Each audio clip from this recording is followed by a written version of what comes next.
I only have one message to give you. I don't care what you think of me. I don't care what you call me.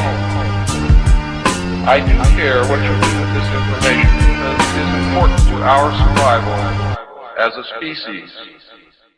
Of doing it. I have no fear, and I will finish what I start, or someone will, because it needs to be done.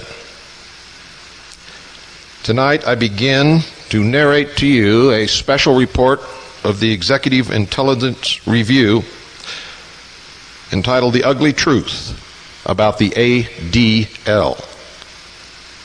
Now I want you to understand something. I am not talking about Jews. I am talking about a branch of the Illuminati, the control structure that is bringing one world government into fruition, destroying the sovereignty of nations,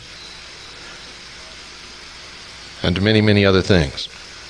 As you will see, ladies and gentlemen, the ADL does not represent the Jewish people, but instead is using them and is manipulating them so that they innocently, as many of you have done throughout your life innocently, are helping to bring about the destruction of the sovereignty of individual nations, the destruction of individual creator-endowed, constitutionally guaranteed rights, and the formation of a one-world, totalitarian, socialist government.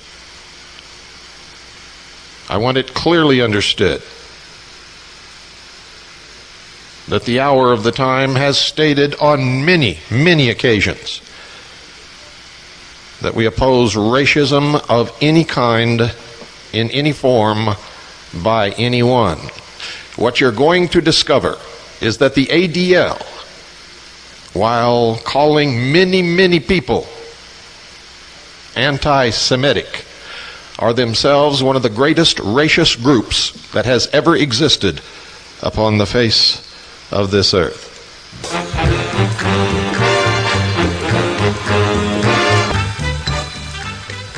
On April 14th, 1865, the day President Abraham Lincoln was shot, will live forever, ladies and gentlemen, as a day of infamy for American patriots and lovers of freedom all over the world.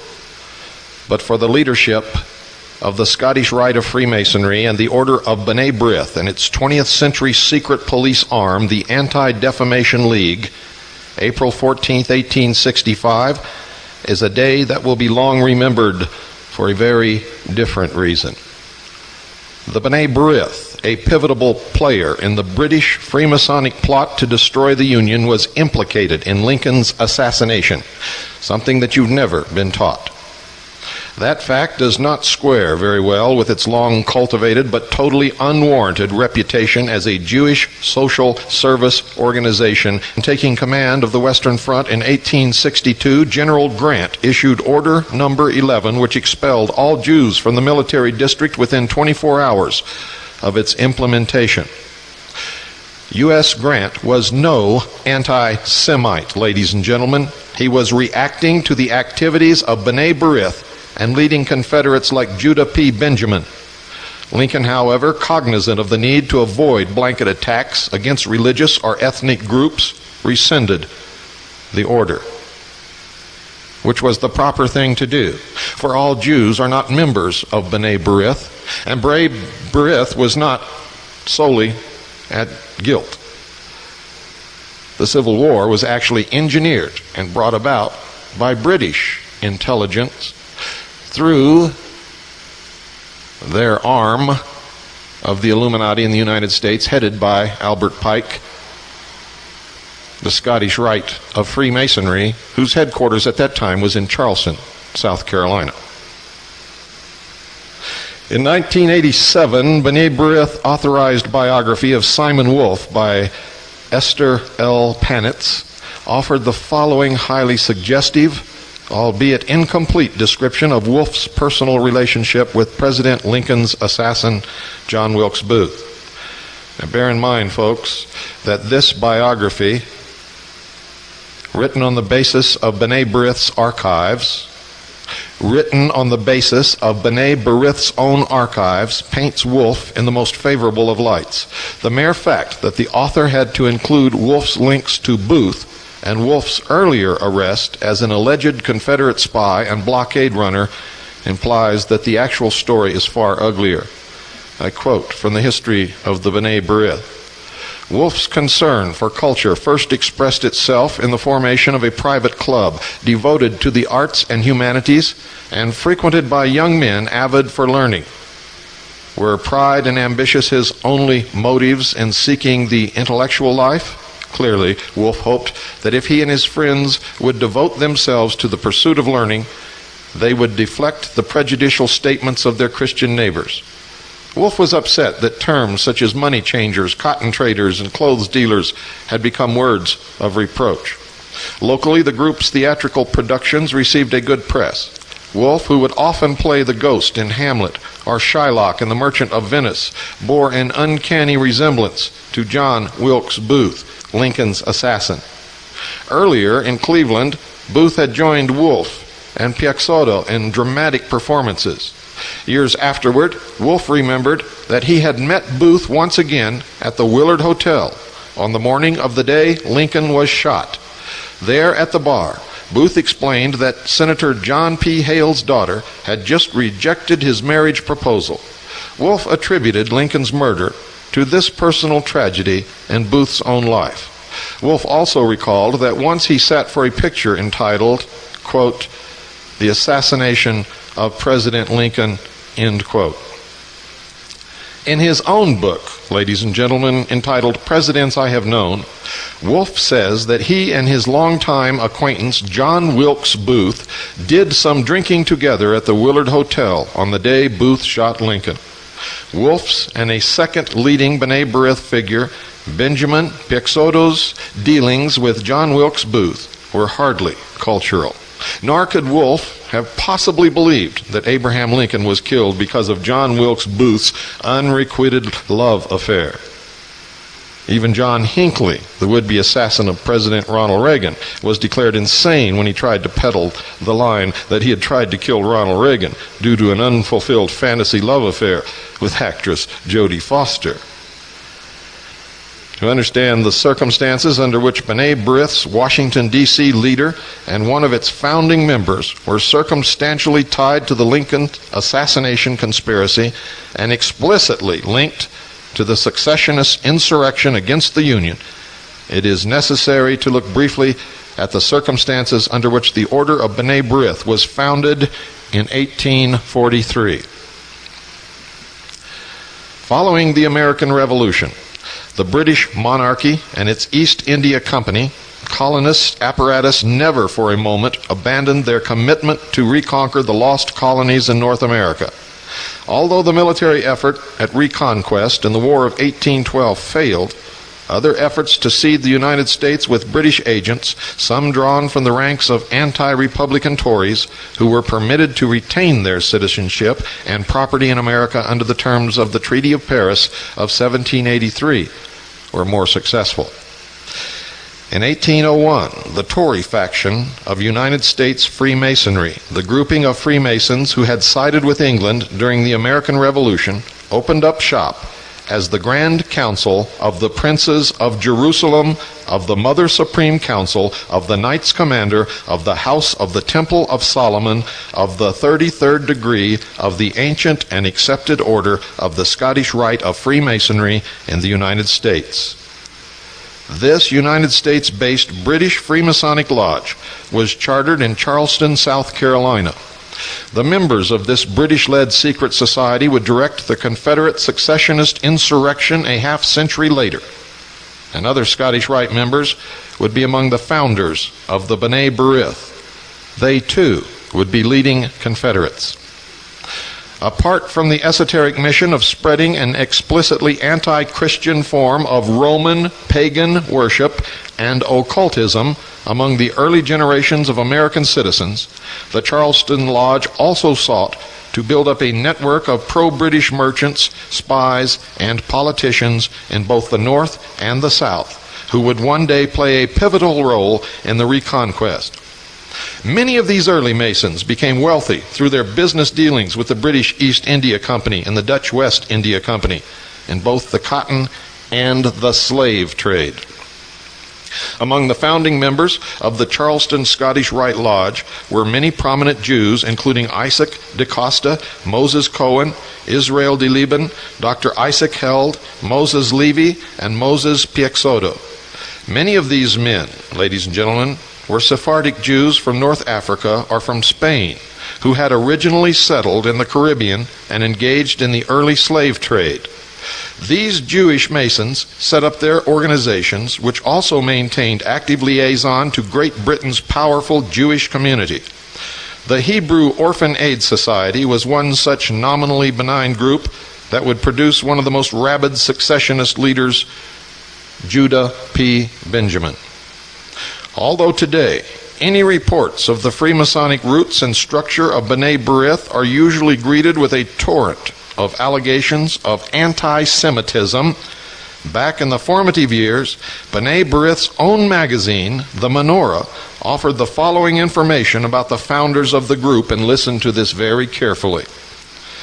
Quote, "Their reunions were frequent, and several of them being members of existing benevolent societies, especially the Order of Freemasons and Oddfellows, they finally concluded that a somewhat similar organization, but based upon the Jewish idea, would best obtain their object.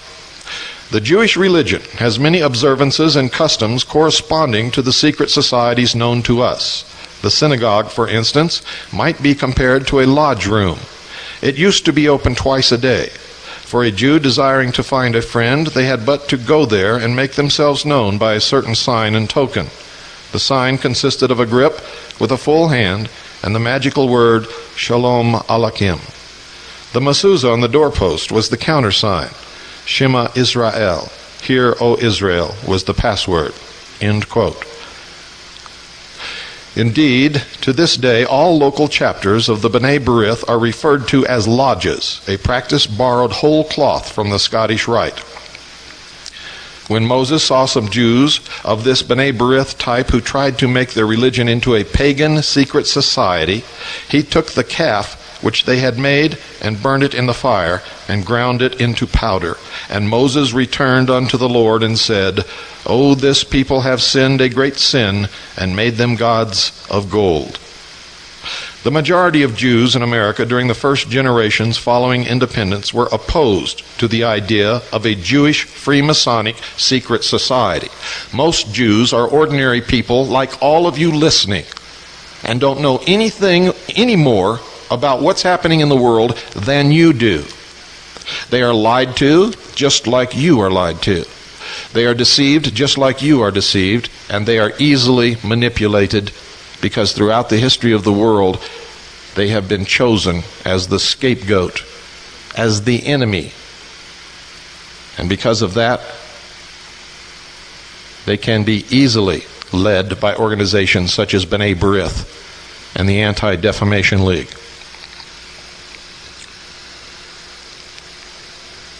Israel Joseph Benjamin, a noted European Jew, in his memoirs 3 Years in America, 1859 to 62, wrote of the B'nai B'rith that, quote, "This is a secret society like the Freemasons with passwords and the like, and was quite a new phenomenon for me. Still, I think the existence of such a society not at all necessary," end quote. He was right, ladies and gentlemen. The secret agenda of the B'nai B'rith, like that of the southern jurisdiction of the Scottish Rite, was to destroy the Union and pave the way for reconquest. The ultimate goal, one world totalitarian socialist government. You see, B'nai B'rith is not the synagogue. B'nai B'rith is not Jews. B'nai B'rith is not Judaism. B'nai B'rith is just another organ under a different name of the ages-old Illuminati, who practiced the ancient mystery religion of Babylon in secret. They call themselves the Great White Brotherhood, the Brotherhood of Man. the illumined ones. And if you've listened to our series on Mystery Babylon, you know the rest. Two leading B'nai B'rith allied figures would serve as exemplars of the strategy for permanently dividing the Union. One was Judah P. Benjamin and the other August Belmont.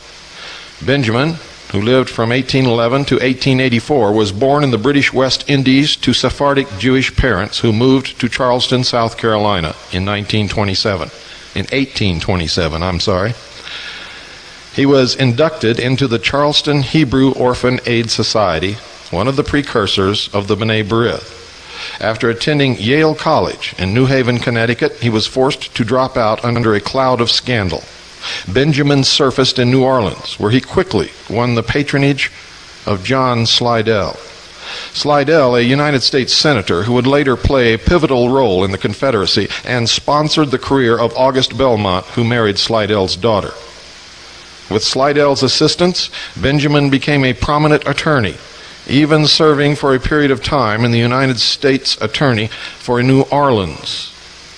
Benjamin gained notoriety for covering up the growing terrorist activities of the Scottish Rite-sponsored Knights of the Golden Circle, while serving as the local federal prosecutor.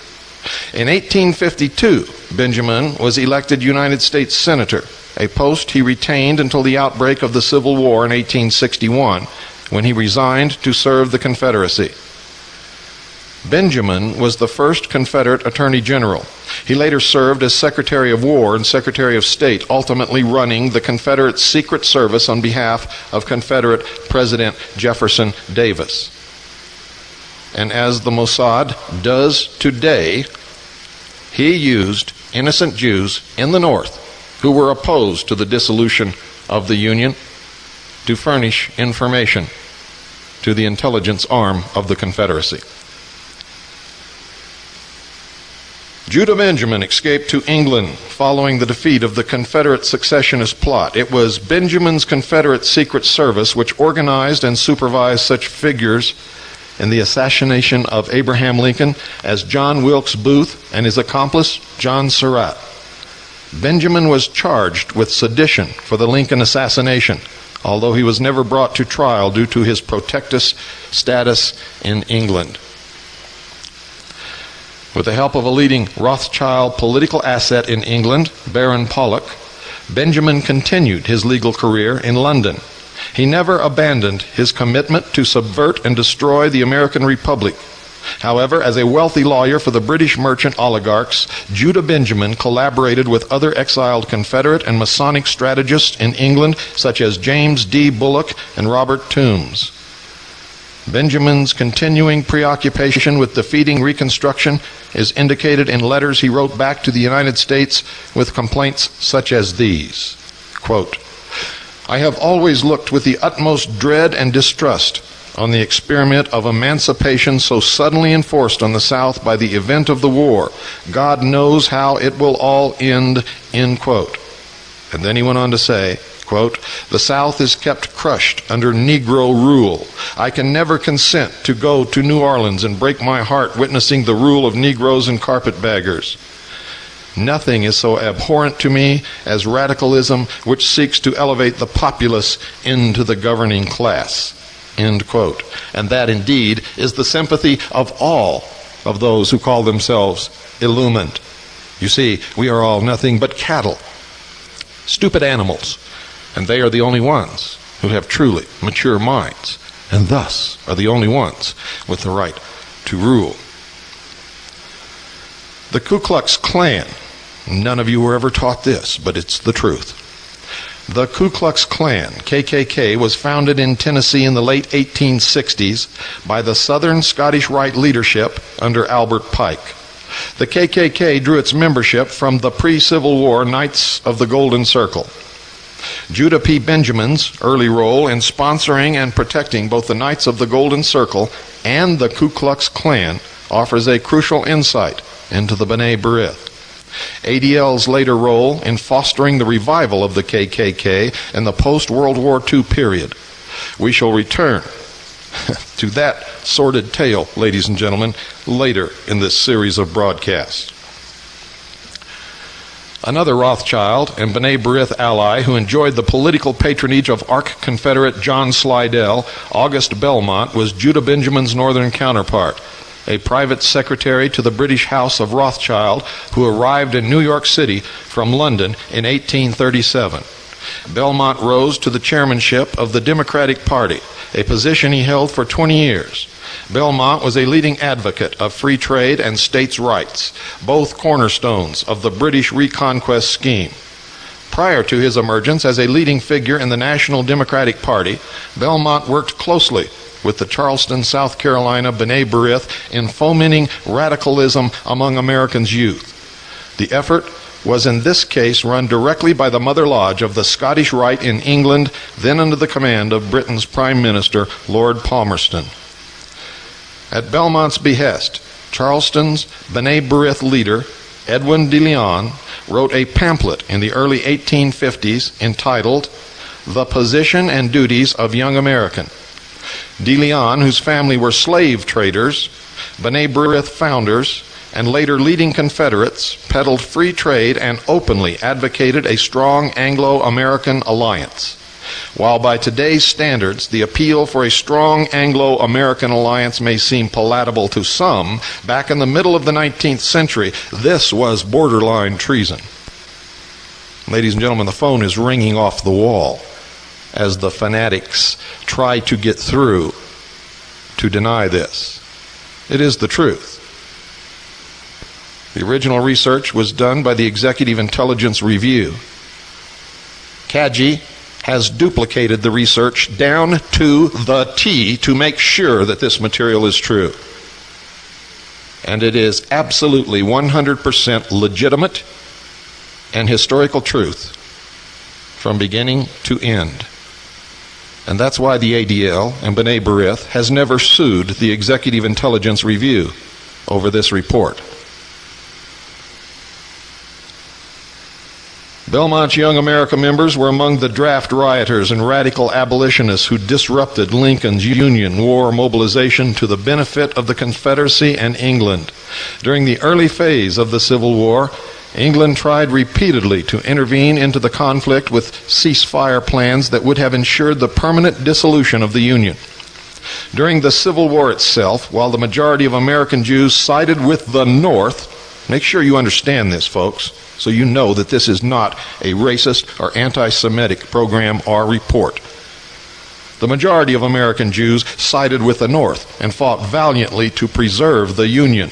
The B'nai B'rith was predominantly pro-Confederate. Even in New York City, the lodges preached secession. The Baltimore Hebrew congregation, founded by Dutch Jews who made their money in the slave trade, heard sermons by Rabbi Morris Raphael and the following. And he said this, quote, "Who can blame our brethren of the South for their being inclined to succeed from a society under whose government their ends cannot be attained, and whose union is kept together by heavy iron ties of violence and arbitrary force? Who can blame our brethren of the South for succeeding from a society whose government cannot and will not protect property rights and privileges of a great portion of the Union?" End quote.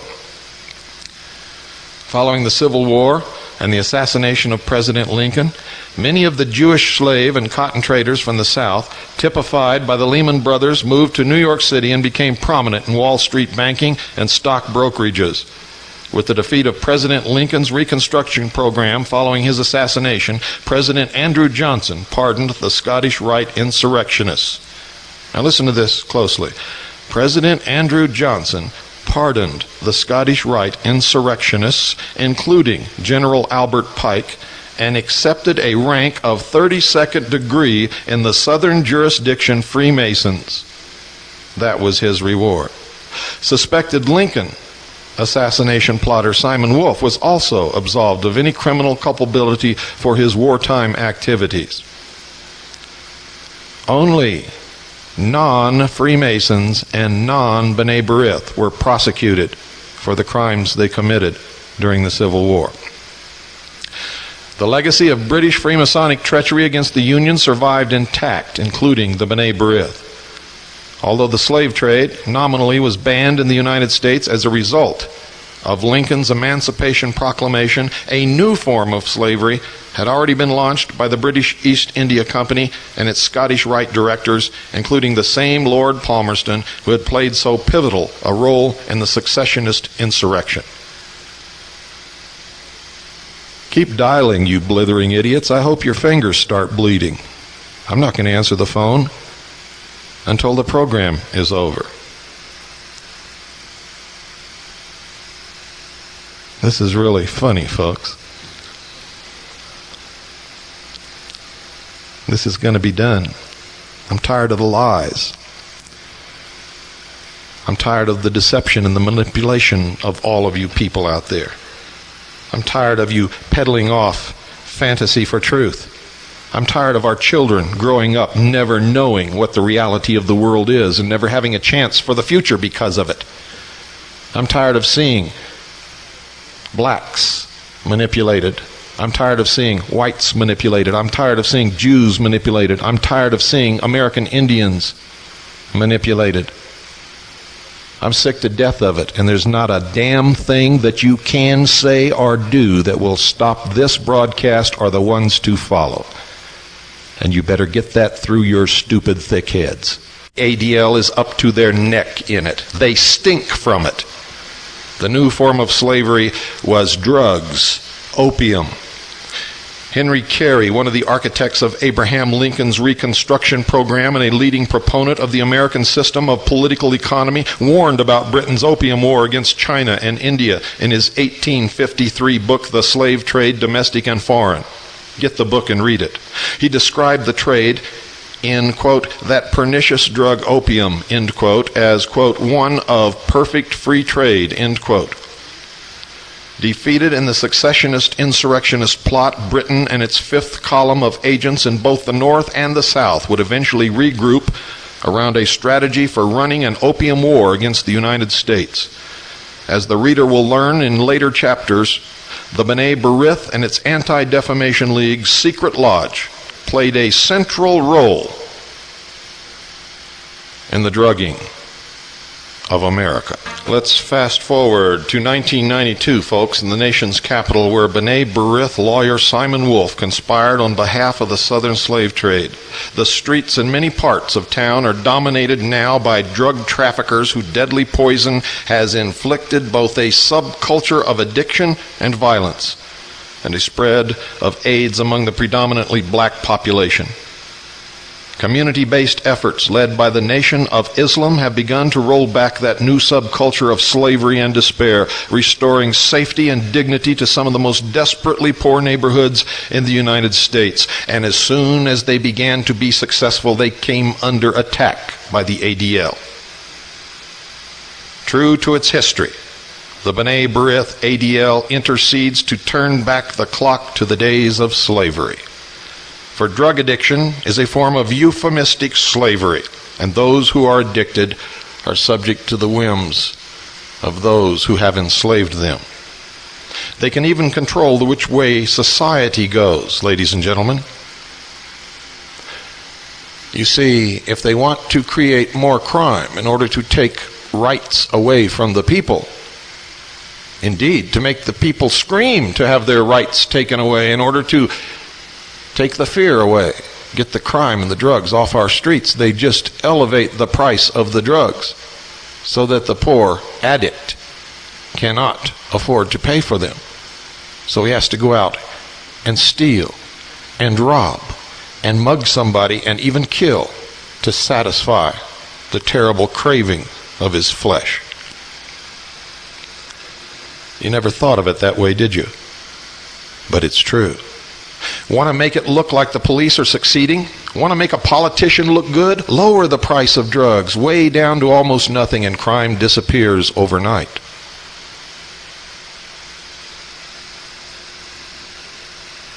One of these days you'll begin to understand how we've all been enslaved for most of our lives. All of us. Caucasian, Jew, black, Indian, Oriental, it doesn't make any difference. We've all been lied to, we've all been deceived, we've all been manipulated, and we've all been puppets on the end of somebody's strings. It is the purpose of the hour of the time to stop that.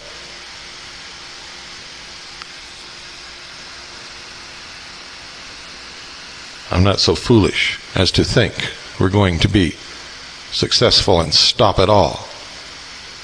But we may be able to stop most of it. And we may be able to hang those that are responsible. Ladies and gentlemen, the ADL, the Anti-Defamation League of B'nai B'rith, was caught red-handed in an ugly attempt to shut down any government contact with what has been the only effective effort to clean up drug and crime-infested areas in the nation's capital. The Nation of Islam's now famous dope busters. If you've investigated what happened in Waco, Texas, ladies and gentlemen, you always run up against the ADL and B'nai B'rith. They instigated it. They brought it into being. They promoted it. They pressed it.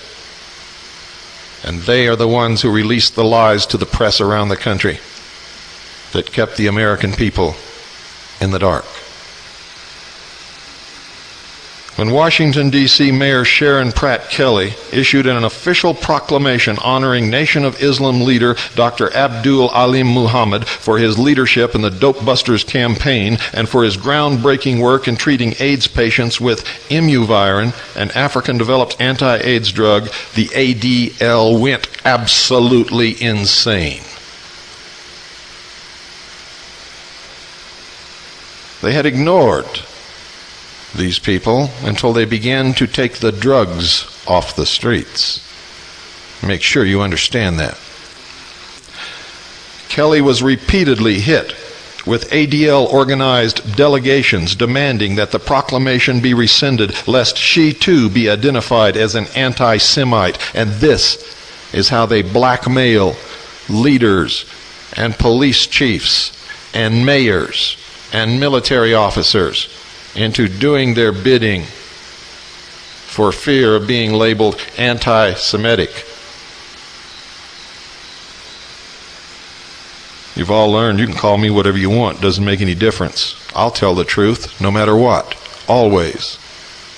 Always. When she refused, the ADL engaged in a national barrage of media attacks against the Nation of Islam. The attacks culminated in an article run in the Washington Times, co-authored by ADL National Director Abe Foxman and fact-finding director Myra Lansky-Boland.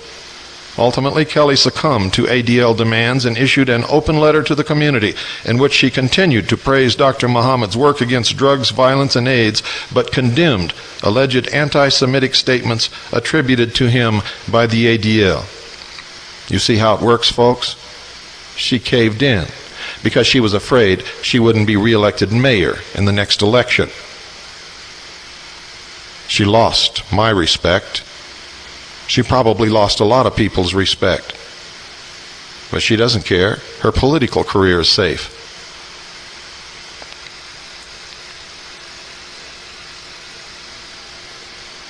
What was really at the heart of the Washington Times article, which was otherwise a potpourri of outrageous and unsubstantiated charges against the Nation of Islam, was a demand that Congress defeat the major appropriations bill for the Department of Housing and Urban Development over the question of whether HUD rules should permit a HUD contractor to hire the dope busters to provide security for a federally subsidized housing project in Los Angeles. The ADL was particularly upset about the national attention the successful dope busters drug eradication program was getting. The Dope Busters were founded in Washington, D.C. in 1988. Since then, unarmed dope buster patrols have been able to eradicate drug trafficking at the street level in 9 Washington ghetto neighborhoods and private housing projects, completely and totally disrupting the plans of the Illuminati to control those people. They've done this with no deaths and very, very little violence. Exemplary of the success of the program is the Mayfair Mansions housing complex in Northeast Washington. Mayfair Mansions went from an ugly, unsafe, open-air drug market in 1988 to being a handsomely restored, safe, vibrant community as a result of dope buster patrols. When HUD Secretary Jack Kemp visited Mayfair Mansions earlier this year, he admitted that the Nation of Islam's dope busters deserved the credit and indicated that he was open to granting the patrols federal government contracts. Actually, it wasn't this year. Ladies and gentlemen, it was in 1992.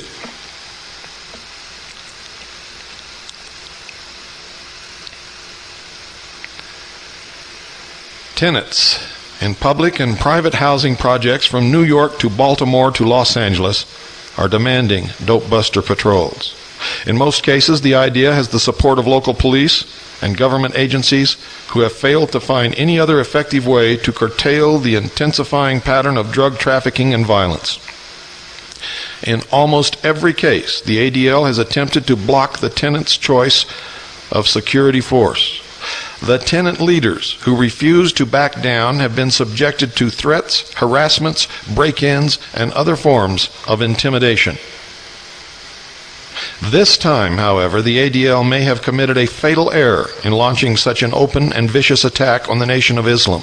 Dr. Abdul Alim Muhammad is not only a leader of the Nation of Islam, he's one of the most respected community leaders in the Washington area, and his pioneering work against AIDS is gaining him international recognition.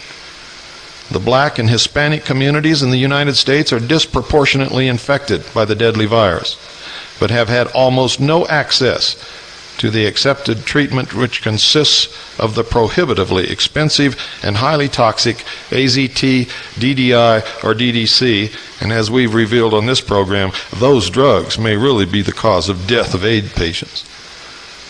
Dr. Muhammad and New York City physician Dr. Barbara Justice have reported dramatic success in treating more than 600 patients who are HIV positive with immunovirin, the drug they brought back from Kenya. The pair is also credited with bringing vital information concerning this new treatment modality to both the general public and the medical profession, taking the point in a courageous effort to avert what would otherwise be the worst Holocaust to hit the human race. Similarly, the ADL's charges against the dope busters carry little credibility and leave the ADL completely exposed as nothing more than a protection racket for the drug cartel. And that, ladies and gentlemen, is the truth. The dope busters enjoy the intense support of the communities they serve and have an unprecedented record of success. Wherever they go, the dope busters convey an unmistakable message of hope and inspiration to the community that the war on drugs can be won. Interviews with the residents of the communities served by the dope busters make clear that they believe that it is that message and nothing else that has made the Nation of Islam and the dope busters a target of ADL attack.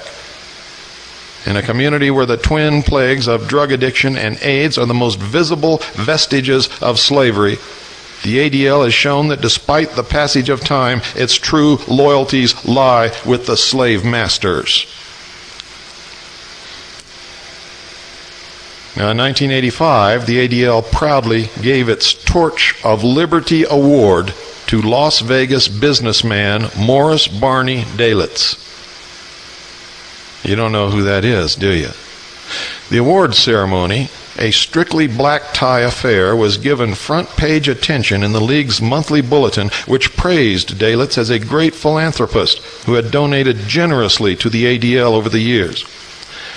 Dalitz's generosity was motivated by a lot more than an impulse to help out a favorite charity. As one of the most important figures in organized crime over a period of 60 years and as a lifetime right-hand man to organized crime's 20th century chairman of the board, Meyer Lansky, Mo Dalitz was well aware of the fact that the Anti-Defamation League was from its founding a powerful secret arm of the Illuminati, the go-between between the National Crime Syndicate and the respectable arms of the secret organization that is out to control the world. Without the ADL's undaunted public relations work on behalf of organized crime, the United States would have never been flooded with illegal drugs, and gangsters like Dalitz and Lansky would have long ago been carted off to the penitentiary.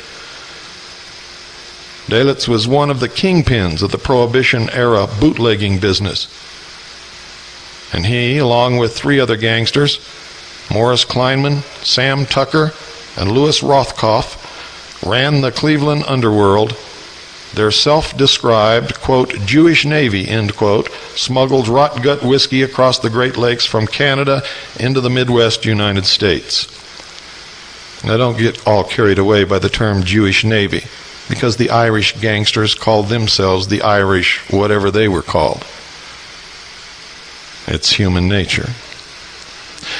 On the Canadian side of the lakes, the booze was manufactured by the Bronfman gang, led by Sam and Abe Bronfman, second-generation Romanian immigrants whose father had been brought over to Canada by the B'nai B'rith Allied Baron de Hirsch Fund and had set up a string of whorehouses. Sam and Abe used their pure drug company, which was established with the help of the Hudson's Bay Company, to manufacture illegal whiskey during the Canadian Prohibition, which was 1915 to 1919. When Canada legalized booze after learning their lesson, and the United States instituted its ban a year later, not having learned anything, they were all ready to become the major suppliers to the gangsters south of the border. United States government documents, these are government documents from the Prohibition era, claim that over 34,000 Americans died of alcohol poisoning drinking the Bronfman brew. Not from drinking alcohol, folks, but from drinking this specific brew. It was poison. Today, Sam Bronfman's son Edgar is a national commissioner of the ADL and the head of its powerful New York appeal. And we'll pick his trail up later, for he's dirty too. Following Prohibition, Mo Dalitz became the undisputed crime boss of Cleveland, expanding his criminal operations, gambling, labor, racketeering, money laundering, tax evasion from Hollywood and Las Vegas to Miami. One of his Miami investments, a night spot called the Frolic Club, was a joint venture with Meyer Lansky. When Lansky moved into Cuba to open his first offshore gambling, narcotics, and money laundering haven, Dalitz was brought in as a privileged partner. When Lansky and the other directors of the National Crime Syndicate decided that his longtime partner, Benjamin Bugsy Siegel, had become a liability and had to be assassinated, it was Dalitz who assumed the lion's share of Siegel's Las Vegas casino interests. Interests he still holds, ladies and gentlemen, today. Lansky and Siegel had formed the original Murder Incorporated, otherwise known as the Meyer and Bugsy Gang, to enforce the creation of a national crime syndicate overseeing the Prohibition-era illegal liquor and narcotics traffic. From the very outset, Dalitz had been a member of the National Commission of the Crime Syndicate. Up until Lansky's death in 1983, Dalitz was a regular visitor to the crime boss's Miami Beach condo and was widely presumed by law enforcement officials to be one of the primary heirs to Lansky's crime empire. Now, just 2 years after Lansky's death, Dalitz was publicly surfaced as an ADL philanthropist. It was a sign of the times. By the beginning of the 1980s, decade of greed, drug money, narco dollars had already replaced petrodollars as the primary source of liquidity to fuel the stock market and real estate speculative bubbles facilitated by the Carter and Reagan administration's deregulation of the banking, savings and loan, and brokerage industries. As the power of drug money grew, so too did the political and financial clout of the ADL. Junk bond swindlers like Ivan Boesky and Michael Milken, and dope bankers like Edmund Safra, not to mention Mo Dalitz, regularly poured millions into the ADL war chest. In return for this largesse, the ADL publicly branded anyone who challenged the clout of organized crime as a dyed-in-the-wool anti-Semite. The lionizing of mobster Dalitz was the ADL's way of boasting that their public relations work over a 70-year period had paid off.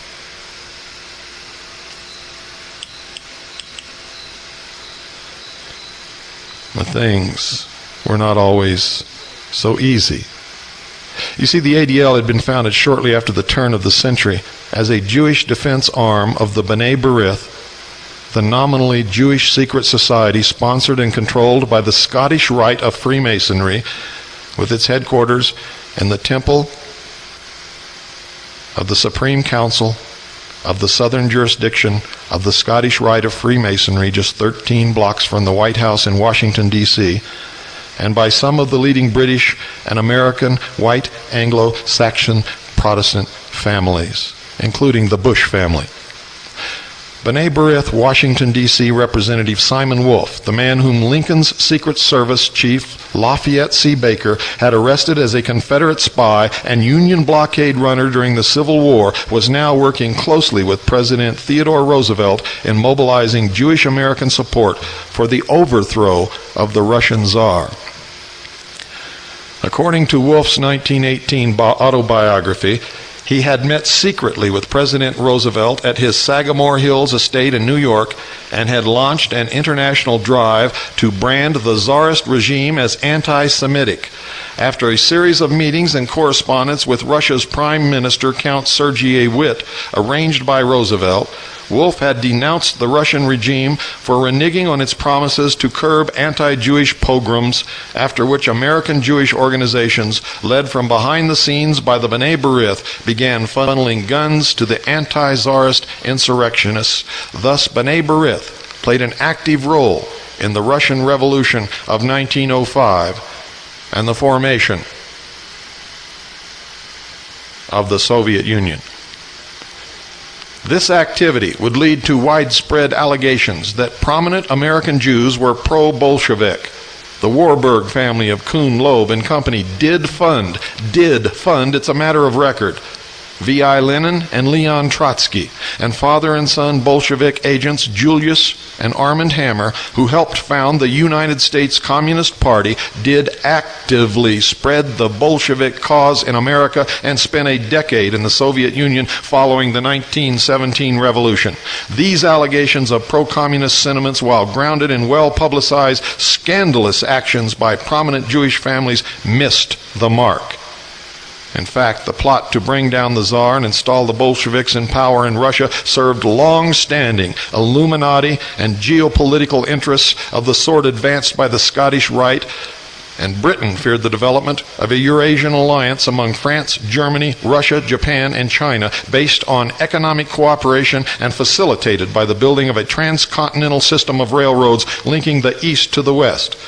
Such a transcontinental railroad system would render Britain's domination over the seas relatively unimportant. We'll continue this on Monday. Good night, and God bless you all.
According to Wolf's 1918 autobiography, he had met secretly with President Roosevelt at his Sagamore Hills estate in New York and had launched an international drive to brand the Tsarist regime as anti-Semitic. After a series of meetings and correspondence with Russia's Prime Minister, Count Sergei Witt, arranged by Roosevelt, Wolf had denounced the Russian regime for reneging on its promises to curb anti-Jewish pogroms, after which American Jewish organizations, led from behind the scenes by the B'nai B'rith, began funneling guns to the anti-Tsarist insurrectionists.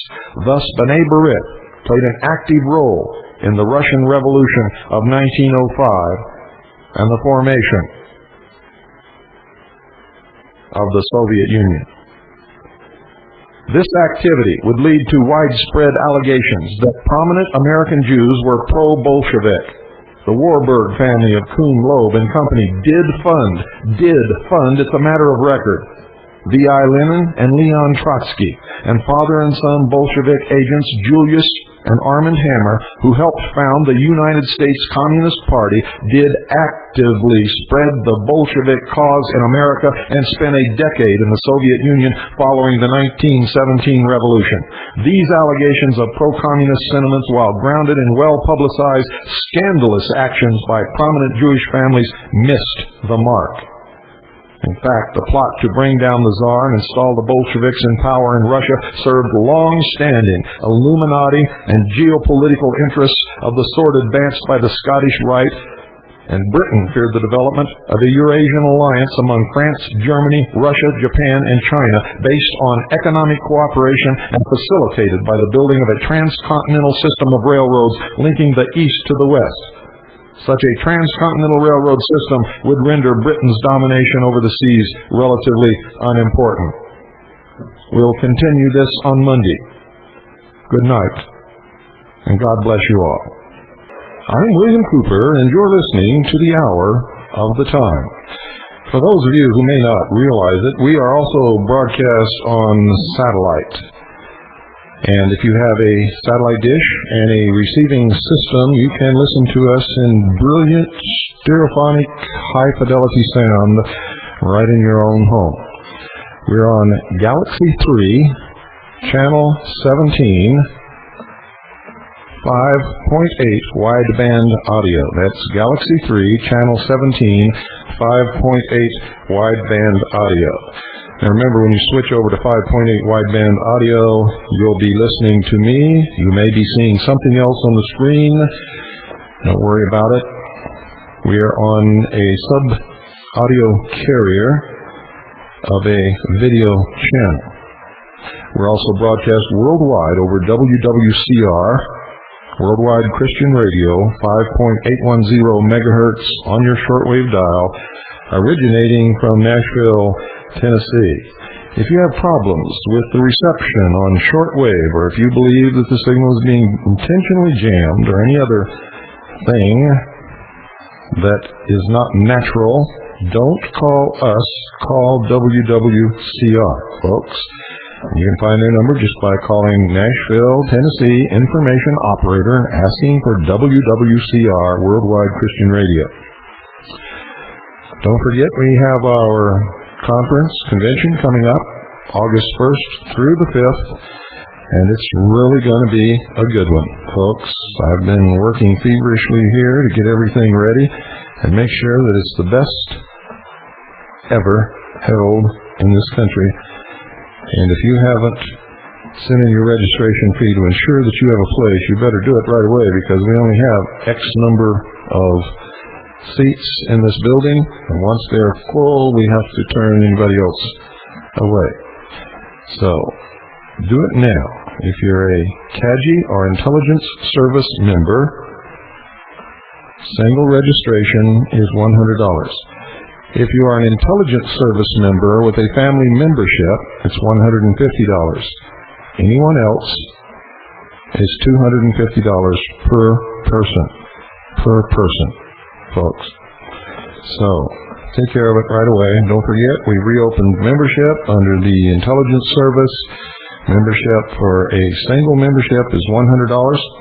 Membership for a family, no matter how many family members you have, is $150. We've been sending out the packets. We're sending out the information on the convention or conference for those people who have sent in requesting that information, and all of you should be either have it in your hands or be getting it within the next couple of days. Those of you who have paid for your convention registration fee, you'll be getting a big packet in the mail with all the information on lodging, RV, and camping sites, where to eat, and maps and brochures of all the different things to do around here, plus a little bit about what you're going to be doing here during the convention. Remember, this is Arizona. If you're coming, bring a hat. Remember that in the daytime, the sun is shining, and if you're not used to being out in the Arizona sun in the absolute crystal clear blue sky, make sure you bring the adequate protection, suntan lotion, sunblock, and all that kind of stuff. Otherwise, you might get fried. Also remember, the atmosphere is dry here. There's very little humidity. So you want to bring some kind of a moisturizing cream. For the camp out the last night, you want to bring some warm clothing, because sometimes it gets cool at night, even though it's nice and warm, beautiful in the daytime. Because of the elevation, it sometimes gets cool at night. And you'll want to bring some warm clothing for the camp out. Make sure you bring a sleeping bag for the camp out, or some blankets, or whatever you want to do to sleep out under the stars the last night here. It's going to be a real treat for a lot of you who've never seen the stars in the Arizona sky. It's like a magnifying glass. You'll see stars that you never even dreamed were up there. The Milky Way will look just exactly, ladies and gentlemen, like crystal spread across the sky. It is so beautiful here at night and in the daytime. You'll see shades of blue in the Arizona sky that you've never seen before. You'll see the whitest clouds that you've ever experienced in your life. So, while you may be coming for the conference, there are a lot of other benefits. In fact, I'll bet you some of you, after you've been here, decide to move to some place in Arizona, maybe not St. John's, but I'll bet you that some of you will. It's just a hunch that I have. Stay tuned, folks. Part 2 of our continuing series on the ADL, which is, in its own way, a part of the Mind Control in America series. For as you see how they have manipulated everyone, you'll begin to understand that what you perceived as reality for most of your life isn't real at all. We're all manipulated. The blacks are manipulated, the whites are manipulated, the Orientals are manipulated, the American Indians are manipulated, the Jews are manipulated. Everyone. No one is exempt from this because of human nature. It makes it easy for the puppet masters who pull the strings to make us dance to their tune. Yeah. Gangsters and traitors from the start, ladies and gentlemen. The ADL had been founded shortly after the turn of the century as a Jewish defense arm of the B'nai B'rith. At least that's what the Jews were told. The nominally Jewish secret society, which is sponsored and controlled in all actuality by the Scottish Rite of Freemasonry and by some of the leading British and American families who are not Jewish at all, but subscribe to the British Israelite philosophy. B'nai B'rith, Washington, D.C. Representative Simon Wolfe, the man whom Lincoln's Secret Service Chief Lafayette C. Baker had arrested as a Confederate spy and Union blockade runner during the Civil War, was now working closely with President Theodore Roosevelt in mobilizing Jewish American support for the overthrow of the Russian Tsar. According to Wolfe's 1918 autobiography, he had met secretly with President Roosevelt in his Sagamore Hills estate in New York and had launched an international drive to brand the Tsarist regime as, quote, anti-Semitic, end quote. They've done the same thing to me, ladies and gentlemen, as you all know. After a series of meetings and correspondence with Russia's Prime Minister, Count Sergei Witt, arranged by Roosevelt, Wolfe had denounced the Russian regime for reneging on its promises to curb anti-Jewish pogroms. after which American Jewish organizations led from behind the scenes by the B'nai B'rith began funneling guns to the anti-Tsarist insurrectionists. Thus, B'nai B'rith played an active role in the Russian Revolution of 1905. This activity, ladies and gentlemen, would lead to widespread allegations that prominent American Jews were pro-Bolshevik. The Warburg family of Kuhn, Loeb and Company did, in fact, fund V.I. Lenin and Leon Trotsky, and father and son Bolshevik agents Julius and Armand Hammer, who helped found the U.S. Communist Party, did actively spread the Bolshevik cause in America and spent a decade in the Soviet Union following the 1917 revolution. These allegations of pro-communist sentiments, while grounded in well-publicized and scandalous actions by prominent Jewish families, actually missed the mark. In fact, ladies and gentlemen, the plot to bring down the Tsar and install the Bolsheviks in power in Russia served long-standing British imperial and geopolitical interests of the sort advanced by the Scottish Rite and the Illuminati. Britain, in fact, feared the development of a Eurasian alliance among France, Germany, Russia, Japan, and China based on economic cooperation and facilitated by the building of a transcontinental system of railroads linking the East to the West. Such a transcontinental railroad system would render Britain's domination over the seas relatively unimportant. B'nai B'rith joined in the effort to sink the Tsar for the same reasons the Order joined in the Confederate secessionist plot to destroy the Union 40 years earlier, because B'nai B'rith was an arm of the Illuminati, Freemasonic treason, and still is. In fact, one of the most compelling reasons for the hatred of Russia was the role played by Tsar Alexander II in coming to the aid of Abraham Lincoln during the darkest days of the United States Civil War. In 1863, Tsar Alexander dispatched the powerful Russian Navy to the United States ports of New York and San Francisco and threatened to go to war against Britain if the Crown joined the war on the side of the Confederacy. This probably, without any public recognition whatsoever, is what eventually enabled the North to win the war, for Britain stayed out. They didn't want to stay out. They were forced to. At the same time, the so-called Jewish Bolshevik ties were being targeted, frequently by people with actual anti-Semitic biases. Diligent local police around the United States were becoming legitimately alarmed at the growing crime problem. New York City Police Commissioner Theodore A. Bingham in September 1908 penned an article for the prestigious North American Review titled, quote, "Foreign Criminals in New York," end quote. The article detailed the rise of gambling, prostitution, and drugs on New York's Lower East Side, emphasizing the role of Jewish, Italian, and Irish immigrant gangsters in that crime explosion.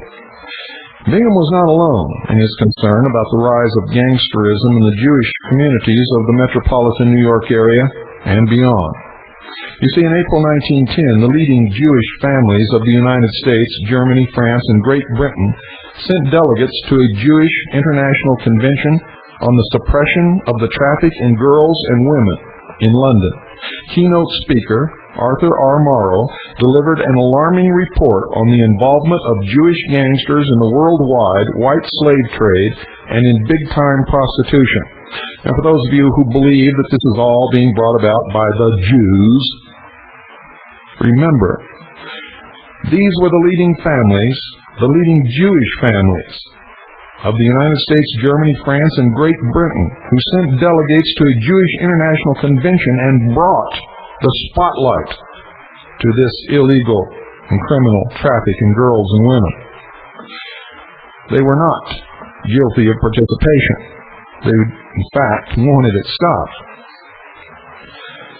Quote, "I wish I had time to tell you all I know, which goes to show that the traffic of Jewesses is almost worldwide, but I must restrict myself to a few incidents to prove that an extensive traffic does exist. In 1901, A rabbi came from the Transvaal and told me that the amount of Jewish prostitution and traffic in Johannesburg, Pretoria, Lourenco, Marks, Beria, and Salisbury are appalling. In later years, the same story came from another rabbi regarding Cape Town. In 1903, a Jewish schoolmaster who had spent some time in Egypt said that the traffic by Jews of Jewesses to Alexandria, Cairo, and Port Said was an absolute scandal. There were Greek, Italian, and French prostitutes, but they were far outnumbered by the Jewesses. We have received and have correspondence to show that this awful condition of affairs exists in Calcutta to a large extent, and also all along the free ports of China. From the chief rabbi of Constantinople, from a distinguished Jewish American scholar, from a prominent London gentleman, and from a schoolmistress in Calcutta, we have had letters during the past 6 months describing an outrageous condition of affairs in Constantinople, where traffic in prostitutes is carried out openly and shamelessly, and where the traffickers have their own synagogue. They say things in Damascus are even worse." End quote. Already in 1909, the leading, quote, "our crowd," end quote, families of New York had established their own Bureau of Social Morals, headed by Rabbi Judah P. Magnes. The Bureau hired private detective Abe Schoenfeld, an investigator for John D. Rockefeller, Jr., to infiltrate and profile the organized crime structure centered on the Lower East Side of Manhattan. Schoenfeld's mission was hardly that of crime buster, folks. In 1922, Rabbi Magnes took those voluminous files with him when he moved to Jerusalem and founded the Hebrew University. To this day, the genealogy chart of organized crime remains a part of the university's most closely guarded archives. It was during this same period of mounting concern over the exposure of Jewish surnamed gangsters that the Anti-Defamation League was founded, not to protect the Jewish people, but to protect the Jewish criminal element. One of the very first targets of the ADL was New York Police Commissioner Bingham, whom the ADL smeared as an anti-Semite for his efforts to quell organized crime on the Lower East Side. Bingham's crime-fighting efforts were by no means targeted exclusively against Jewish gangsters.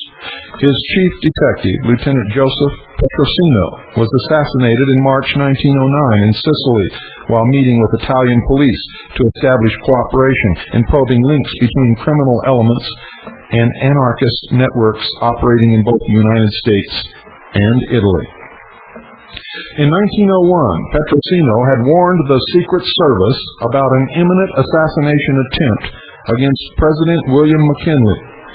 Petrosino had learned of the plot by infiltrating his agents into the Henry Street Settlement House in New York, a hotbed of British Fabian society and international anarchist activity.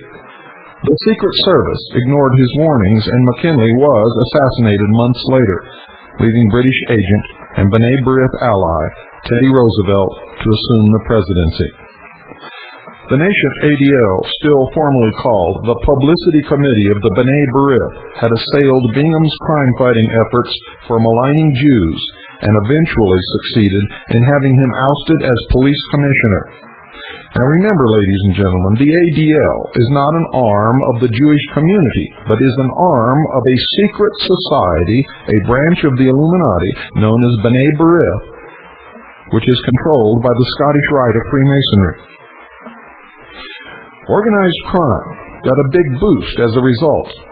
What's more, the effort to establish the links between organized crime, international anarchist circles, and perhaps the Scottish Rite and B'nai B'rith secret societies was stillborn.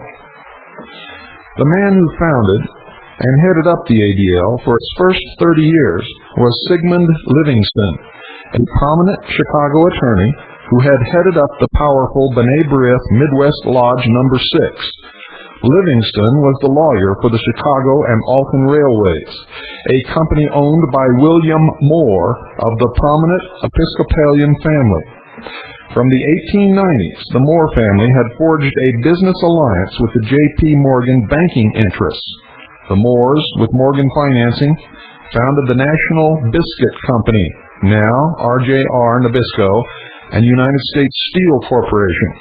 Within 2 generations, members of the Moore family would also control Bankers Trust Company and sit on the board of the International Business Machines Corporation that you know as IBM. The Moore family's sponsorship of Livingston, ADL chairman from 1913 to 1945, was a reflection of the underlying relationship between the leading WASP Freemasonic families and the ADL that continues through to the present. The Moore families, Nabisco, and United States Steel are on record today as major financial backers of the Anti-Defamation League. Ironically, Bishop Paul Moore of the same Moore family served for years as the Episcopal Bishop of New York. Based at the Cathedral of St. John the Divine, he was the superior to Canon Edward West. Now remember, folks, what I told you about the Cathedral of St. John Divine in the Mystery School series. Canon West's promise to get his Jewish friends to take care of Lyndon LaRouche provided crucial evidence that the real power behind the ADL and its organized crime confederates is the Scottish Rite. With the ADL's successful drive to oust New York Police Commissioner Bingham, organized crime began to spread its tentacles out into New York City and across the country. By the onset of Prohibition in 1920, the undisputed chief of the New York rackets was Arnold Rothstein, the son of a prominent garment manufacturer and a junior member of the elite, quote, "our crowd," end quote. Many of the our crowd families, like the Lehmans, had come to New York from the South in the post-Civil War period. They were transplanted Confederates who capitalized on the power of the British Rothschild family's Wall Street representative August Belmont to quickly establish themselves among the city's leading bankers and stockbrokers. They had participated in the unsuccessful Confederate secessionist plot against the Union. Now they would take a leading role in the British effort to direct a new opium war against the American people. Rothstein, ladies and gentlemen, operated a gambling and prostitution syndicate out of the Metropole Hotel in Midtown Manhattan, far from the teeming ethnic ghetto of the Lower East Side. He ran the unofficial gambling commission for Tammany Hall boss Timothy Sullivan. He hobnobbed with some of the country's wealthiest legitimate businessmen, like Julius Fleischmann, the yeast manufacturer, Joseph Seagram, the Canadian distiller, Harry Sinclair of the Sinclair Oil Company, and Percival H. Hill, head of the American Tobacco Company. In 1919, Rothstein engineered the fixing of the Baseball World Series on behalf of his gambling cronies in what became known as the Chicago Black Sox scandal. At the behest of Lower East Side gangster Irving Wexler, also known as Waxy Gordon, and Detroit mobster Max Greenberg, Rothstein put up the initial $175,000 to establish the first bootlegging operations of the Prohibition era, servicing the Midwest and the East Coast with British whiskey transported across the Atlantic. Rum-running ships owned by Rothstein and his partners would smuggle the British whiskey from Long Island Sound into the U.S. Rothstein's British contacts included Winston Churchill, who at the time headed the Royal Commission in charge of liquor. In 1921, Rothstein also opened up a British pipeline for smuggling heroin into the United States via his business agent in China, Jacob Katzenberg. Katzenberg hooked up with the British Opium Cartel, then headed by Lord Keswick of the Hong Kong and Shanghai Banking Corporation and the Jardine and Matheson Trading Company, and arranged the transit of the illegal drugs through Marseille into New York City. The route, later known as the French Connection, would remain the primary pipeline of heroin into America up through the 1960s. The period of Prohibition, folks, marks the syndication of organized crime. It also marked the emergence of illegal money as a major source of investment capital and so-called legitimate business. As the proceeds of the billions of dollars in illegal whiskey and dope sales were funneled into such lucrative straight investments as the Hollywood, motion picture, and music industries, the Nevada gambling casinos — Nevada conveniently legalized casino gambling just as Prohibition was coming to an end — and post-Prohibition legal alcohol distilleries, the ADL, was on hand to directly reap the benefits. In 1929, ladies and gentlemen, one of Meyer Lansky's New York City crime lieutenants, Frank Erickson, founded the Sterling National Bank. Erickson was a specialist in money laundering. After Lansky replaced Arnold Rothstein, where he was assassinated in 1926, as the chairman of the board of the National Crime Syndicate, Erickson had been put in charge of the nationwide bookkeeping operations. Erickson handled Lansky's hidden interests in gambling casinos, racetracks, and other businesses around the country. Sterling National Bank served as the mob's factor bank in the New York City Garment Center, doling out high-interest short-term loans to thousands of small clothing manufacturers to purchase their raw materials. The loans were collateralized by the garment firm's accounts receivable. On paper, it was a benign, barely legal form of loan sharking. The victims were Jews. In practice, it was the syndicate's foot in the door for taking over the entire garment industry through violence and intimidation. Again, the victims were Jews. Erickson's relationship with Lansky gave Sterling virtually unchallenged control over the garment center. In 1934, Theodore H. Silbert went to work for Sterling National Bank. Within a decade of his arrival, Silbert was the bank's chairman, president, and CEO, posts he would retain up until his death in early 1992. You see, Silbert was the ADL's man on the scene. He would serve as the ADL's national commissioner, treasurer, and chief fundraiser. The ADL established its bank accounts at Sterling National, and according to IRS records, invested in bank stock. The only other outside investment into which the ADL would ever put its own money would be the American Bank and Trust Company, another New York City bank, which listed ADL National Commissioner and B'nai B'rith International President Philip Klutznick as a director. ABT would go under when shady Mossad financier Davy Gravier made off with all the bank's deposits and then ostensibly died in a mysterious airplane crash over Mexico. Gravier's so-called death was so suspect that New York State listed him as a co-conspirator in the ABT bank fraud investigation for years. For you see, they didn't then and they don't believe now that he really died in that plane crash. Although Silbert's emergence as the leading figure at Sterling National was part of a campaign to cleanse the bank's public image by replacing a known gangster with a philanthropist and civic-minded banker, Sterling continued to be entangled in shady financial dealings, sometimes leading to high-visibility civil suits. The most explosive of these scandals hit in January 1982, when the Italian government filed suit in United States District Court in New York City against Sterling, charging it with constructive trust conspiracy to defraud, fraud, and breach of fiduciary duty. The case, ladies and gentlemen, revolved around Italian banker Michele Sindona's looting of $27 million from the Banca Privata in 1973 to 74. The theft had repercussions across the Atlantic as well. The Franklin National Bank on Long Island, New York, went bust as the result of Sindona's involvement. Sterling National Bank was one of the laundromats through which Sindona washed the stolen cash. Folks, tonight's program is based upon a report by the Executive Intelligence Review, a special report by the editors of the Executive Intelligence Review. This report was first published in 1992, entitled The Ugly Truth About the ADL.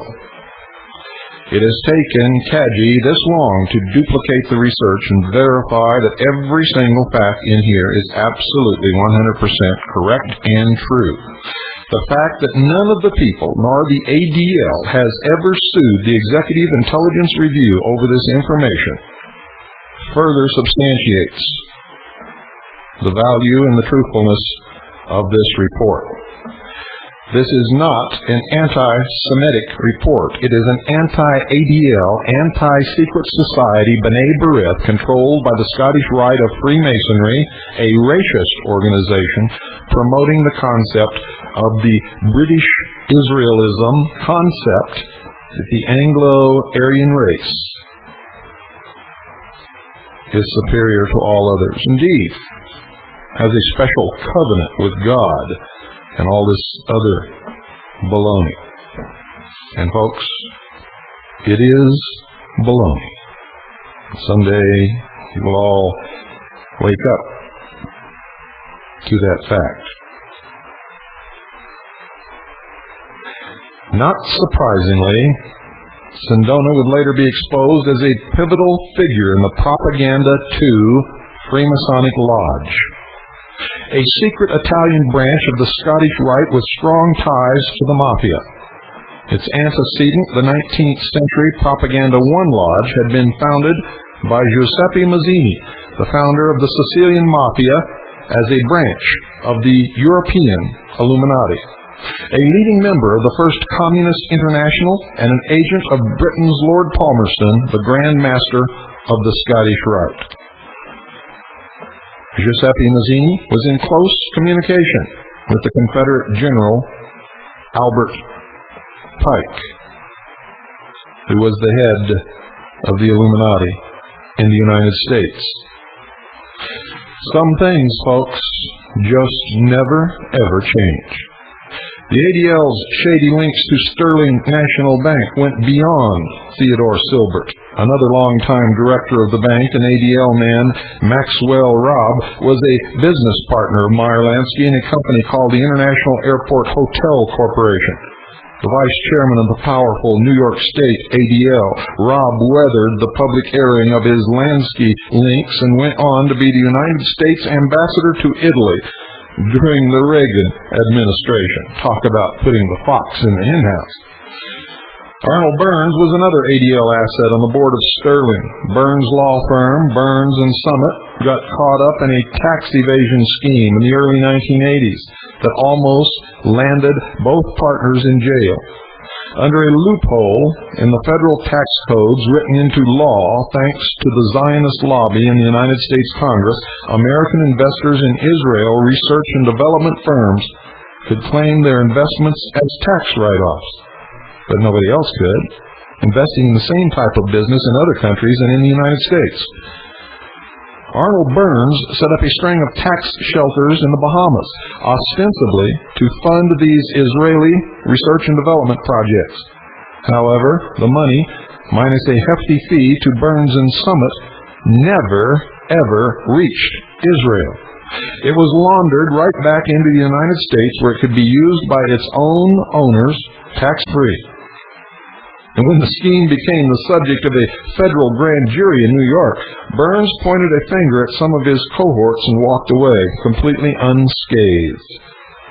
A few months later, Arnold Burns was named Deputy Attorney General of the United States, a post he held throughout most of the Reagan era, Deputy Attorney General of the United States of America. Burns's name had been placed before Ronald Reagan by John J. McCloy, a powerhouse in the New York City white Anglo-Saxon Protestant establishment, a leading Anglophile British Israelist, ex-head of the Central Intelligence Agency, and the former chairman of the Chase Manhattan Bank.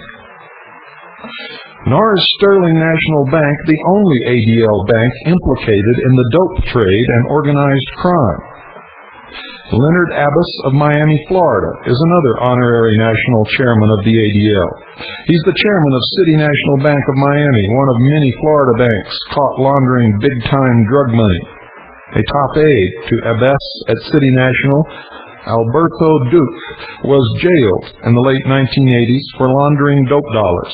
Another senior bank official, Donald Beasley, was hired by Abess on the basis of his former work for the Nugan Hand Bank in Australia. And if you read my book, you know all about Nugan Hand Bank and the Central Intelligence Agency and the laundering of drug money. Nugan Hand went bust in the mid-1980s when one of its founders, Frank Nugan, was found dead in his car, the victim of what police labeled a suicide. And the other partner, former Green Beret and CIA agent Michael Hand, a veteran of Delta Force, disappeared into thin air with $26 million in bank assets. Nugan Hand had been set up during the final days of the Vietnam War by ex-Central Intelligence Agency and Pentagon officers, including Ted Shackley, to launder black market profits and do shady intelligence operations throughout Asia. In the 1985 Mo Dalitz Award dinner was a kind of coming out party for the ADL's friends in the National Crime Syndicate. It was, ladies and gentlemen, by no means the first time the League publicly flaunted its deep ties to the gangster world. You see, in 1963, as part of an effort to vastly expand its fundraising reach, the ADL appointed Hollywood producer Dor Sherry as its national chairman. At the time, Sherry was the reigning superstar at the Metro-Goldwyn-Mayer studios. Among the Hollywood insiders, however, Sherry was known as a lifelong pal of syndicate higher-up Abner Longy Zwillman of New Jersey. Zwillman was one of the first of the Prohibition-era bootleggers and Lansky aides to get involved in the Hollywood motion picture industry, an original member of Murder Incorporated, and the head of the powerful Reinfeld bootlegging syndicate in New Jersey. Zwillman expanded into labor racketeering during the waning days of Prohibition. And by 1930, he had seized control over the Screen Operators Union up and down the East Coast and parlayed that into shares in some of the big Hollywood studios. And you don't think there's any mind control in America? At this time, Dor Sherry ran an amateur drama group at the YMHA in Newark, New Jersey. Childhood friend Zwillman sent Sherry out to the West Coast and installed him at Metro-Goldwyn-Mayer, MGM. When Zwillman got into trouble with the IRS in the late 1950s, some of his syndicate associates became convinced that he might betray some of the mob's most closely held financial secrets. And on February the 27th, 1959, he was found hanging from a pipe in the basement of his 20-room West Orange, New Jersey mansion. According to Federal Bureau of Investigation reports, Sherry attended the funeral. In the FBI memo citing Sherry's appearance at the Zwillman funeral, the Bureau delivered a kind of eulogy to the mobster, citing an article from the New York World Telegram. The FBI memo read, quote, "Nobody followed so successfully for so long the approved underworld formula for success, from rags to rackets to riches to respectability." End quote. And folks, if the rags to respectability formula were to be applied to organizations, the Anti-Defamation League of B'nai B'rith would be first on the list of success stories. For the past 2 decades, Wall Street lawyer Kenneth Bailkin has been Mr. ADL, a long-standing member of the League's National Executive Committee. Bailkin served from 1982 through 1986 as the League's national chairman. It was on his watch that gangster Mo Dalitz got the ADL's prestigious, quote, Torch of Liberty, end quote, prize. That junk bond swindler Michael Milton poured millions of dollars into the launching of the League's A World of Difference propaganda campaign to wreck American public education, and that accused drug money launderer Edmund Safra got Bailkin and the ADL to mediate a corporate divorce between his banking empire and the American Express Company. In return for Bailkin's effort to salvage Safra's badly tarnished reputation, the ADL received a $1 million tax-exempt payoff from him. But Bailkin's real claim to fame, folks, is that he was a central figure in the doping, the drugging of America. Without Kenneth Bailkin's behind-the-scenes legal maneuvering, the Medellin cartel would have had a far more difficult time establishing a beachhead in the United States. In much the same way Bailkin quieted the potentially stormy divorce between Edmund Safra and American Express, he brokered the marriage between renegade financier Robert Vesco and the Medellin cartel's chief of logistics, Carlos Leder Rivas. As a result, the dope smuggling routes through the Caribbean into the United States were consolidated, and the streets of America were flooded during the 1980s with marijuana and cocaine. This sordid story began in 1970, when Kenneth Bailkin, the senior partner at the Wall Street law firm of Wilkie Farr and Gallagher, helped engineer Robert Vesco take over the Investors Overseas Service, a Swiss-based mutual fund that was founded by Bernie Cornfield with startup funding from the Swiss-French branch of the Rothschild family. IOS was a front for Meyer Lansky's international crime syndicate. IOS salesmen traveled the globe carrying suitcases full of cash across international borders. Some of the money came from local investors, but the bulk of it was hot money gained from the Lansky syndicate's dope gambling, prostitution, and extortion rackets. Now, if this method of money laundering was labor-intensive and primitive compared to today's high-speed electronic wire transfers, it was nevertheless efficient. The cash eventually wound up in numbered accounts at some of Switzerland's most corrupt and secretive banks. Some of the banks, ladies and gentlemen, linked to the IOS apparatus, like the Geneva-based International Credit Bank, or BCI, and the Nassau, Bahamas-based Bank of World Commerce, were flagrant fronts for the Lansky syndicate. While BCI was owned by a senior officer of the Israeli Mossad named Tibor Rosenbaum, BCI's office manager, Sylvian Ferdman, was identified by Life magazine in 1967 as one of Lansky's top bagmen, and World Commerce Director Alvin Malnick was Lansky's accountant. When Lansky and his controllers decided to shift the center of their underground banking operations from Switzerland to the Caribbean, as part of a planned expansion of cocaine and marijuana smuggling into the United States, with the cooperation and the help of the intelligence community and the military, it was the ADL and Bailkin that engineered the move. First, the ADL's Minneapolis, Minnesota apparatus, known inside the league as the Minneapolis Mafia, which ran the notorious Kid Can, or Isidore Blumenfeld, organized crime ring, provided the money for a local Hebrew school teacher turned business entrepreneur named Meshulam Riklis to buy up a large block of shares of IOS stock. Once Riklis had amassed enough stock to control the company, he turned around and sold all his shares to Vesco. Vesco was represented in the transaction by Kenneth Bailkin. You see, the circle is now complete. Vesco's next step was to oust Bernie Cornfield as the president of IOS and take over the job himself. Over the next several years, ladies and gentlemen, a total of $270 million was siphoned out of IOS accounts in Switzerland. Officially, the money was never found, and Robert Vesco conveniently fled the United States one step ahead of the FBI and the IRS. The Cornfield to Riklis to Vesco transaction may have been largely a wash of Lansky syndicate dollars.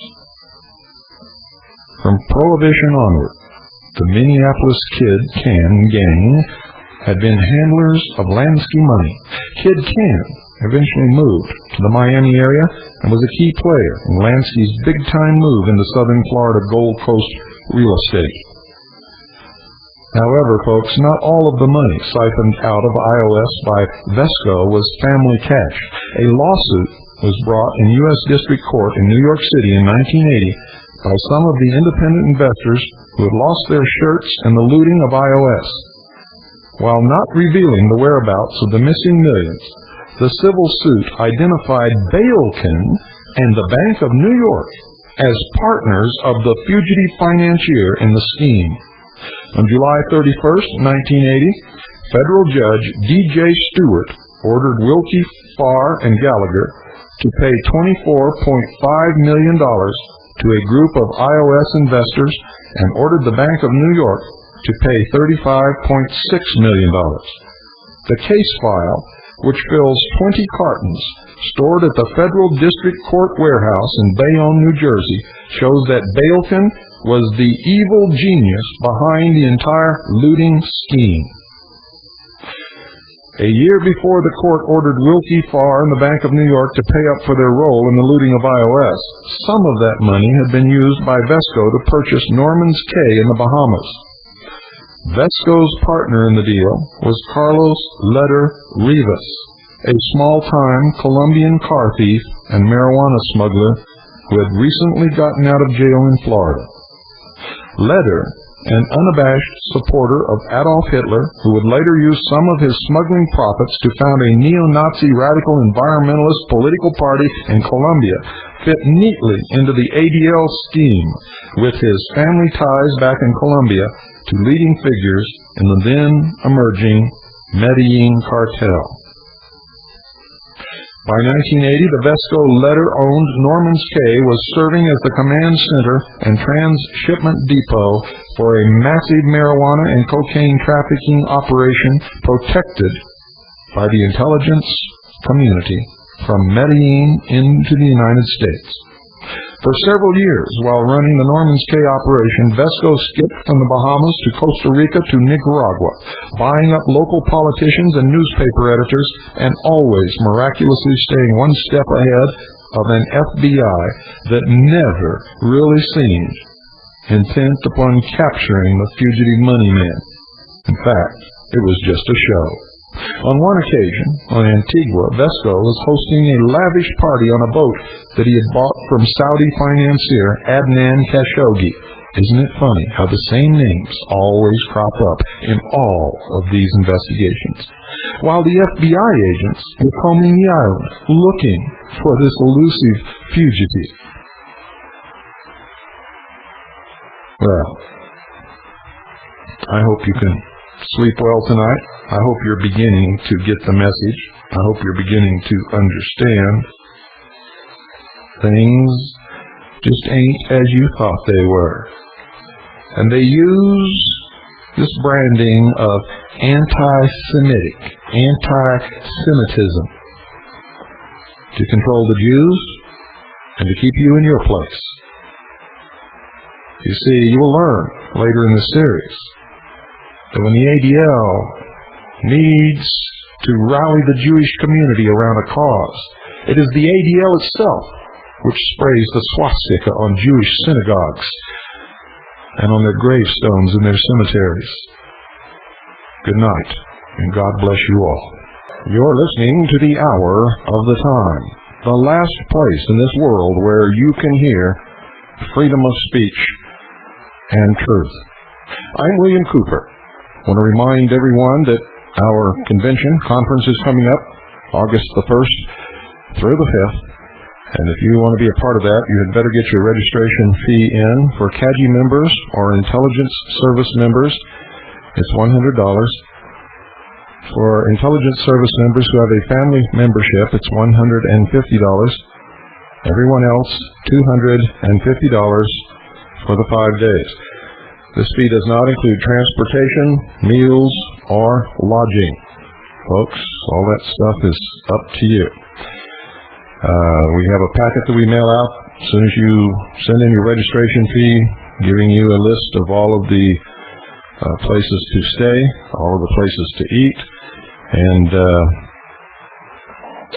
also campgrounds, RV sites. And there are a lot of them, real nice ones too, as a matter of fact. Lyman Lake is only 10 miles down the road.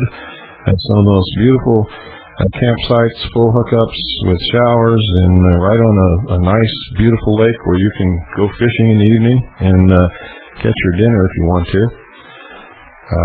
Make sure that you have a fishing license, because there's a lot of game wardens around here just waiting to catch somebody who doesn't have one from out of state, because those fines are big ones. You know what I mean, folks? And if you have reclaimed your sovereignty and know how to fight it in court, that's up to you. Also, remember that the Intelligence Service membership is also open, and it's $100 for a single membership, $150 for family membership. We are not taking CAGI memberships. CAGI News Service will be a continuous, ongoing organization. The Intelligence Service is a quite different ball of wax, folks. Now, tonight, make sure you're paying attention as we continue with our report entitled The Ugly Truth About the Anti-Defamation League, the ADL, by the editors of the Executive Intelligence Review. Now, so that you can more accurately judge this information, this report was published in 1992. CAGI has spent a year and a half with 8 of our best operatives investigating the facts published in this report, and we can find absolutely nothing in this report that is not factual, that is not true. It is a complete, factual, true report. It echoes what other people have discovered when they have investigated the ADL. It echoes bits and pieces that we have collected over the years, but they put it all together. We have duplicated their research. It is 100% accurate. And it verifies everything that I have ever said to you, ladies and gentlemen, about how we are manipulated by these people, the Illuminati, the secret societies. For the ADL does not represent the Jewish people. It represents a secret organization, a secret society, a branch of the Illuminati known as B'nai B'rith, controlled by the Scottish Rite of Freemasonry. I've been telling you this for a long, long time. Many of the victims of the ADL have been Jews over the years. And as you will see, as you continue to listen to the expose of the ADL, as written in a report by the editors of the Executive Intelligence Review, as you will see, ladies and gentlemen, all of us are being manipulated. And for any of you out there who may be Jewish, this is not an anti-Jewish program. It's not anti-Semitic. And if you blindly support the ADL without thoroughly investigating them, as the Executive Intelligence Review has done and as we have done, it would be exactly the same as if I blindly supported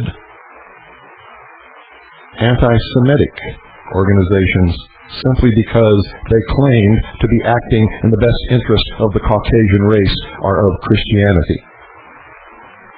So don't be foolish in this. If you've been listening to this program for a long, long time, you know there is no racism here whatsoever. There is no bias for or against any one religion. The only thing we're concerned about here is truth. We want to know who is lying to us, who is deceiving us, who is manipulating us, who is pitting us against each other, who is trying to take our Creator-endowed rights from us, who's trying to destroy the protector of those rights, the Constitution and the Bill of Rights, and bring about a one-world totalitarian socialist government. All of our efforts are toward those ends. And when the common man learns how stupid, ignorant, and apathetic he's been, how easily he's been lied to, how easily he's been deceived, and how easy it is for the puppet masters to pull the strings and make him dance, then we can cast off the yoke of slavery forever, and all peoples will have finally a chance to maybe live together in peace.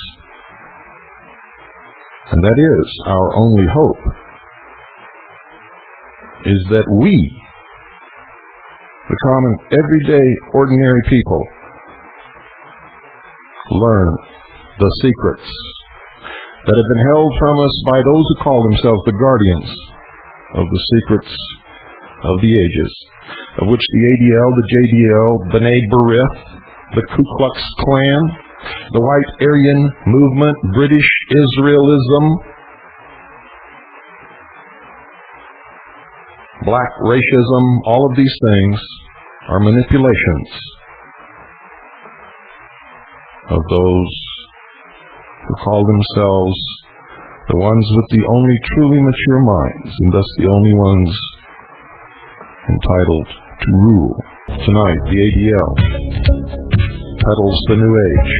In the summer of 1989, the entire world was reeling in shock and horror over the discovery of a satanic burial ground on a ranch in Matamoros, Mexico. Dozens of mutilated, cannibalized corpses were discovered. The grisly details of the kidnapping and human sacrifice of one of the cult's victims, Texas college student Mark Kilroy, prompted Texas state legislators to draft a law stiffening the penalties for satanic ritualistic crimes and making it a criminal offense to conduct certain occult rituals. The governor of Texas convened a special session of the legislature to get the bill passed. But, ladies and gentlemen, the ADL, the Anti-Defamation League, while peddling bills all across the country that would make it a crime just to think anti-Semitic thoughts, launched an all-out effort to defeat the Texas crackdown on satanic crimes, branding the bill anti-Semitic. Now, if it was true that the bill was anti-Semitic, it would be an admission by the ADL that Semitic means satanic. However, that's not true, as you will see. Semitic does not mean satanic. However, that's what this reaction by the ADL would imply. In its jaded logic, the ADL claimed that technically the bill made it illegal for rabbis to perform circumcisions on infants. Nothing could have been further from the truth, for not only do Jews practice circumcision upon infants, but most doctors recommend it to all male-born babies in almost every hospital in the country as a hygienic measure. The vast majority of the Jewish community in Texas, including many leading rabbis, refused to buy into the ADL's twisted interpretation and supported the bill as they should have as good citizens of the state, which most Jewish people are. Some people began to smell a rat, and they were right. Not only has the ADL been an integral part of the organized crime structure that has wrecked America's youth through the peddling of drugs, but as a pivotal institution within the Scottish Rite Freemasonry Southern jurisdiction, the ADL has been a part of the century-old effort to paganize America under a variety of labels: secular humanism, new religions, and most recently, the New Age. Not surprisingly, as investigators probed the higher levels of the New Age plot, they found that the New York City Cathedral of St. John the Divine, the headquarters of ADL patrons Bishop Paul Moore and Canon Edward West, was at the very center of the paganization effort. This is the same cathedral that George Bush used to attend. While nominally part of the Anglican Protestant Episcopal persuasion, the cathedral was actually the underground headquarters of the Luciferian movement in America. Since 1948, ladies and gentlemen, the ADL has devoted over 1/3 of its legal efforts to support activity that may rightfully be called the plot to kill God. You see, the ADL has filed dozens of amicus curiae, friends of the court briefs, in legal cases often settled by the United States Supreme Court, whose results have included banning school prayer, banning released time for religious instruction, banning Christmas carols and spirituals, banning celebration of Judeo-Christian holidays. Now, do you understand that? Not just Christian, but Judeo-Christian. Jewish.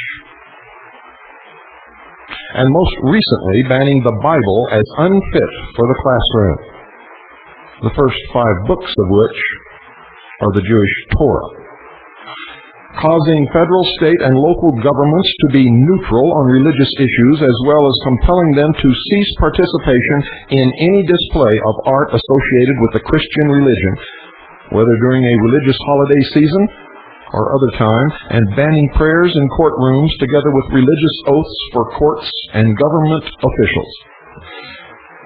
While the ADL has concentrated upon uprooting the traditions of Western Christian civilization from public life, in effect by throwing Christianity out the front door of schools, it has not ever protested as New Age religion has been ushered in the back door now to permeate society.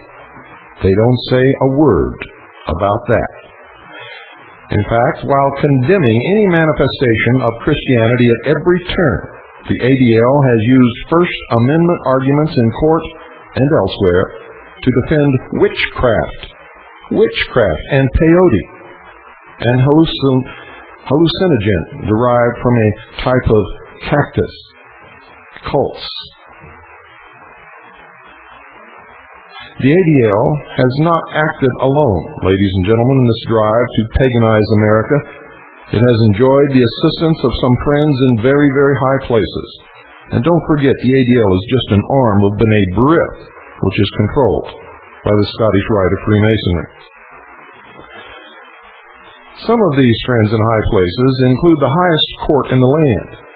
It began in earnest on February the 10th, 1947, when Supreme Court Justice Hugo Black rendered the majority opinion in the case of Everson versus Board of Education. Black, ladies and gentlemen, who was a lifelong member of the Ku Klux Klan and was a 33rd degree Freemason of the Southern jurisdiction of the Scottish Rite, enshrined the following phrase, and I quote,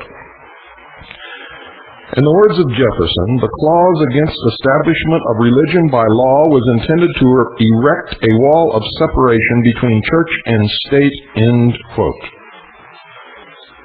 During the period of time when the attention of the court seemed to focus on religious clause cases, roughly 1949 to 1956, 7 members of the craft, that's Freemasonry, served on the court along with a former Freemason, Justice Sherman Milton. Freemasons continued to dominate the court while most of the decisions to uproot Christianity were made until 1971. The southern jurisdiction of Scottish Rite Freemasonry, to which the preponderance of Supreme Court justices belonged from the period of 1939 to 1971, is the self-described New Age jurisdiction, and that was their term, ladies and gentlemen, not mine and not the editors of the Executive Intelligence Review. That's what they called themselves. Not coincidentally, the magazine, the publication of the Supreme Council of the Southern Jurisdiction of the Scottish Rite was entitled The New Age. As Paul A. Fisher aptly demonstrates in his book entitled Behind the Lodge Door, the original intent of the Religious Establishment Clause by the Founding Fathers who shaped this constitutional instrument was to guard against the states establishing a theocracy of the Roman cult variety that would persecute those practicing the tenets of Western Christian civilization upon which the Republic had been founded. Yet through Justice Black's Wall decision in Everson and hundreds of subsequent federal, state, and local rulings, a Manichaean religious cult is on the verge of establishing a New Age theocracy in the United States today. The Founding Fathers, ladies and gentlemen, whatever problems may have existed With their religion in that regard, they believed that each individual had been created in imago viva Dei, in the living image of God, with a divine spark of reason which they expressed in the principle that all men are created equal under God. The fallacy of the wall of separation cult dogma is shown by the Northwest Ordinance passed in 1787 and readopted in 1789, which provided, ladies and gentlemen, that religion, morality, and knowledge being necessary to good government and the happiness of mankind, schools and the means of education shall forever be encouraged, end quote. And in his farewell address to the nation in 1796, President George Washington declared that, quote, religion and morality are indispensable supports for political prosperity, end quote. And he warned that we could not expect, quote, that national morality can prevail in the exclusion of religious principle, end quote. For it is a fact, without religion, there are no morals. Undoubtedly, Justice Hugo Black's Masonically dominated court would have found these sentiments to be unconstitutional. As Justice Black's son said of him, he was a man who, quote, could not whip himself up to a belief in God or the divinity of Christ, life after death, or heaven or hell, end quote. When he first ran for the United States Senate, public condemnation compelled Black on July 9, 1925 to, quote, retire from the Robert E. Lee Klan No. 1, but he closed his letter of resignation to the Kligrap, that's the secretary in the Ku Klux Klan, yours in the sacred, unbreakable bond, end quote. And this man was sitting on the Supreme Court of the United States of America. Having won election, Black participated in a secret Klan ceremony witnessed by investigative reporter Ray Spriggle on September the 2nd, 1926, where Senator Black was welcomed back to the Klan with a grand passport of life membership at the Birmingham, Alabama State Klan meeting. At the ceremony, Black swore never to divulge, even under threat of death, the secrets of the invisible empire. And he said, quote, I swear I will most zealously and valiantly shield and preserve by any and all justifiable means and methods white supremacy, all to which I have sworn by this oath I will seal with my blood. Be thou my witness, Almighty God. Amen. End quote. Ironically, ladies and gentlemen, although Spriggle's truthful articles were carried in all the major papers, it was the two flagship journals of American liberalism, The Nation and The New Republic, that chose to believe Black's denials that he was a Klan member in the 1920s, in a scandal that continued after President Franklin Delano Roosevelt appointed Senator Black to the Supreme Court in 1937, and since it has been proven. The ADL, ladies and gentlemen, has been among the strongest upholders of lifelong Ku Klux Klan member and Mason Justice Hugo Black's Wall of Separation decision, beginning a year after the 1947 Everson opinion containing this new language. A history of that involvement can be found in the ADL's pamphlet called Friend of the Court 1947 to 1982. To secure justice and fair treatment for all, by Jill Donnie Snyder and Eric K. Goodman. In the chapter titled Separation of Church and State, we find the following, and I quote, since 1948, ADL has filed amicus briefs in practically every major church-state case, consistently arguing for a strict interpretation of the Establishment Clause. ADL continues to work for a strict separation of church and state, a commitment that dates back to the League's first involvement in an Establishment Clause dispute, McCollum versus Board of Education. In the Everson opinion, the court emphasized in strong language the parameters of the Establishment Clause. ADL stands firmly committed to a strict separation between church and state. The wall of separation must be fortified and strengthened so that the religious freedom dreamed of by Jefferson and the other founding fathers may endure now and forever an example to the world." End quote. Among the actions in which the ADL has been the historic friend of a Masonically dominated court and of KKK or Justice Black's wall reinterpretation of the Establishment Clause are: 1. Released time.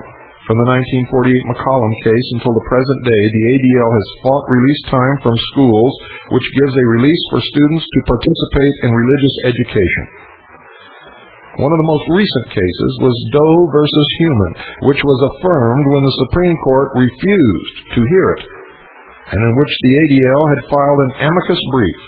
It resulted in the school system of Gravette, Arkansas, having to end the practice of released time for religious instruction in the schools on a voluntary basis requiring parental approval.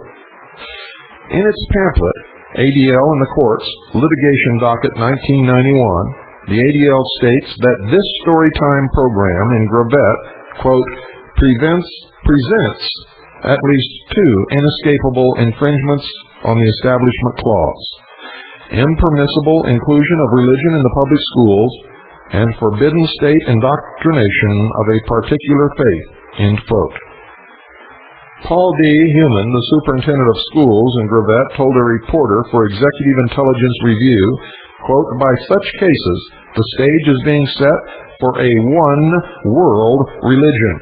Kids are being brainwashed to death by the New Age religions, and it has become harder and harder to take a Christian stand. There is no question but that the real agenda of groups like the ADL is to usher in the New Age.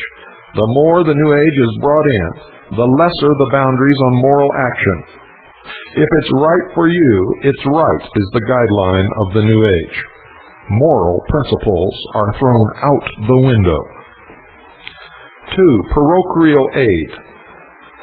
The question of public aid for parochial schools was the centerpiece of the Everson decision written by Justice Hugo Black, and there have been dozens of parochial aid suits since then. For over 30 years, one of the ADL's strongest allies in such cases has been Americans United for Separation of Church and State. According to the managing editor of the Scottish Rite Journal, Dr. John W. Bocher, Sovereign Grand Commander C. Fred Kleinknecht relied heavily upon the staff of Americans United for Separation of Church and State to write his call to arms in the November 1991 issue defending Jefferson's, quote, "wall of separation," end quote, which Kleinknecht calls the cornerstone of the Constitution.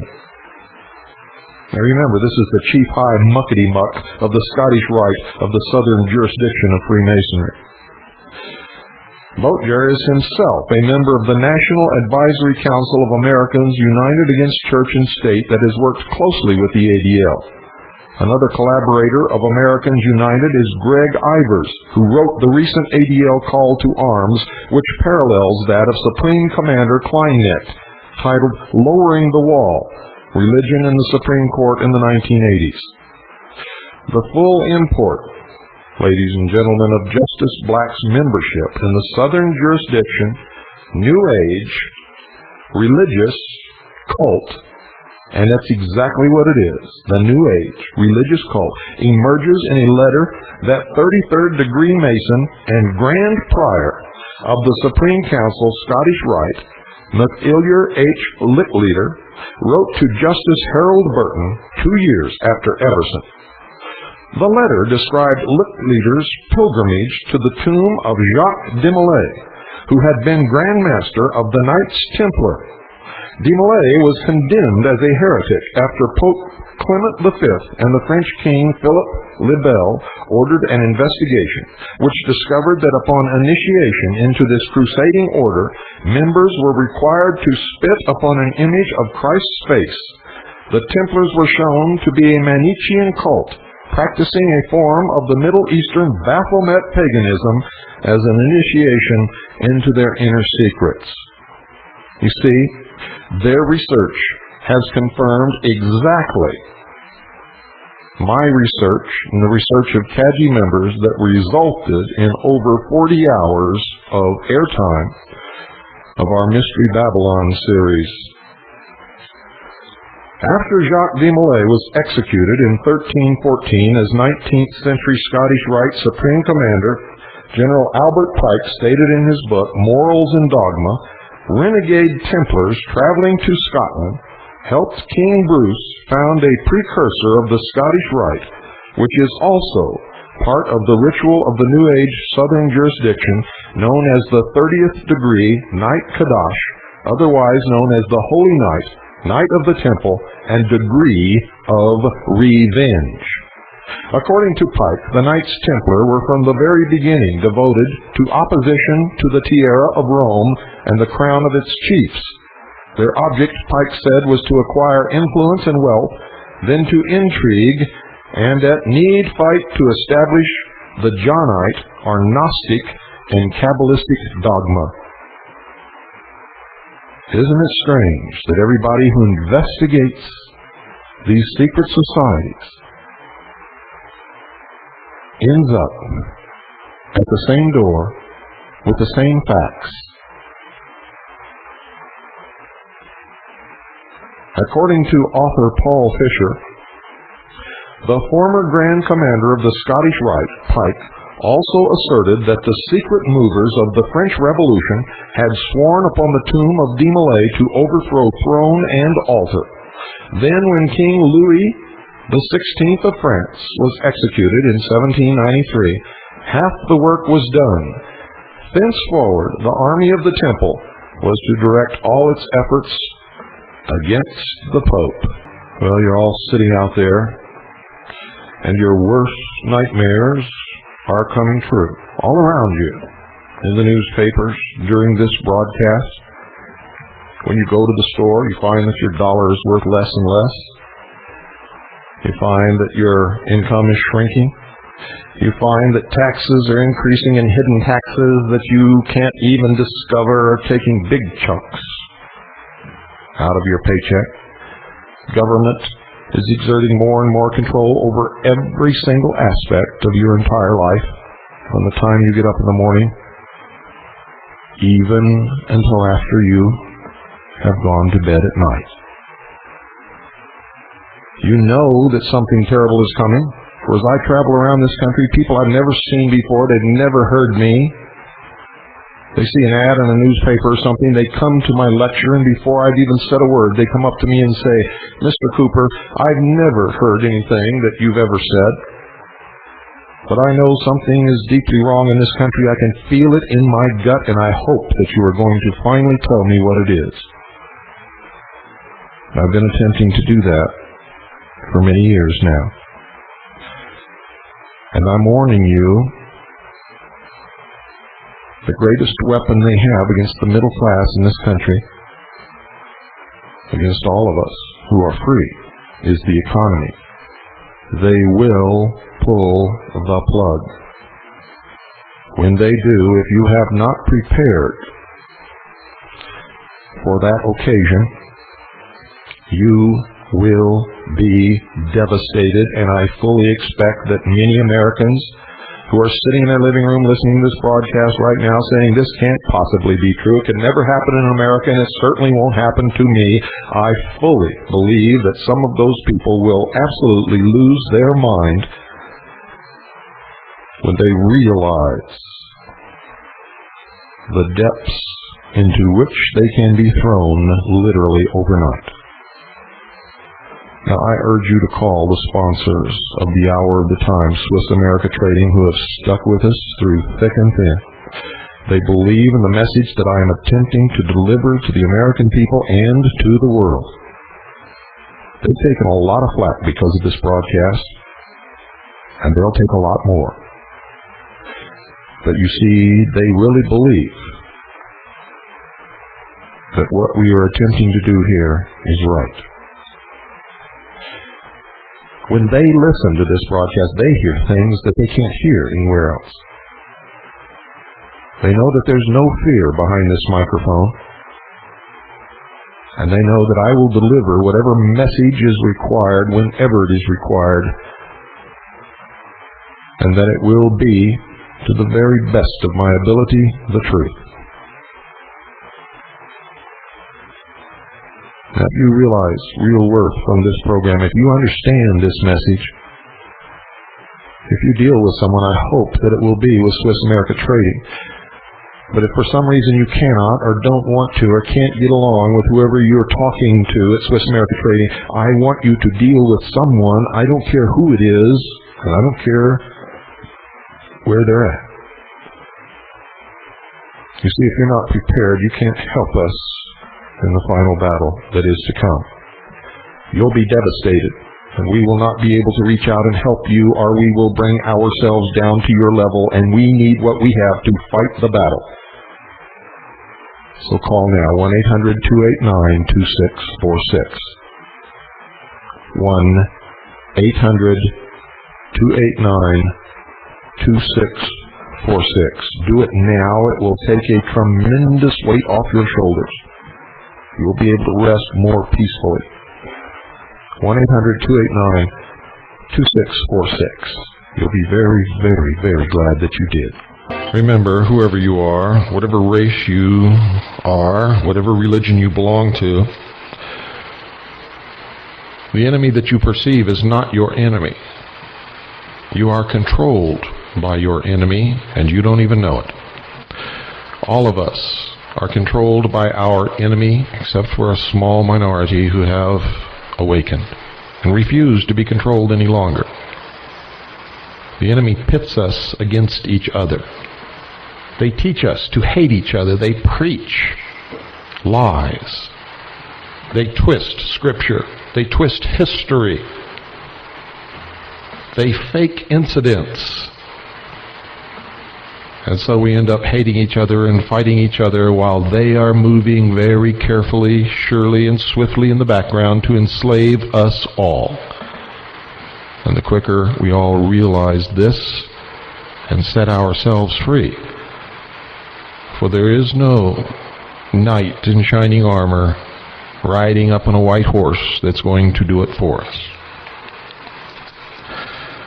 The United States founding fathers well knew the seditious nature of the Scottish Rite, which President George Washington, in a letter to Minister G.W. Snyder, denounced for its diabolical tenets and for having unleashed the pernicious principles of the Jacobin mob during the French Revolution.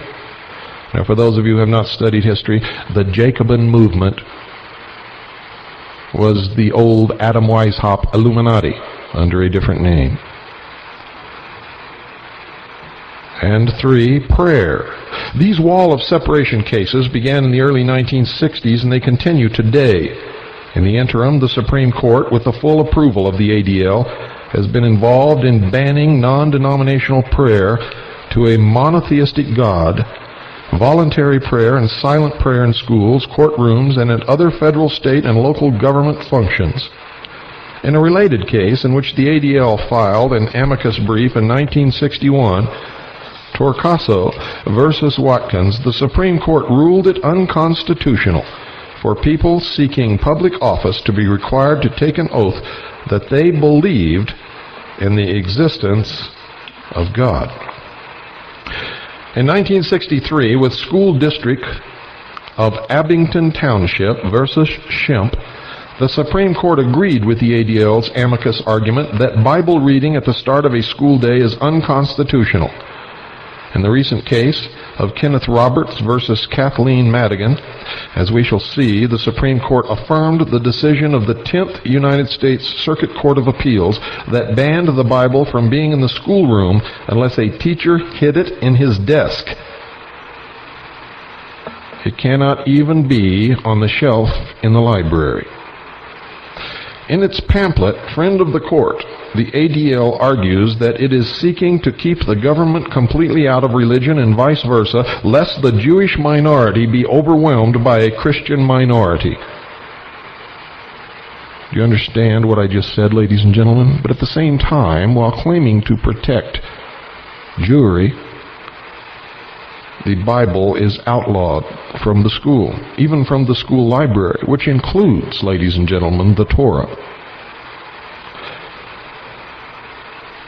So in the guise of defending Jewry against Christianity, Jews also are prohibited from taking their holy book into school, having it in school, or reading it in the school library. Also from saying prayers. It protects no one. It takes away the right to practice the religion of your choice for all of us, every single one of us. Jew, Gentile, the followers of the Prophet Muhammad, Buddhists, those who follow the Shinto way, Taoism, it doesn't matter. Quote, "The horrible consequences of an officially sponsored religion can be seen in the Crusades and in one of the darkest periods in Jewish history, the Spanish Inquisition. ADL works to ensure a strict separation of church and state so as to protect minority religions. Judaism is a central concern for the League," end quote. Now children saying a prayer in school or carrying a copy of their own personal religious book, whatever it may be, are now compared to the Spanish Inquisition. Do you see how things are twisted, ladies and gentlemen? But the ADL's hostility, rather than being directed against Christianity, is actually directed against the entirety of all of the Judeo-Christian tradition, including Jews, especially Orthodox Jews. It's demonstrated when the ADL filed amicus briefs to ban display of the 10 Commandments in the classroom in cases paralleling the school prayer issue. Perhaps the most ironic case, given the ADL's claims to represent Jewish interests, was its stand in the 1980 Ten Commandments case, Stone versus Graham, where the plaintiffs challenged a Kentucky statute which required the posting of the Ten Commandments in each school classroom. The ADL ended up fighting a small print statement after the last commandment, which read, listen to this, folks, this is what they fought. Quote, "The secular application of the Ten Commandments is clearly seen in its adoption as the fundamental legal code of Western civilization and the common law of the United States," end quote.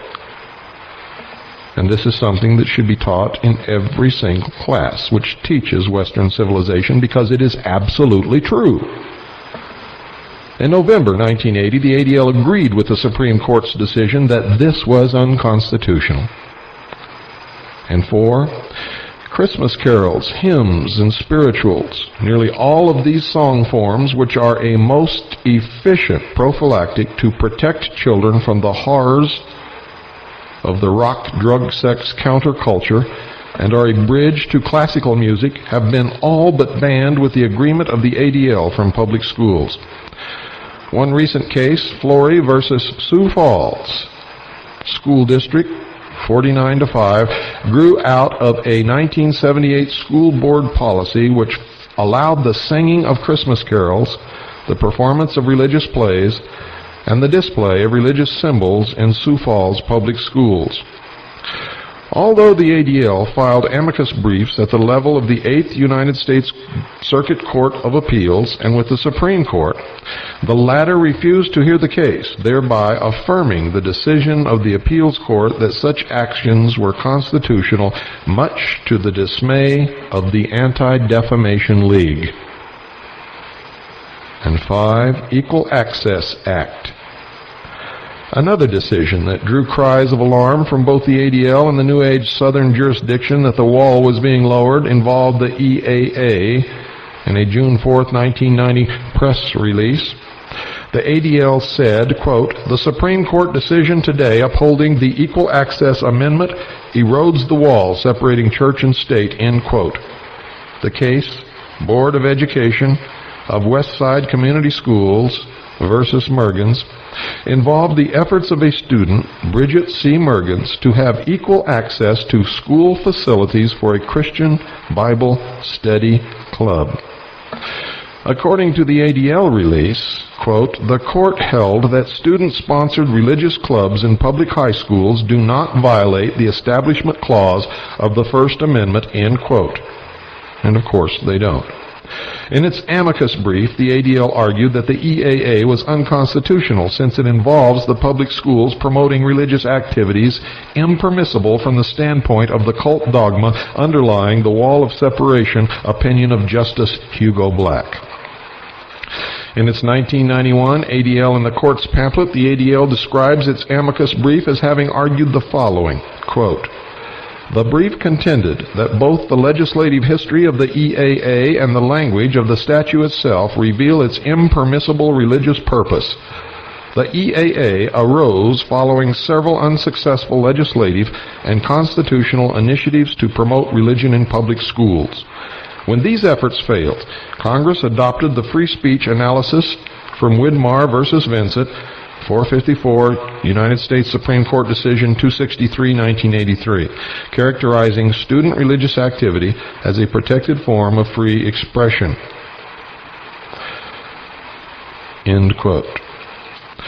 What particularly disturbed the ADL was that by granting Christian clubs equal access to school facilities, where there was an open forum for the debate of often competing ideas, the Supreme Court, in upholding the EAA, had somehow given undue emphasis to the free speech clause of the First Amendment over the Establishment Clause interpretation of Justice Black.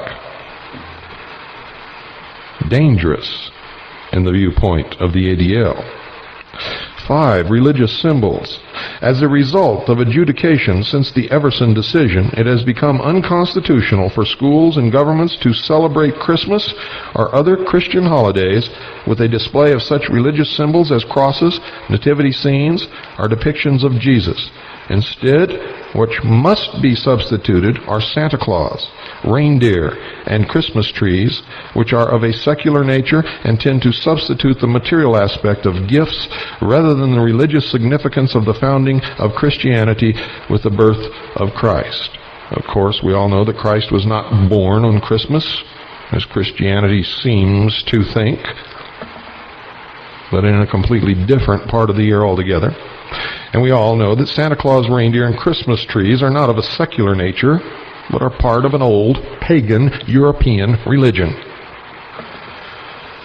The ADL has participated in a number of such cases. Among the recent ones described in its 1991 ADL in the Courts pamphlet is Doe versus Small, 934F, 2nd, 743, 7th Circuit, 1991. Quote, "At issue in this case was the constitutionality of a public park display of numerous large paintings depicting scenes from the life of Jesus Christ," end quote. The ADL wrote an amicus brief in this case from Ottawa, Illinois, saying that the local government's assistance to the JCs in preparing the annual display, including the use of public land, violated the wall of separation. Writes the ADL, quote, "The brief contended that the city is not merely acknowledging or celebrating Christmas, but that it is instead supporting Christianity," end quote. Yet in the case of American Jewish Congress versus City of Beverly Hills, case number CV 90-6521, when the American Jewish Congress filed suit against the Lubavitchers for erecting a menorah to celebrate Hanukkah on public property, the Anti-Defamation League worked out a compromise whereby the menorah could be displayed along with a large Christmas tree on land that did not face public buildings. 5. Banning the Bible. On June 29, 1992, the Supreme Court let stand a ruling in the case of Kenneth Roberts versus Kathleen Madigan and Adams County School District number 50. That the Constitution prohibits an elementary public school teacher from silently reading the Bible to himself while his students read secular books. The court declined to review a decision of the 10th U.S. Circuit Court of Appeals that Kenneth Roberts, a 5th grade public school teacher teaching in a suburb of Denver, violated the Constitution by reading the Bible to himself during the classroom's silent reading period. End quote. Now I ask you, ladies and gentlemen, why would anyone care what someone reads silently to themselves during a period when there is absolutely nothing for them to do except wait for the students to finish their assignment? The 10th Circuit had ruled that even having the Bible on top of the teacher's desk in view of the students violates the First Amendment, and Roberts had been forced to hide the Bible in his desk after he was admonished by the principal, Kathleen Madigan. The appeals court also ruled it unconstitutional for Roberts to include 2 Christian books, the Bible in Pictures and the Story of Jesus, in his 240-volume classroom library, among such other books as Tom Sawyer, The Wizard of Oz, and Charlotte's Web. Also in the classroom library were 2 books that contained discussions of Indian religions and a book on Greek mythology, neither one of which the ADL was concerned about. The ADL filed an amicus brief with the 10th U.S. Circuit Court of Appeals to quote ADL in the courts, and I quote, ADL's brief argued that the district court properly denied the injunctive relief when it determined that Roberts was using his role as a teacher to advance religion in violation of the Lemon Establishment Clause test. ADL argued that the Supreme Court has recognized repeatedly that to impressionable school children, religious activities in the public schools convey the message of government sponsorship of religion. This is particularly true when a teacher reads from the Bible in front of students. End quote. Now, someone reading this casually would think that it means that the teacher was reading from the Bible to the students. And of course, he was not. Words can be tricky. And words can tell the truth but convey the wrong meaning, especially to sheeple. However, as even the ADL had to acknowledge, quote, one of the 3 judges in the Court of Appeals panel dissented, charging that the school was converting the Establishment Clause into governmental disapproval, disparagement, and hostility toward the Christian religion, unquote, all of which are forbidden by the Constitution of the United States of America. The ADL's hostility to the basic Judeo-Christian principles upon which the United States was founded is blatant. Its support for overtly satanic or New Age alternatives to Judeo-Christian moral values, while less public, is also clear, very clear, upon close observation. The League's post-Matamoros efforts to sandbag Texas legislation against satanic-related crimes is one case in point. Another case in point, ladies and gentlemen, is the ADL's involvement in one of the most outrageous instances of child sexual abuse in recent memory. The scandal began in Omaha, Nebraska, and many of you have heard about it, but eventually spread to Washington, D.C., implicating officials of the Reagan-Bush White House in after-hours cavorting with male prostitutes. It has been the subject of thousands of pages of news coverage, several criminal trials, and one book, The Franklin Cover-Up, Child Abuse, Satanism, and Murder in Nebraska, written by retired Nebraska State Senator and decorated Vietnam War hero John DeCamp. In late 1988, federal regulators moved in and shut the doors of the Franklin Community Federal Credit Union in Omaha. The institution had been looted into bankruptcy by its founder and manager, Larry King. King, a prominent black Republican Party activist, had been sponsored by some of the most powerful people in town, including the publisher of the only statewide daily newspaper in Nebraska, Harold Anderson, and one of the world's wealthiest men, investment broker Warren Buffett. Following the blowout of Franklin Credit, evidence began to surface that King, along with many of his prestigious local backers, was part of a VIP homosexual cult which regularly tortured and sexually abused area youth in pedophilic orgies. Further investigations, ladies and gentlemen, linked King to Washington lobbyist and homosexual Craig Spence. When Washington bunco cops busted a male prostitution ring in the summer of 1989, Spence's name showed up all over the company's records as one of its biggest spending clients. Spence had high-level White House and GOP connections, and on several occasions had toured the president's home after dark in the company of corporate clients and homosexual prostitutes. According to several accounts, King and Spence were business partners in several callboy services. Back in Omaha, Nebraska, a mad dash to cover up the pedophile activities was launched by local Federal Bureau of Investigation officials and the Omaha Chief of Police, Robert Wadman, himself a member of the homosexual cult. According to numerous witness accounts, and according to a book recently published, the FBI had a lot of practice covering up this kind of thing, following their director, J. Edgar Hoover, during his tryst with young boys across the nation. Ultimately, King was carted off to federal prison on bank fraud charges, and several efforts to get to the bottom of the pedophile ring were short-circuited. And I might inject here, J. Edgar Hoover was also a 33rd degree Freemason of the Scottish Rite. More questions remain unanswered, but one thing is certain. Alan Baer, a local Omaha multimillionaire and financial backer of the ADL, was personally caught red-handed in pedophile activities. In 1990, Baer was charged with pandering by local police. He pleaded guilty to a lesser charge rather than face a jury trial with all the attendant media coverage. Baer's name came up repeatedly as a major player in the testimony of victim witnesses to the child abuse. The Alan and Marcia Baer Foundation was also listed as a source of money to several charities, including the Girls Club of Omaha, that were apparently victimized by the child abuse ring. The foundation also donates to the Gay Men's Health Crisis Incorporated in San Francisco and the People with AIDS Coalition. In December 1991, Alan Baer put up the money for a full-page advertisement placed by the ADL, the Anti-Defamation League, in several major newspapers.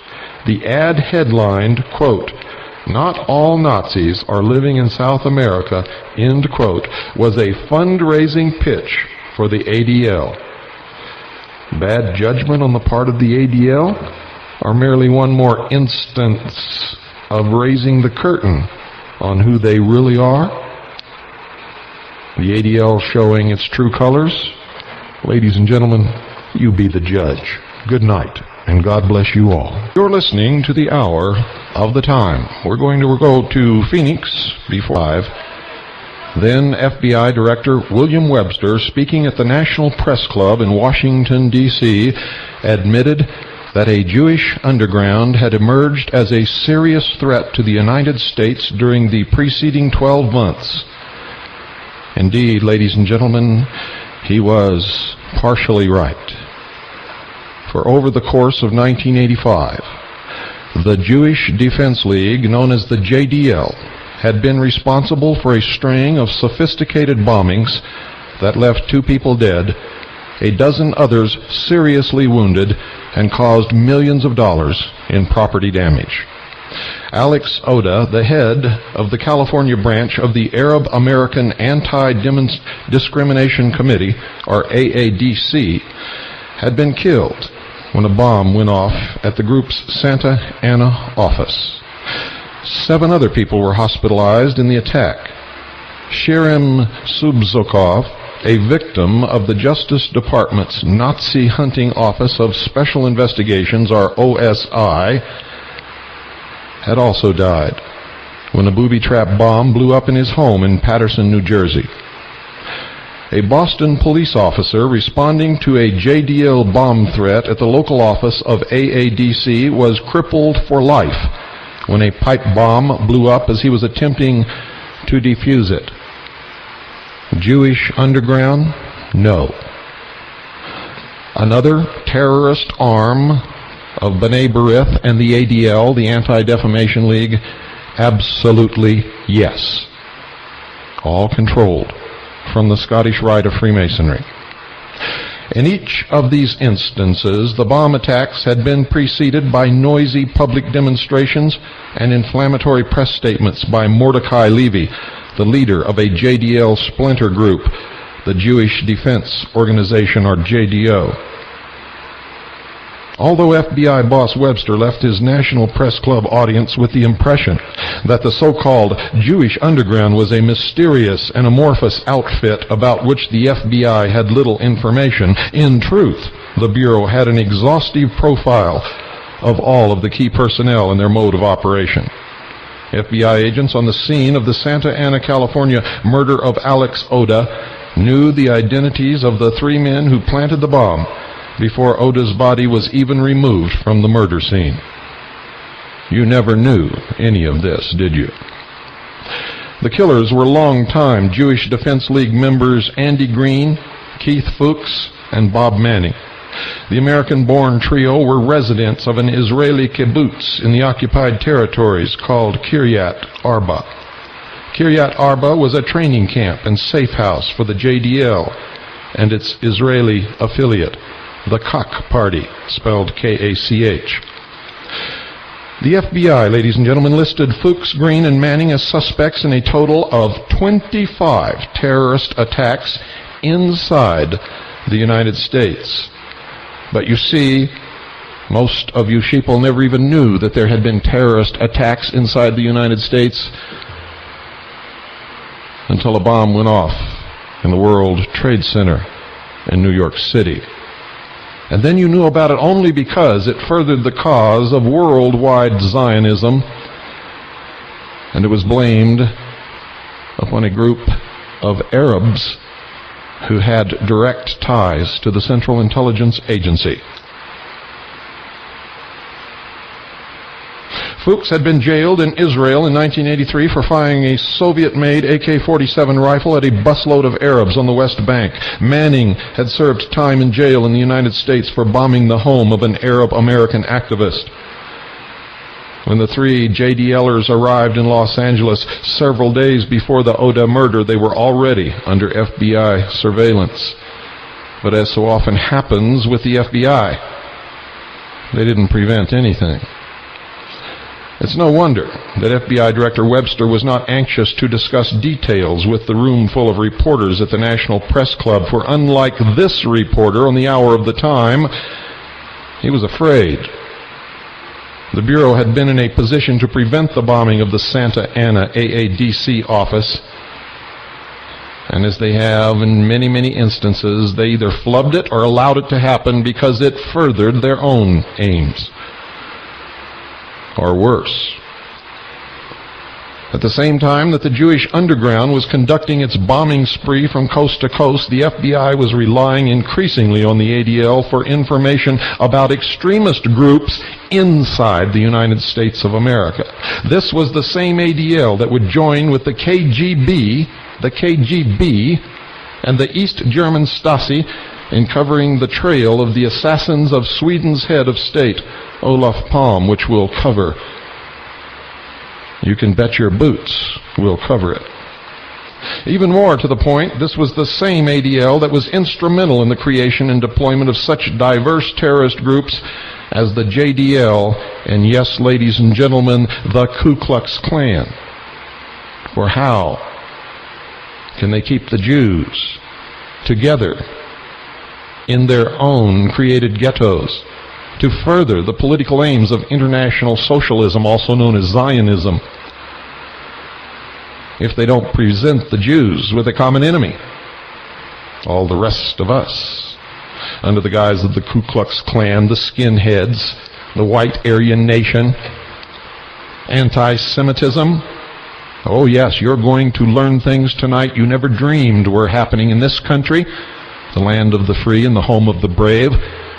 Turns out to be the Liars Club.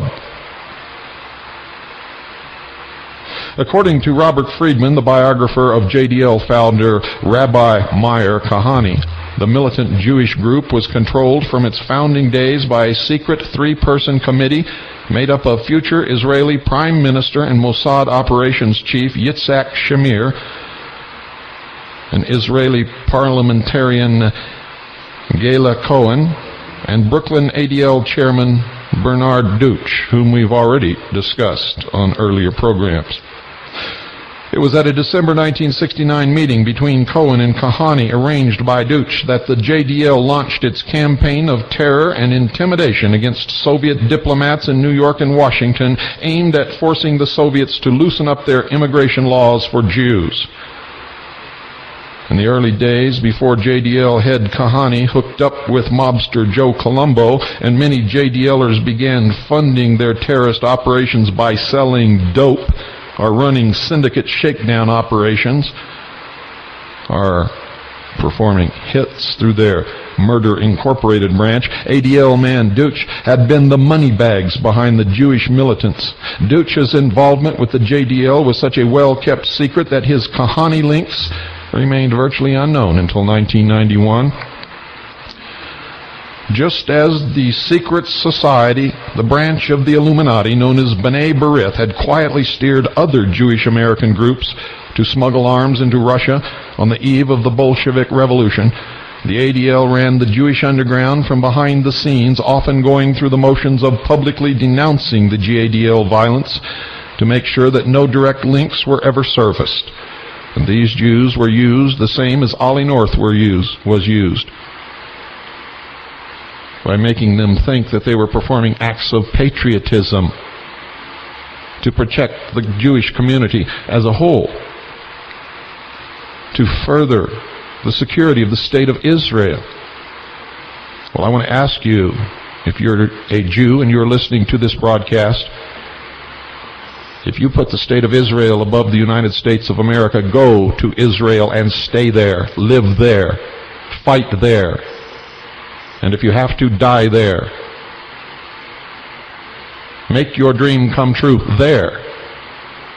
This is the United States of America. And if you're an American, I don't care what else you call yourself, you owe your allegiance to America, to the Constitution and to the Bill of Rights. You see, you're being used to help this great nation. The only nation in your history that gave you sustenance, gave you protection, allowed you to prosper. You look around and you see anti-Semitism everywhere, where it is not. It does not exist here, except within less than 1/1000th of 1% of the population. It is negligible. But if you continue in the path that you are going, you will create a wave of anti-Semitism that will destroy you.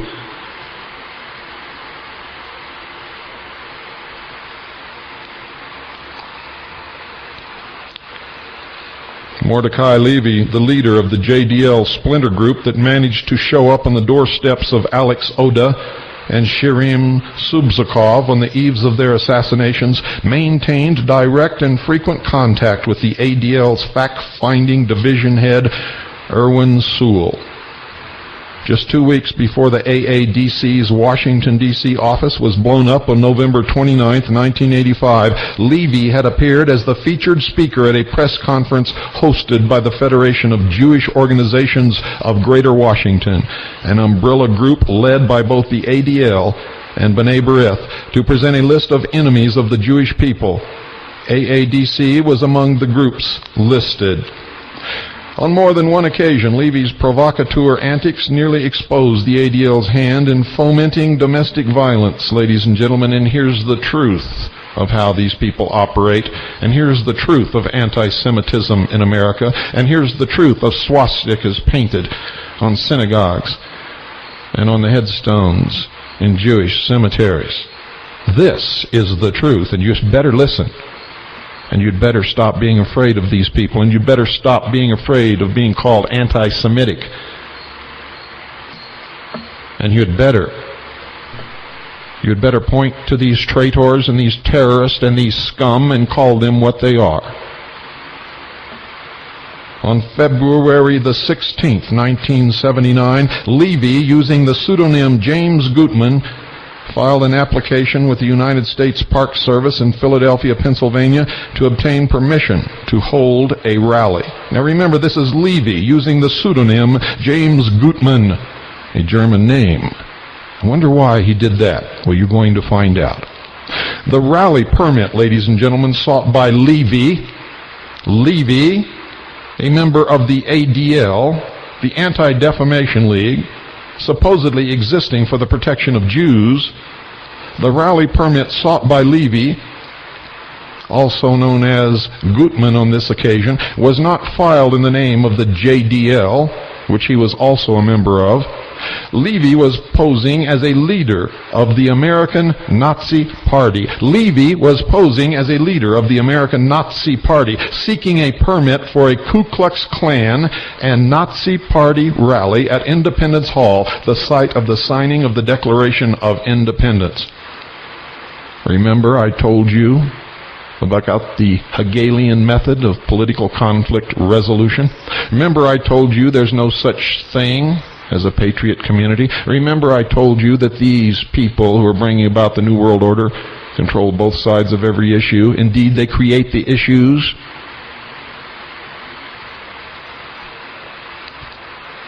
According to the rally permit, Levy was planning a white power rally to show white masses unity of white race and to show the world niggers and Jews are cowards.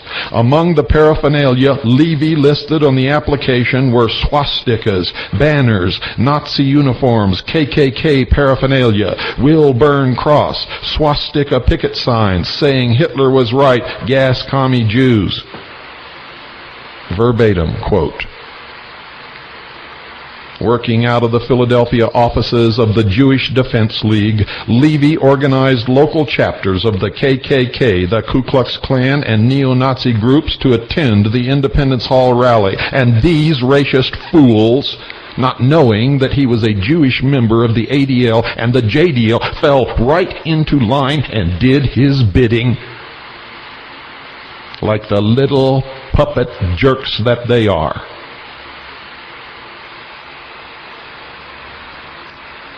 In the case of the Trenton, New Jersey Ku Klux Klan, Levy had an inside track. Listen to this. James Rosenberg, also known as Jimmy Mitchell and Jimmy Anderson, a full-time paid employee of the Anti-Defamation League fact-finding division, had successfully infiltrated the local chapter of the Klan. Rosenberg had recently attempted unsuccessfully to get some of the local KKKers to blow up the Trenton headquarters of the National Association for the Advancement of Colored People, NAACP. At the same time he was posing as James Gutman, neo-Nazi, Levy was also mobilizing the Jewish community and every ragtag left-wing socialist Nazi. And that's exactly what they are. For Nazis are really left-wing, ladies and gentlemen. Radical group in the greater Philadelphia area to attend a mass demonstration to confront the Ku Klux Klan and Nazis at Independence Hall. You see, if they all really knew the definition of these terms that they banner about, they'd join forces and they'd be a lot stronger. Oh, the world is full of fools. I sit back and I watch all of this. And I alternately laugh and cry and laugh and cry.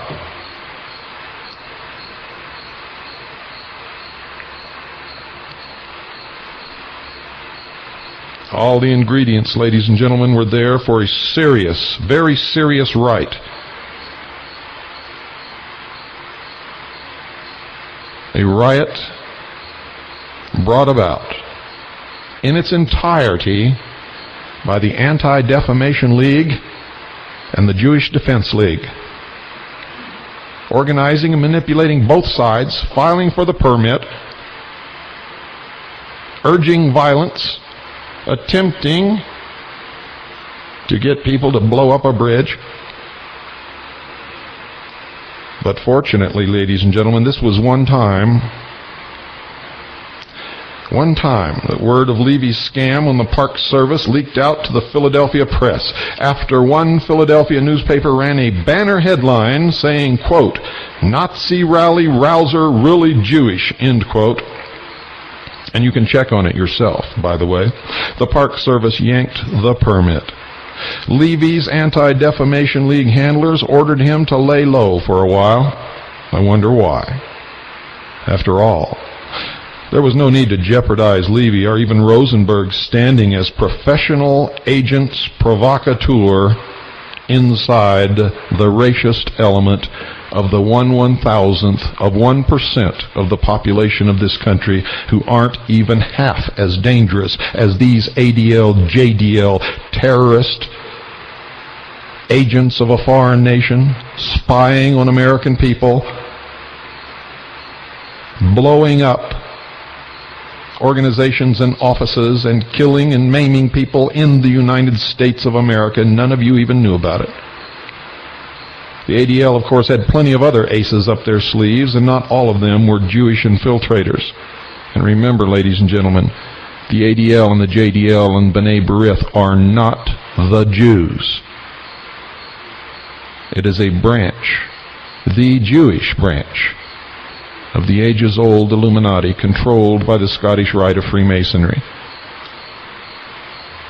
And out of all the Jews in this country, only a handful belong. One of the most shocking instances of racist violence during the civil rights battles in the South of the United States during the 1960s was the execution-style murders of 3 civil rights workers in Philadelphia, Mississippi in 1964. And now you're going to hear what really happened. The murders of Andrew Goodman, Robert Cheney, and Mitchell Schwerner sent shockwaves across America and the world as many people began to realize for the first time that the Confederacy, far from being dead, was very much alive and very much committed to rolling back the tide of equal rights for all races, at least in the Deep South. True to its historical roots in the southern jurisdiction of the Scottish Rite of Freemasonry and in the original Confederate secessionist plot, the Anti-Defamation League, contrary to its own published propaganda, and that's exactly what it is, propaganda, lined up squarely with the Klan, the Ku Klux Klan, where it counted the most, with its checkbook. One particularly sordid instance of collusion between the Anti-Defamation League and the Ku Klux Klan came to light in a hail of bullets on the night of June 30th, 1968, in Meridian, Mississippi, outside the home of ADL official Meyer Davidson. When the smoke cleared, a local school teacher named Kathy Ainsworth lay dead, and a second man, Thomas A. Terrens III, lay dying, after being hit with over 70 bullets, ladies and gentlemen, fired by 22 local police and FBI agents. Shades of Waco. Miraculously, Terrence survived the attack. Terrence and Ainsworth, both local Ku Klux Klan members, had been set up. They went to Davidson's home, ladies and gentlemen, that night to plant a bomb on his doorstep, not knowing that the leader of their own Ku Klux Klan chapter had betrayed them, and that a small army of police and FBI sharpshooters was waiting in the bushes to ambush them. Right after this short break, I'll tell you who planned it and who brought it about. Inside the local Ku Klux Klan chapter, who set up Terrence and Ainsworth, was one of the killers of Goodman, Cheney, and Schwerner. Alton Wayne Roberts was out on bail awaiting his trial along with 6 other members of the White Knights of the Ku Klux Klan for the Philadelphia, Mississippi murders, when in the early spring of 1968 he cut a deal with the Anti-Defamation League's regional director, Adolph Botnick. The New Orleans-based Botnick had been a long-standing friend of the late Guy Bannister.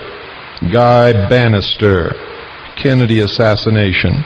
The former FBI special agent implicated by District Attorney Jim Garrison in the assassination of President John F. Kennedy. Botnick, with the blessings of Meridian-based FBI Special Agent Frank Watts and Meridian Police Detective Luke Scarborough, agreed to pay Alton Wayne Roberts and his brother, Raymond Roberts, $69,000 to become the League's paid agents provocateur. $25,000 in unmarked $20 bills was hand-delivered from New Orleans to the Roberts brothers just days before the Ainsworth-Terrence ambush. At the time the deal was struck, the White Knights, led by the 2 Roberts brothers, had been on a 9-month bombing spree. 9-month bombing spree. And you thought poor old David Koresh was a bad guy. You stupid sheeple. You need to be sheared. You need to be led to the slaughter. You need your asses kicked. You need to wake up quick. You wonder why I get angry behind this microphone. Sometimes I wonder why I'm behind this microphone.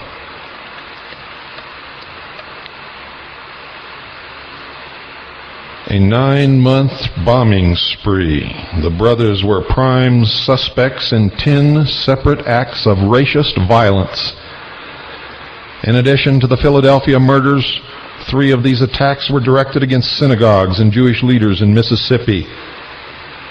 Do you understand, folks? It's not the Jews. The Jews are being lied to. They're being manipulated just like all of you are.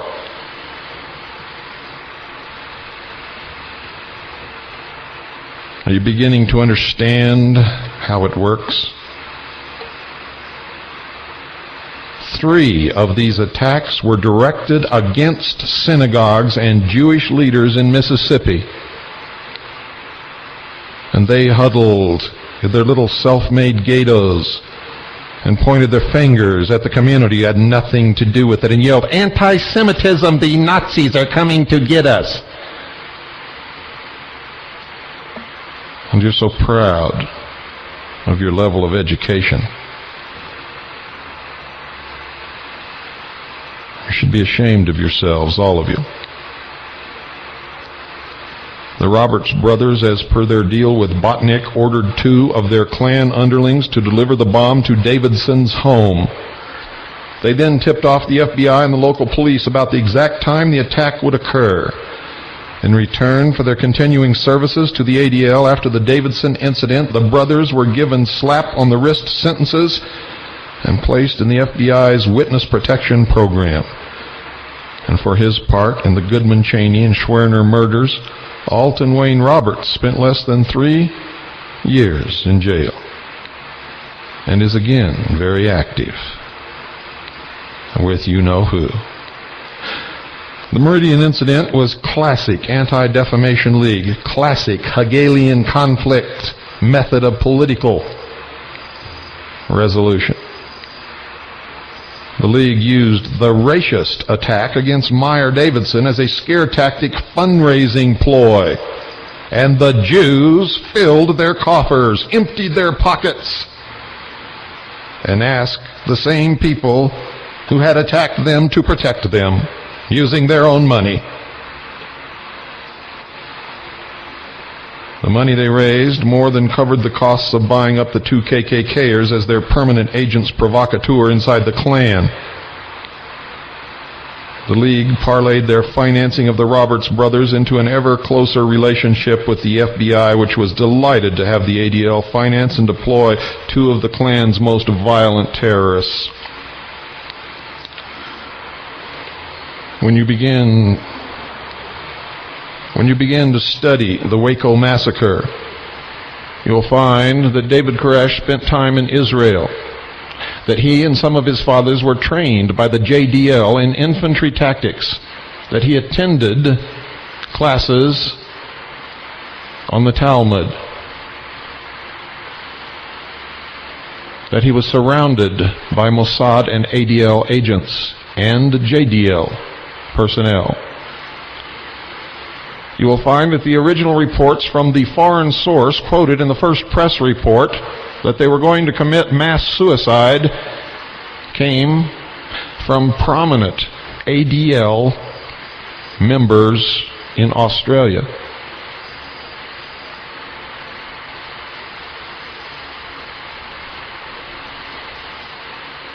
You people better wake up. You better do it fast. Koresh in the Hebrew language means Cyrus. David, of course, the house of David, the famous king of Israel.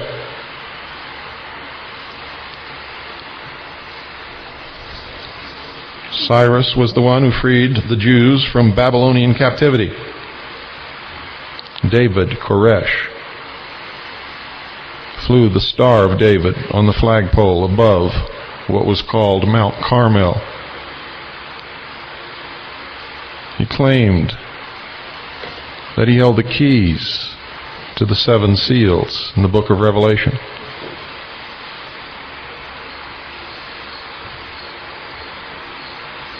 Poor, brainwashed, mind-controlled manipulated David Koresh.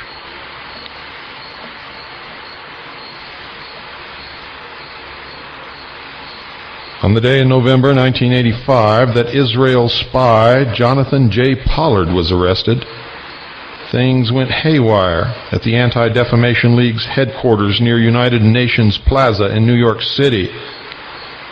National Chairman Kenneth Bailkin immediately flew off to Israel to assess the damage and to make arrangements for the appropriate American attorneys to be brought in to represent not only the jailed spy but the other more senior players in the nominally Israeli spy ring. Were you aware that the headquarters of B'nai B'rith and the ADL is in the same building occupied by the Trilateral Commission? Among the most important of those senior players was Colonel Aviam Sella, an Israeli Air Force war hero who had been Pollard's recruiter on behalf of the secret Israeli techno-spy unit, Lekim. Sella's cover for his spy recruiting was that he was in the United States taking graduate courses at New York University, and Sella's wife Ruth, a practicing attorney, reportedly was working on the staff of the ADL's legal department while the couple lived in New York. Any published links between the ADL and the Pollard spy apparatus could naturally prove very, very damaging, especially in light of the cozy relationship the League was enjoying with the Reagan White House at the time. You see, while still in Israel, Bailkin telephoned fellow ADL man Leonard Garment of the politically powerful law firm of Dickstein Shapiro. Garment was then the personal lawyer for United States Attorney General Edwin Meese. He agreed at Bailkin's urging to represent Sella in the Pollard matter, despite the obvious severe conflict of interest. What an understatement. At the ADL's Washington, D.C. office, Myra Lansky Boland was also undoubtedly worried that her own links to Pollard might surface. Lansky Boland had been a classmate and pal of Pollard at the graduate school program in National Security Affairs at the Fletcher School of Diplomacy of Tufts University in Cambridge, Massachusetts. Upon graduation in 1978, both Lansky and Pollard had been immediately placed into sensitive posts in the United States intelligence community. Pollard had gone into naval intelligence, my old alma mater, and had almost immediately begun funneling secrets to Israel. Lansky Boland had gone to work for the Central Intelligence Agency, and after a 2-year stint with the CIA, she had transferred to the Pentagon, where she worked under Dr. Andrew Marshall at the Office of Net Assessments, a little-known but very, very powerful unit that prepared technical assessments of Soviet military capabilities. In 1982, Lansky had left the government to work full-time for the ADL in Washington. Now, don't even believe that she ever left anything. Shortly after her arrival at the ADL from the Pentagon, she was assigned as the case officer on the League's multi-million-dollar campaign to smear and jail Lyndon LaRouche and scores of his associates for naming the Scottish Rite of Freemasonry, B'nai B'rith, and the ADL in the attempts to destroy the United States of America. Now, don't get me wrong, folks. I am not for Lyndon LaRouche. He's a screaming socialist himself, masquerading as a conservative.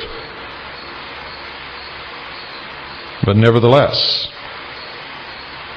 he has brought out a lot of truth about a lot of things, and he was framed and wrongfully imprisoned. All brought about by the ADL.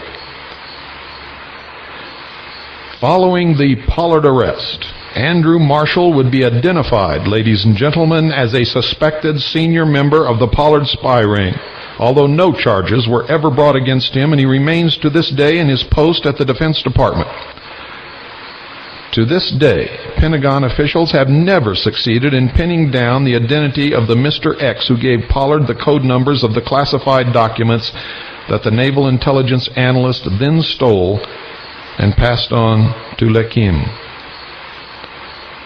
Both Pollard and Lansky had gotten their government spy jobs courtesy of Fletcher School professor Yuri Ra'anan. Ra'anan, an Oxford University-trained Middle East expert, had himself been an Israeli government intelligence operative of the Mossad, posted in New York City and Washington during the 1950s and 60s, and also an operative of British intelligence. He was playing all ends against the middle. While serving as a press attaché at the Israeli embassy in Washington in the mid-1960s, Ra'anan had helped set up a unit that would recruit Israeli spies from the ranks of American businessmen traveling frequently to the Soviet Union and Eastern Europe. That spy unit, which was unearthed in a series of civil suits beginning in 1967, all on record, was housed at the headquarters of the B'nai B'rith International. Ra'anan's contact point inside the B'nai B'rith was Philip Kletznick, an honorary national chairman of the ADL who would later serve as President Jimmy Carter's Secretary of Commerce. Among the damage control efforts launched by the ADL in the wake of the Pollard arrest was the planting of a string of news accounts and editorials portraying Pollard as a loyal American who was also committed to the security of the State of Israel. No such thing, folks. A loyal American is devoted to the United States of America. Citizens of the State of Israel are devoted to the State of Israel, and stupid fools who are allowed to be manipulated thinking that they owe allegiance to both.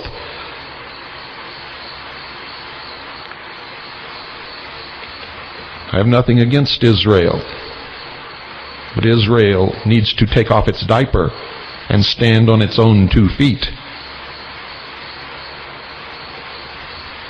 Harmless, friendly espionage was the term coined by the League and its small army of paid agents inside the news media. Bullshit. Unfortunately, Pollard's spying was anything but harmless or friendly. The Lekim unit, headed by the former chief of European operations for the Mossad, Raphael Dirty Rafi Eitan, was passing on the most sensitive of the American national security secrets heisted by Pollard to the Soviet KGB. In return, Moscow was opening up the pipeline of Soviet Jews to Israel. It was treachery of the highest order, and then Secretary of Defense Caspar Weinberger was fully aware of the magnitude of Pollard's crimes when he asked the judge to sentence Pollard to life in prison after the spy agreed to plead guilty. He should have been executed. In a 46-page classified affidavit submitted to the judge in the Pollard case, Weinberger showed that much of the Pollard material wound up in Soviet hands and that it would cost the United States billions of dollars to repair the national security damage done by the Pollard spy ring. The ADL is not a friend of the United States of America. The JDL is not a friend of the United States of America. B'nai B'rith is not a friend of the United States of America. The Scottish Rite of Freemasonry is not a friend of the United States of America. Israel is not a friend of the United States of America.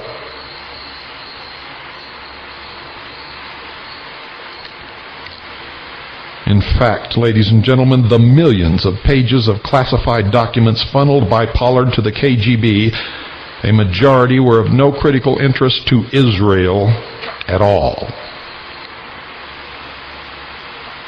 Did Kenneth Bailkin or Myra Lansky-Bullard or any of the other ADL officials who abetted Pollard in his spy work know that the pilfered material was going to the KGB? The answer to that question has never been made public to this day. Only the players in the espionage operation know for sure. But I believe that they knew 100% what was happening and where it was going every single moment, that they were a part of it. And remember, folks, they organized it. They put it together, and they controlled it. It is unquestionably the case that at the same time the ADL was knee-deep in the Pollard stew, top ADL officials were working hand in glove with the Soviet bloc intelligence services on several other projects that would have devastating consequences for the United States of America. You see, the ADL are traitors, murderers, terrorists, and scum, and it has nothing to do with Jews. They use Jews, and they use you because you're so afraid of being called anti-Semitic if you tell the truth about these scumbags. You quiver just thinking about somebody calling you anti-Semitic. Well, take it from me, folks. It don't hurt at all. Not at all. I've never been anti-Semitic in my life, but in their efforts to shut me up, they have tried on several occasions to brand me as an anti-Semite, and it doesn't work, and it doesn't shut me up, and I'm not afraid of them.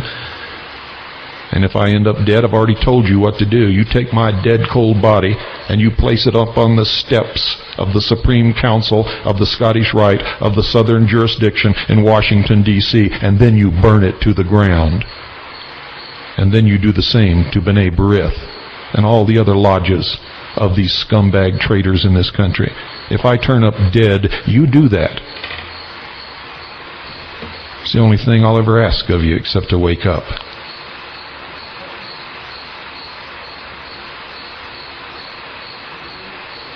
One such ADL friend of Moscow was Whiskey Baron Edgar Bronfman. Edgar Bronfman.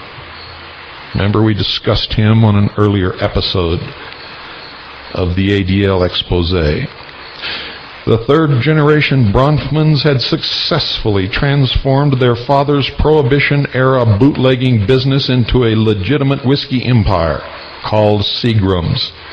And every time you take a drink of Seagram's, no matter what it is, you are furthering the goals of B'nai B'rith, the Scottish Rite of Freemasonry, and the ADL. And you are helping to destroy this country. Don't drink anything that Seagram's bottles ever.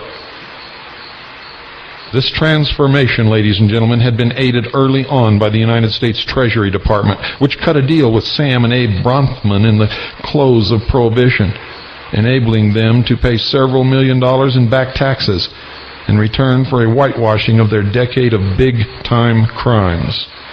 See, they used it as blackmail, just as they caused Elizabeth Clare Prophet and the Church Universal Triumphant to get down on their knees and beg for mercy and give up their guns.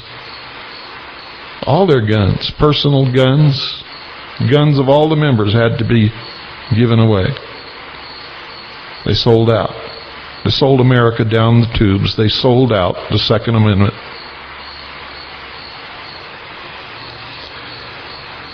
And the Treasury Department cut a deal and made sure that Sam and Abe Bronfman didn't go to jail if they paid several $1 million in back taxes and made them legitimate crooks. The Bronfman family came out of the deal as multi-millionaires with all their ties to the Lansky syndicate still intact and their criminal record behind them because they made a deal with the same people that were bowing down to the fire in Waco, Texas. Abner Longy Zwillman was not the only Prohibition-era gangster who profited from the old saw, quote, from rags to rackets to riches to respectability, end quote. By the 1950s, the Bronfman's image had been so cleaned up that Edgar could marry into the Our Crowd Loeb family, and his sister Phyllis could marry Jean Lambert of the Belgian branch of the Rothschild clan. The Lambert family was the European connection in Drexel Burnham Lambert. Ever hear of that? Drexel, Burnham, Lambert. However, image polishing is one thing, reality is another. You see, as late as 1972, the Montreal, Canada Crime Commission had issued a report naming Mitchell Bronfman as a crime partner of one of the city's biggest gangsters, Willie Obrunt. The pair were implicated in dope smuggling. Willie and Mitchell owned a night spot in the middle of Meyer Lansky's turf in North Miami called the Pagoda North, which was a favorite hangout for Vito Genovese and other big-time hoodlums. Edgar Bronfman, for his part, sought out some very peculiar clientele for his family's whiskey business. In 1986, as the Pollard affair was playing out, one of Edgar Bronfman's assistants at the World Jewish Congress, Bronfman had taken over the World Jewish Congress and turned it into an international arm of the ADL. That's the ADL, on whose national commission he sits, and established ties to the brutal communist regime in East Germany. Bronfman Seagram was made the exclusive distributor of booze to East Germany's ruling SED Communist Party. In 1988, Edgar Bronfman himself traveled to East Berlin, where he was the guest of honor of SED boss Erich Honecker and top party official Hermann Axen.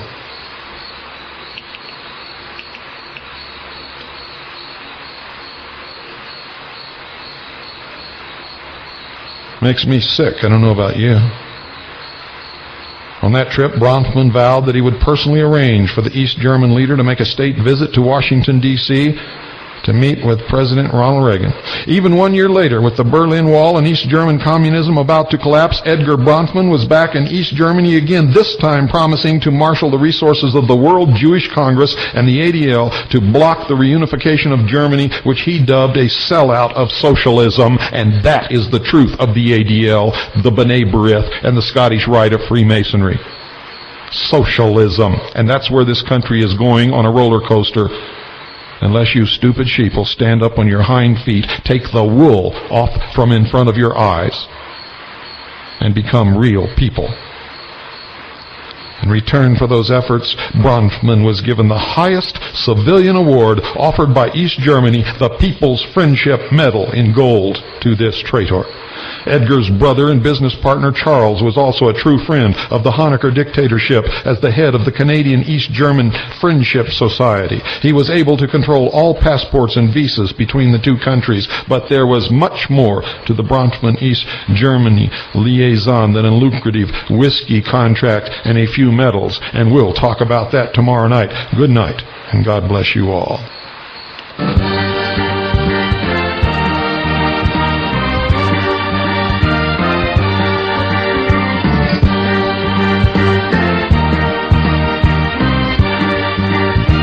Good evening. You're listening to the Hour of the Time. I'm William Cooper. From the Miami Herald, Miami, Florida, June 29th, 1994. ADL launches book against religious right by Peggy Landers, Herald religious writer. Art Teitelbaum minced no words Tuesday in blasting a contingent of the religious right for using what he called murderously mean tactics. Murderously mean tactics in pursuing an exclusionist and dangerous political agenda, particularly in Florida. The Anti-Defamation League's Southern Area Director called a news conference at his downtown office to announce the distribution of a 190-page National Anti-Defamation League report called The Religious Right, The Assault on Tolerance and Pluralism in America. The book, which costs $7.50 and is available through the Miami ADL office, is the result of a year-long national research project to document what its authors call a bitter push to replace the wall of separation of church and state with a citadel of Christianity, while suggesting that those who defend the walls are enemies of God. Well, it sounds like at least they know who they are. It warns that the religious right is seeking to Christianize public school curricula and gain control of the Republican Party.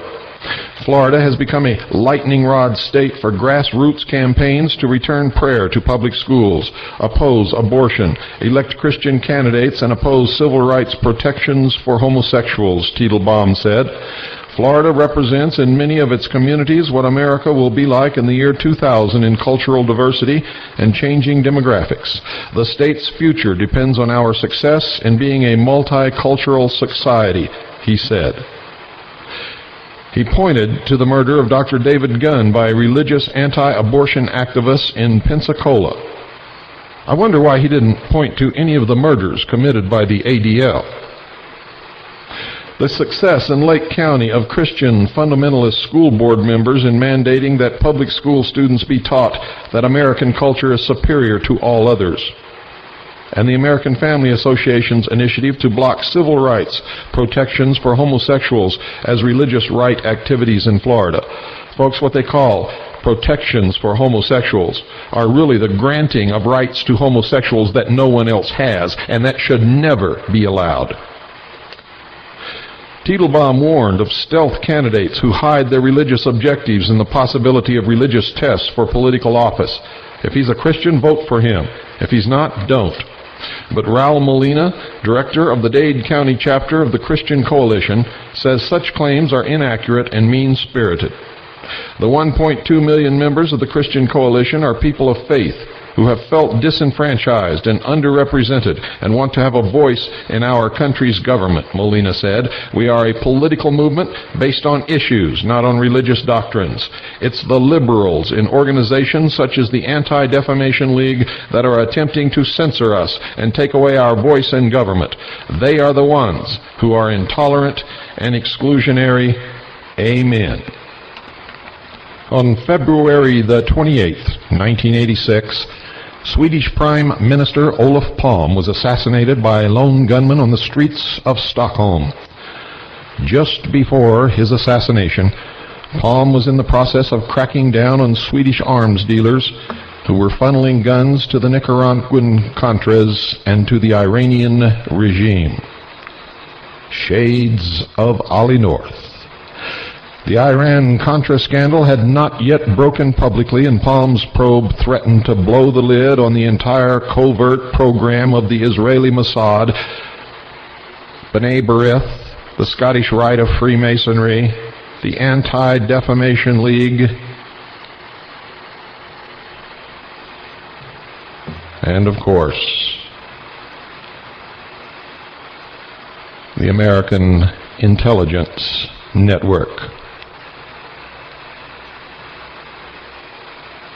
Curiously, many of the guns being sold by the Swedes with the collusion of Oliver North, the CIA chief William Casey, and the Israelis were coming from East Germany and other Soviet bloc states.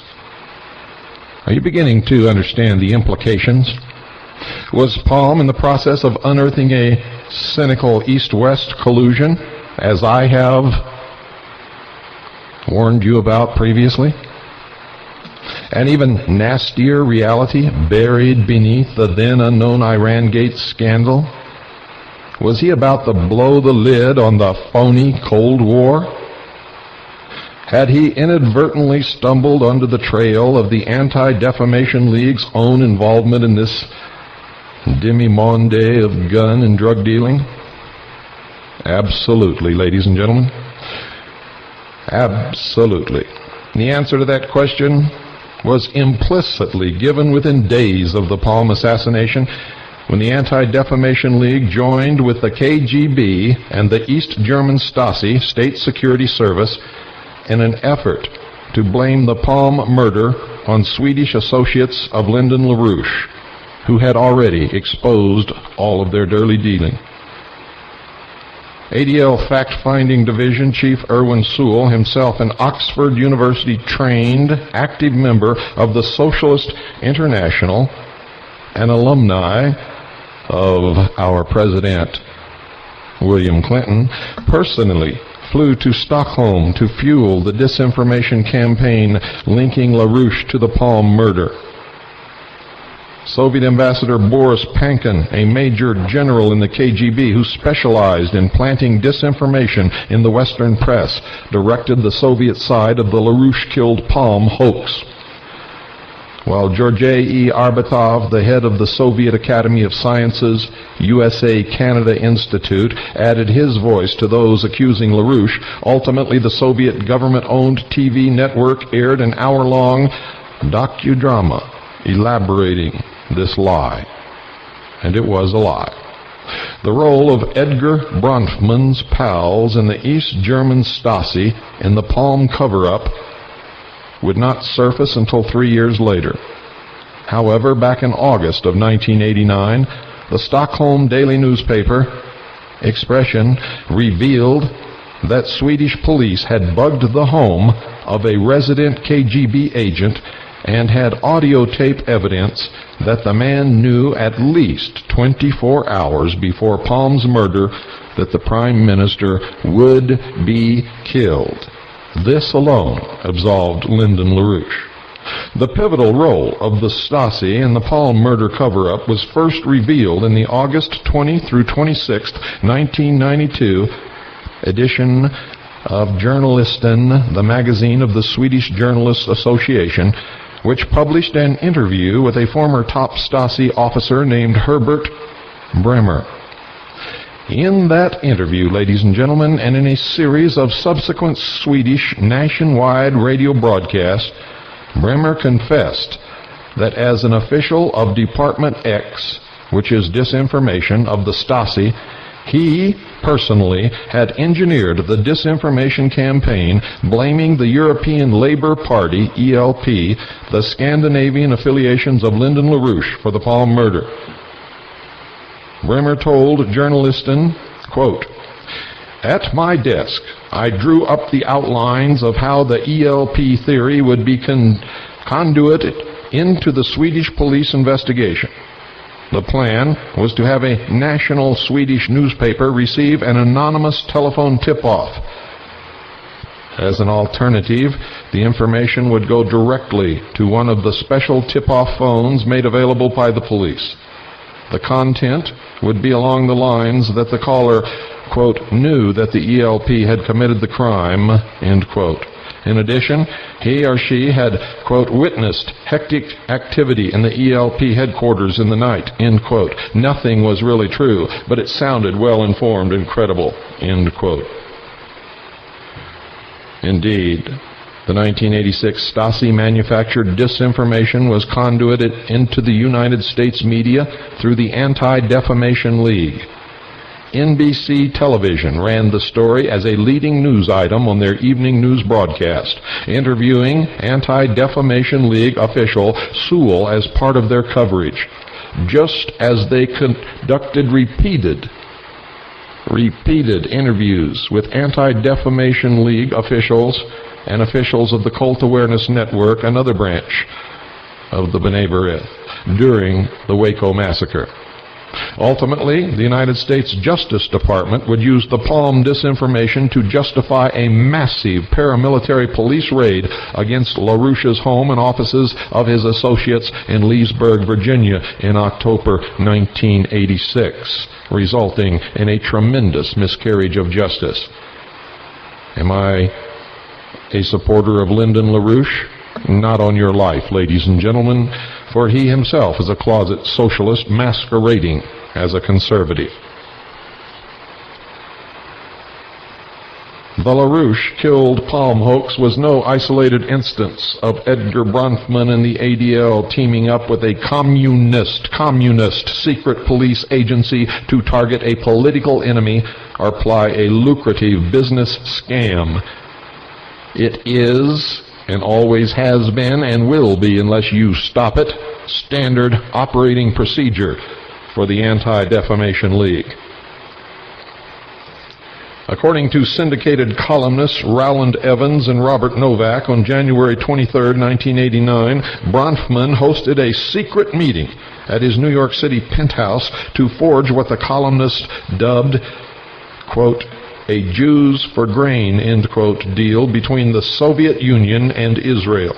Also present at the gathering was Duanes Andreas, the chairman of the Archer Daniels Midland ADM grain cartel and a long-standing ally and financial backer of the Anti-Defamation League.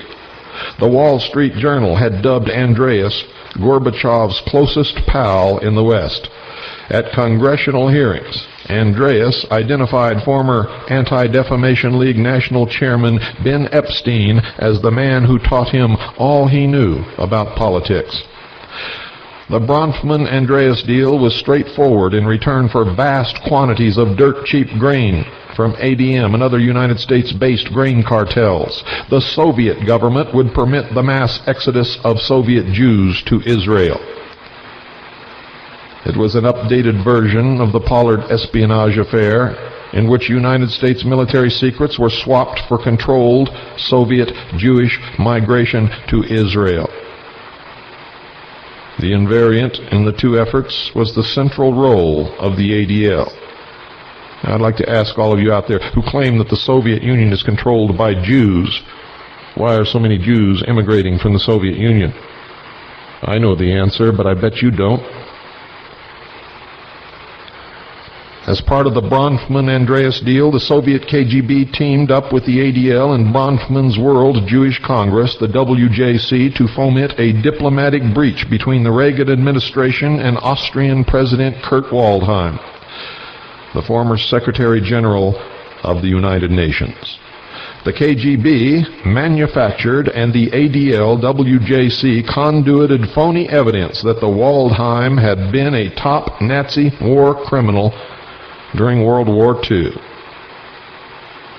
United States Attorney General Ed Meese, still employing the legal services of Anti-Defamation League fellow traveler, that's right folks, fellow traveler, Leonard Garment, bit on the forged material and declared Waldheim persona non grata in the United States. The purpose of the smear job was to shut down Austria as a way station for Soviet Jews coming out into the West. In the past, once Soviet Jews landed on Austrian soil, they were granted political refugee status, which then enabled them to settle in any country of their choosing. The majority either stayed in Western Europe or found their way to the United States. Very few went to Israel voluntarily. With Austria shut down, Bronfman and Gorbachev worked out alternative routes through Warsaw Pact states and eventually set up direct flights from the Soviet Union to Israel to ensure that the Soviet refugees had no choice as to where they would live.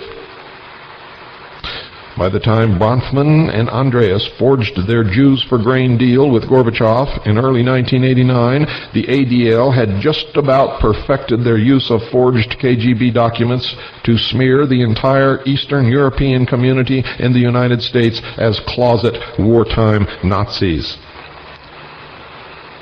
As early as 1979, the ADL had played a pivotal role in getting legislation through the United States Congress establishing the Office of Special Investigations, OSI, a special Nazi hunting unit inside the criminal division of the Justice Department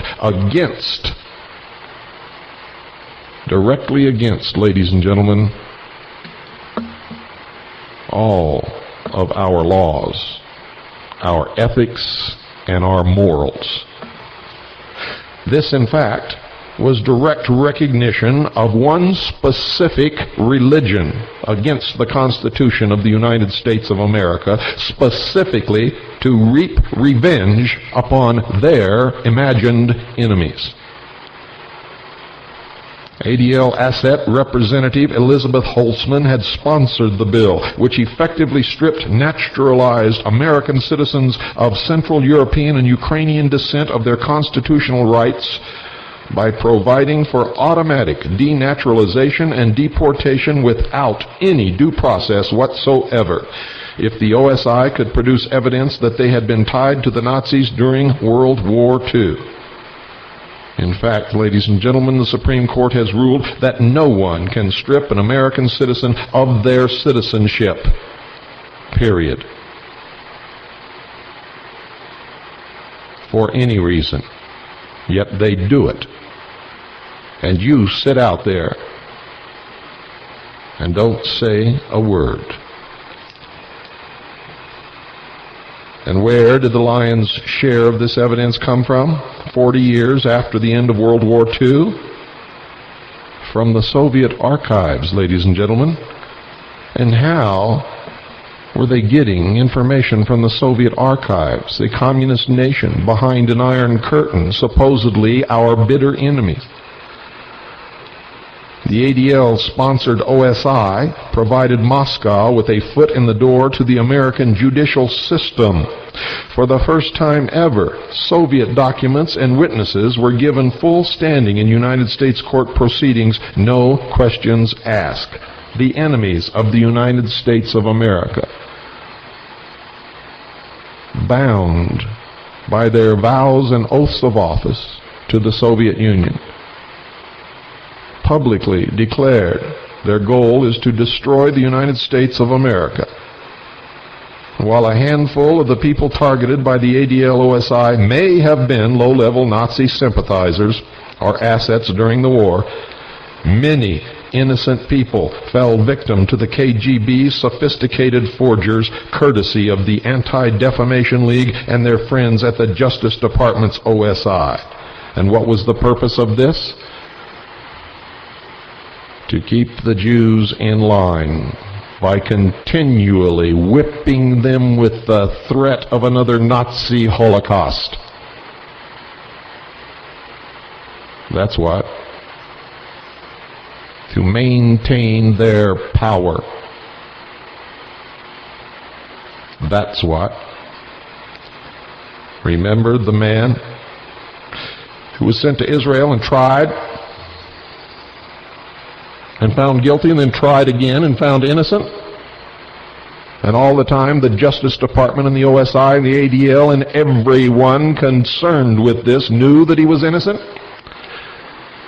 And then they wanted to hold him until they could scrape up some other phony evidence and try him again on some other charges not yet imagined?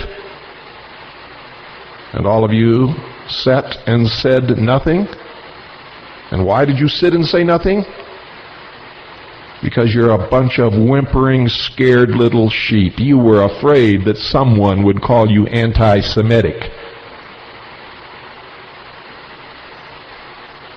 I would much rather be called anti-Semitic than be called a coward, and that's what most of you are. Karl Linus, falsely accused of Nazi collaboration, was stripped of his American citizenship and shipped off to the Soviet Union, where he died in a prison, reportedly from a heart attack. Sherem Subzakov, accused of working with the Nazis in his native Belarusia, beat the OSI and even won a lucrative out-of-court libel suit against the New York Times. He was then murdered by a Jewish Defense League bomb attack on his Paterson, New Jersey home in 1985 because he had thwarted them and embarrassed them publicly. Dr. Arthur Rudolph, a celebrated German-American rocket scientist who contributed greatly to America's space program, was falsely accused by the Anti-Defamation League and OSI of torturing Jews at the Peenemünde research facility in wartime Germany. Rather than lose his lifetime pension with the National Aeronautics and Space Administration, NASA, and throw his family into poverty, he renounced his United States citizenship and returned to West Germany. After a 3-year probe based on the same evidence passed on by the East German and Soviet authorities to the OSI, West German prosecutors concluded that there was no evidence against Dr. Rudolph. But by that time, his life was in ruins.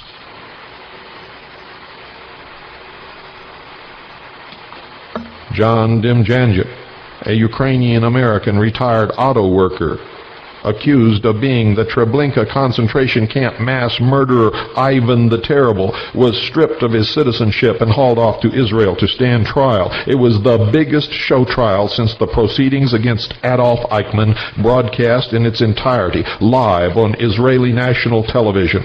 Demjanjuk was convicted and sentenced to death by hanging.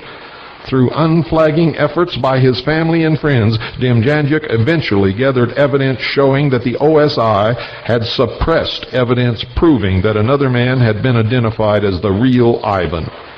They knew all along that he was innocent and were prepared to allow him to go to his death rather than buck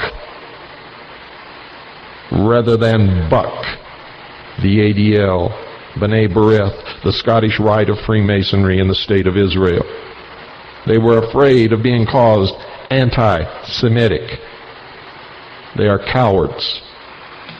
The case is now pending before both the Israeli Supreme Court and the United States Sixth Circuit Court of Appeals in Cincinnati, Ohio. The ADL's liaison to OSI, Elliot Wells, in a signed letter to the editors of the Washington Post, demanded that Demjanjuk not be set free, using the kind of stilted, stupid logic that would make the KGB blush. Wells argued that even if Demjanjuk is innocent of the Treblinka charges, he must be guilty of some other war crimes and therefore should be held in custody until new evidence can be manufactured. And they're so used to getting away with this kind of ploy that it's actually a miracle that nobody listened. And I mean, ladies and gentlemen, a genuine miracle.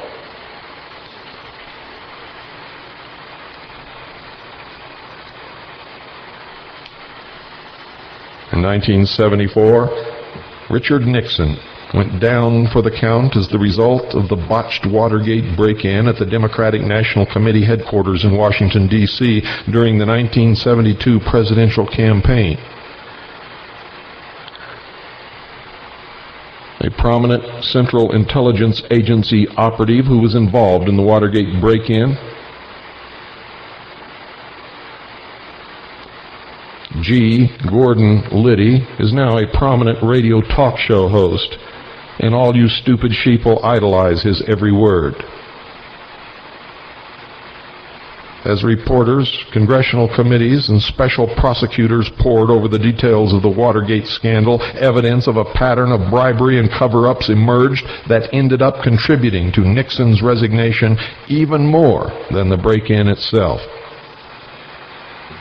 You see, folks, they never had anything that could have impeached Richard Nixon. Since the fall of Nixon, the American political lexicon has been blessed with such Watergate offspring as, quote, Debategate, end quote, Cartergate, Irangate, Bushgate, Iraqgate, and even Spacegate. And we'll talk about Spacegate on another program to do with mind control. Political corruption scandals have become as American as apple pie, ladies and gentlemen. And we'll get to that in just a moment. Despite the growing addiction to political sleaze, the vast majority of Americans are totally oblivious to the fact that on any given day, the Anti-Defamation League and its fellow hooligans in what is euphemistically dubbed the Zionist lobby, the dope lobby, is a far more appropriate description, commit crimes against the American electorate that make Watergate seem tame by comparison. Blackmail, extortion, and bribery, ladies and gentlemen, are such routine tactics of the Zionist lobby that its primary target victims, the United States Senate and House of Representatives, filled with cowards, have been turned into political mush, incapable of governing under the best of circumstances and completely paralyzed in the face of the current political and economic crises. How do you think we got to the point where we are at now? While the media had led the charge against congressional incumbents, appealing to a justified throw-the-bums-out sentiment building among the majority of voters, the sad reality is that unless the power of the Zionist lobby is cut down to size, any newly elected Congress will be like a bunch of silly lambs walking to the slaughter, and nothing will ever change. You see, they hold this Holocaust and anti-Semitic bullshit over everybody's head. And everybody, being the stupid sheeple that they are, they cower in fear in the corner.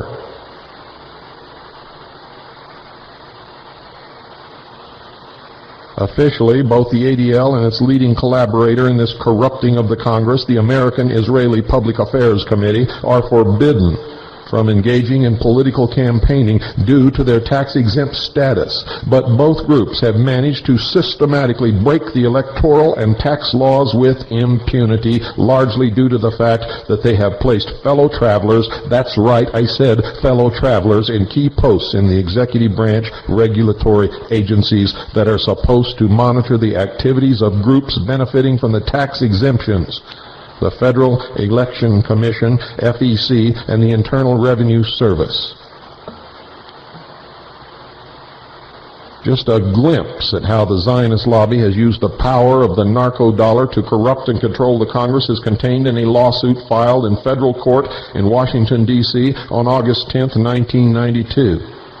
Get it, read it. The suit filed by a group of retired United States diplomats against the FEC charges that the agency failed to impose sanctions against the AIPAC for functioning as an unregistered political action committee. Even though the General Counsel at the FEC agreed that AIPAC had violated the law, the commissioners decided in July 1992 not to take any action against the group.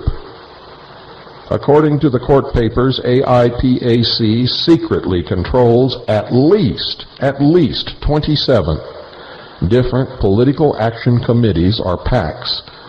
Other investigators place the figure at 59 and uses them to funnel enormous amounts of money to candidates for Congress who support AIPAC's political agenda. Under the FEC statutes, strict limits are imposed on how much money can be given to an individual candidate by a single PAC.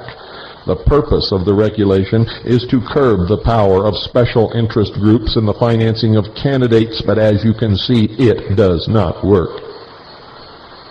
By running dozens of PACs, AIPAC, according to the suit, illegally circumvents the law. And they're not the only ones. The case of the Joint Action Committee for Political Affairs, or JACPAC, one of the 27 PACs named in the suit, underscores the tight relationship between AIPAC, the ADL, and the political committees. JPAC lists among its directors the wives of Thomas Dine and Stuart Eisenstadt. Since 1980, Dine has been the executive director of AIPAC. Eisenstadt, formerly domestic policy advisor to President Jimmy Carter, is the head of the National Jewish Democratic Council, or NJDC, an ADL-dominated organization dedicated to winning control over the Democratic Party and placing as many of its members as possible on the staffs of congressmen, governors, and mayors. Why does it want to put its members on the staffs of congressmen, governors, and mayors instead of in the office of congressman, governor, or mayor? Simply because, folks, congressmen, governors, and mayors don't write anything. They very seldom even read what is been introduced. So these people write the law, and the congressman, never reading any of the law, just endorse it and go right on along with it. That's why many times when you call your congressman and confront them with something you found in a bill, they profess ignorance. Do you know why? Because it's the truth. They don't know their ass from a hole in the ground. And where does all of the money come from to buy up the hundreds of congressional seats currently owned by ADL, AIPAC? A brief look at the Round Table PAC, one of the 27 outfits cited in the lawsuit as AIPAC owned, answers that question. Round Table PAC was founded in 1981 by a group of leading ADL and AIPAC officials and contributors, led by Malcolm Holine, the head of the Jewish Community Relations Council of New York. From day one, it was housed in the Manhattan offices of a tax shelter firm called the Integrated Resources. And Integrated was a thinly veiled money conduit for Michael Milton and his crew of junk bond peddlers and dope money washers at Drexel Burnham. In fact, Drexel CEO Stephen Weinroth, the liaison between Milken and Ivan Boesky in their insider trading scams, was a director of Integrated. All, ladies and gentlemen, all of Milken's prime investors socked their money into Integrated as a tax dodge. All of them also poured contributions into the Round Table PAC. Among the biggest donors to Round Table, Ivan Boesky, Robert Davidow, Milken's personal aide at the Beverly Hills office of Drexel, and the sons and daughters of Meshulam Riklis. Remember him? Lawrence Tisch, Saul Steinberg, and Paul Milstein of Carl Lidner's United Brands. When the Round Table PAC holds its meetings, guests of honor include respectively New York and Minnesota attorneys General Robert Abrams and Skip Humphrey, and New York Senator Daniel Patrick Moynihan, who is one of the biggest traitors on Capitol Hill. All are regular recipients of AIPAC PAC dollars. In return for such generosity, Senator Moynihan in 1986 shepherded a tax code revision through the United States Congress that gave Integrated resources and added $43 million in tax breaks. Don't you wish you had friends like that? With friends like Moynihan in key posts in the United States Senate, Integrated could afford to be generous, at least for a while. The relationship between Milken and Integrated was so tight that within 3 months of Milken's indictment in March 1989 for insider trading, Integrated defaulted on $1 billion in short-term loans. It seems that without the running pipeline of hot money from Milken's bottomless Caribbean cash pool, Integrated was lost, because the truth is, it never did anything except wash money. The AIPAC, ADL-run political action committees, in short, represent the combined financial clout of the Lansky Dope Syndicate. Any similarity between Anti-Defamation League, AIPAC, and the genuine national interests of the State of Israel or the Jewish people is purely crap. Absolute horse manure. All told, 211 candidates for the United States House and Senate from 48 states received money from the ADL-AIPAC PACs between January 1st, 1991 and March 31st, 1992. Of the 211 recipients, 187 were incumbents. The total amount given in that 15-month period was well over $2 million, making ADL-AIPAC the second largest source of institutional money to candidates for federal office, second only to the combined donations of all of the labor union PACs. And they're all in bed together. By October 1992, that figure had soared past the $3 million mark. The ADL-AIPAC PACs don't funnel the majority of their money into Jewish candidates or even into candidates running for office in states where there are large Jewish populations. Are you listening to me? If you're Jewish, you had better be learning from this program, from this series of broadcasts. Or will you continue along as you always have been, afraid that your friends and neighbors will call you anti-Semitic? And they will, you know. Takes guts to be a real people instead of a stupid sheeple, no matter who or what you are. More typical of the kinds of office holders and candidates who receive AIPAC payoffs is Richard C. Shelby, a first-term Democratic United States Senator from Alabama who has recently gained notoriety for pushing a death penalty bill for the District of Columbia. Shelby received $67,800 from the AIPAC PACs in the 15 months beginning in January 1991, with a career total of $133,825. 133,825. Another record-setting recipient of AIPAC largesse is Senator Tom Harkin, the Iowa Democrat, who ran an unsuccessful bid for the Democratic presidential nomination in 1992. Harkin came into the Senate in 1984 by defeating incumbent Roger Jepsen, who in 1981 had cast a decisive vote against AIPAC in a fight over the sale of AWACS surveillance aircraft to Saudi Arabia. In his first Senate bid, Harkin received over $100,000 from the AIPAC Combine. His career total in AIPAC money is a staggering $366,130.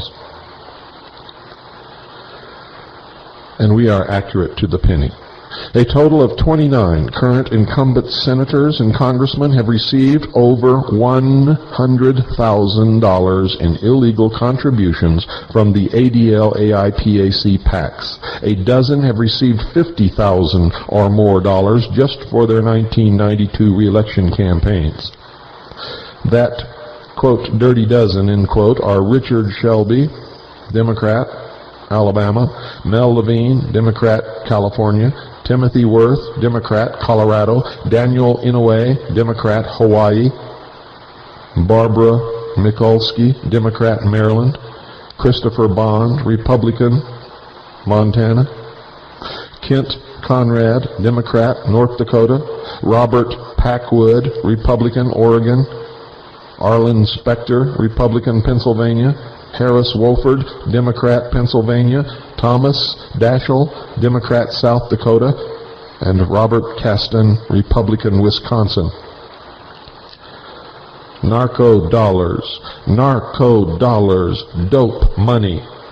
Narco dollars are the key to the ADL's hold over the United States Congress, but the League and its AIPAC associates have other trump cards as well. Both groups operate secret, highly illegal spy units that gather blackmail material and carry out dirty tricks against political opponents.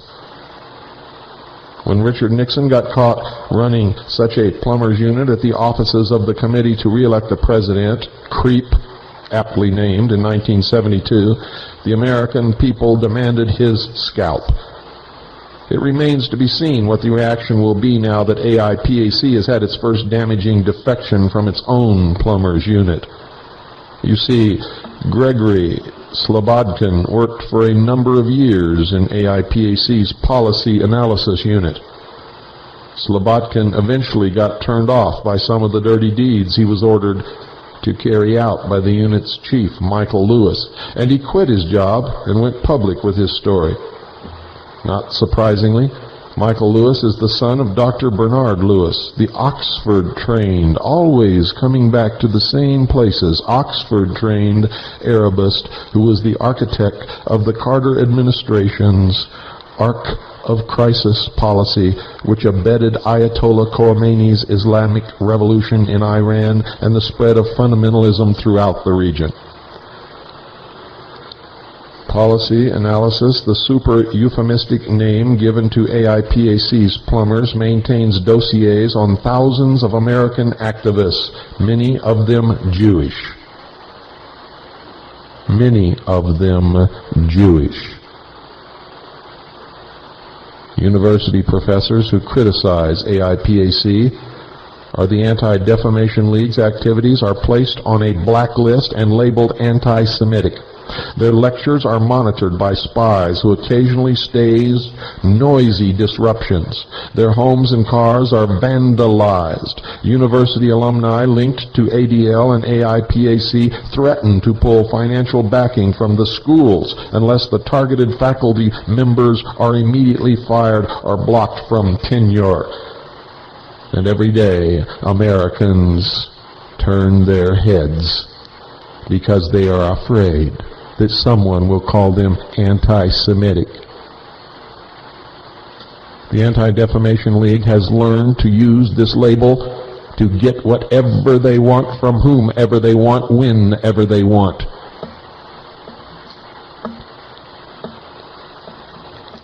Members of Congress are cast as either friends or targets of the ADL, AIPAC. There is no in-between. If they are on the friendlies list, They may be the recipients of weekly computerized blackmail dossiers on some of their colleagues and other policy shapers, which are called activities. Remember lately, folks, in San Francisco when the ADL was caught red-handed operating a spy ring from inside the police department, gathering information on Americans? When the investigation began, it was found that they were doing this across the country, infiltrating supposedly secure records system, collecting information on American citizens to use against them. How long are you going to put up with this bullshit from these lying scumbags? The activities dossiers are sent out in plain white envelopes bearing no organizational emblems. Deniability is a priority, and the whole filthy blackmail and extortion program was 100% deniable until Slobodkin's defection, complete with reams of AIPAC documents which proved it. AIPAC's unit maintains a singularly close link to the ADL's parallel fact-finding department, which engages in the exact same kind of activity. In fact, shortly after Thomas Dine took over as executive director of AIPAC, he hired Amy Goot as the first full-time staffer of the Policy Analysis Unit. Goot had worked for years at the ADL. Her shift of address was apparently blessed by her bosses at the League, and she continued for a period of time to work for both agencies, thereby assuring near total integration in the covert operations level. One feature, ladies and gentlemen, of the job that ultimately got under Gregory Slobodkin's skin was the fact that many of his targets were themselves prominent Jewish activists, usually affiliated with left-wing causes in both the United States and Israel. See, all you silly people out there who think it's the Jews, you're off your rocker. And the ADL does not work for Jews or in the interest of Jews, and never has. Neither does B'nai B'rith.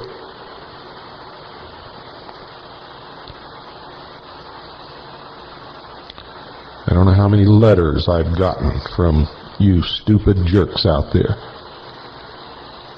who think you're going to solve all the world's problems by killing all the Jews.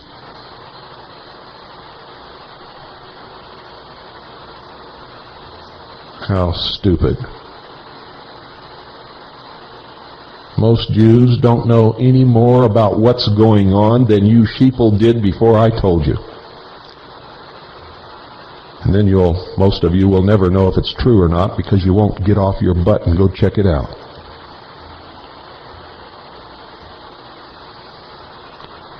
You see what a state of affairs we've sunk to? A nation out of control, run by scumbags, with an agenda emanating from deep inside the secret societies of the mystery schools, right under the noses of the sleeping watchdog, the American people, who are so ignorant, stupid, and apathetic that anybody that wants can get away with anything that they want at any time that they want, and they can tell any lie that they want because they know that you will believe whatever they tell you and you'll never check anything out. For all you know, I might be one of them. I might be sitting here telling you lie after lie after lie, and you won't get off your ass and go check it out. It's too hard, and I'm just one lonely little person. I don't have the capabilities to check anything out. Boy, I hear that all the time. Hear it all the time. God, I must be some super spirit from some foreign planet. I must have the biggest brain in the world. I must have some secret access to every source of information that there is, because I'm just one lonely little old helpless individual, and I'm busy too, and I got a family to run, and I don't have any more time than any one of you out there has. So when you spout that bullshit at me, I just know that's another stupid sheeple standing in front of me that's too damn lazy.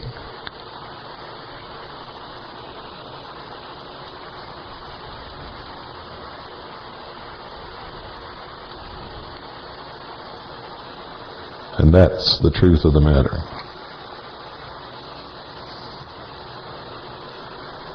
Many of these people that Slobodkin was supposed to target, many of them were simply outspoken critics of the Israeli Likud government's brutality toward the Palestinians living in the occupied territories.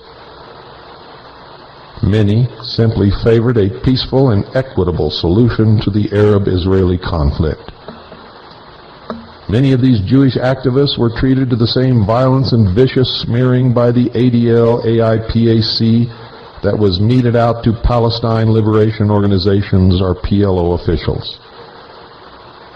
This McCarthyite targeting of prominent Jews who simply bucked the ADL, the Anti-Defamation League, on some policy issue or financial deal underscores the fact that the League and AIPAC are anything but Jewish defense organizations. They are, in fact, liars, deceivers, and manipulators. And whether you believe it or not, most of their victims are innocent Jews, many of them patriots, who love this country and love the Constitution and the Bill of Rights just as much as any of you listening out there.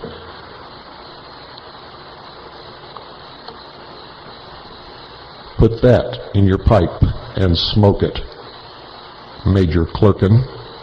Good night, folks, and God bless you all. Seek ye the truth, and the truth will make you free. Nothing else will or can do it.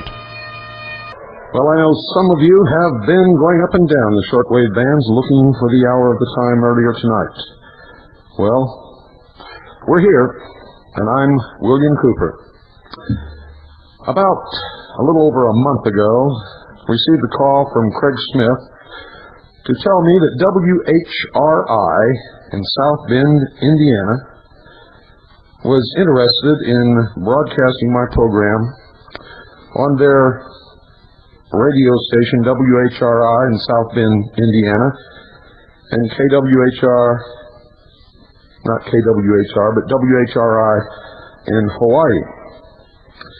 And so we checked the frequencies, and they didn't sound too good at that time, to tell you the truth, and we relayed that to the management at WHRI.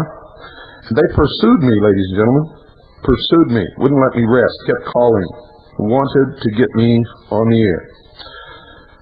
So we talked, and we listened to some more frequencies at different times, had other people listen around the country. And then Craig Smith received a call from Joseph Brazier, who told Craig that he'd do anything to get me on the air. So we got on the phone and made a deal with him. One of the stipulations of the deal was that they would not censure in any way any of the content of my broadcast whatsoever. And we signed a contract for a 3-month trial period, after which time, if either one of the parties were not satisfied, we would terminate the contract and everybody would be happy. Well, folks, World Harvest Radio, WHRI in South Bend, Indiana, listened to 4 episodes of the hour of the time and got scared. Scared them to death. And they have canceled us on 7.315, 9.930, and on Galaxy 4, Channel 15, on all the different times that we were broadcasting. So, we're back on WWCR, the old stalwart defenders of the freedom of speech. George and I have our differences once in a while, but George me tell you something about George. He is not afraid. And as you know, neither am I. WHRI missed out on a once-in-a-lifetime opportunity to air the best radio broadcast in the world on their station. Folks, we are the most popular, most listened to shortwave broadcast in the world, bar none. They missed an opportunity to help us make history by broadcasting the truth to the American people and the rest of the world, and they got scared.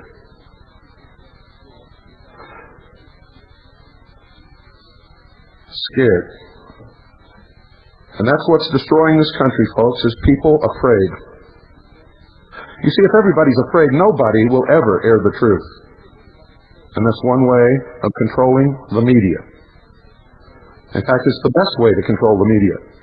People are more easily controlled through fear than through any other method that there is. Second best is money.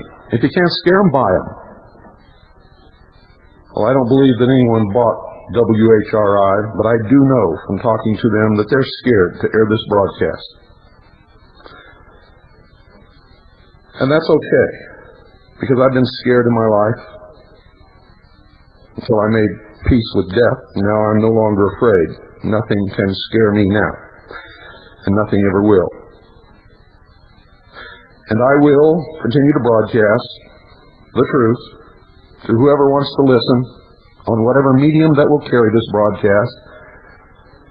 And if at some future date WWCR should get scared too, then we'll figure out another way to do it. This is not my profession. It does not kill me to lose airtime. In fact, I never would be on the air at all if the socialist broadcaster Chuck Harder had not aired some disparaging remarks and then refused to give me 10 minutes to set the record straight. So that's why I went looking for airtime, and that's why I'm here with you tonight, folks. Now, since the ADL has declared war on the patriots in this country, including patriotic Jewish people, all people, in fact, who are patriots, who understand that the Constitution and the Bill of Rights is the only thing that protect us from despotism, from the same kinds of things that happened to the Jews, to the Gypsies, to the Poles, to the blacks, to the Catholics in Germany during World War II. And believe me, folks, the ADL is not Jews, and it is not a representation of the Jewish people. They serve their British masters only.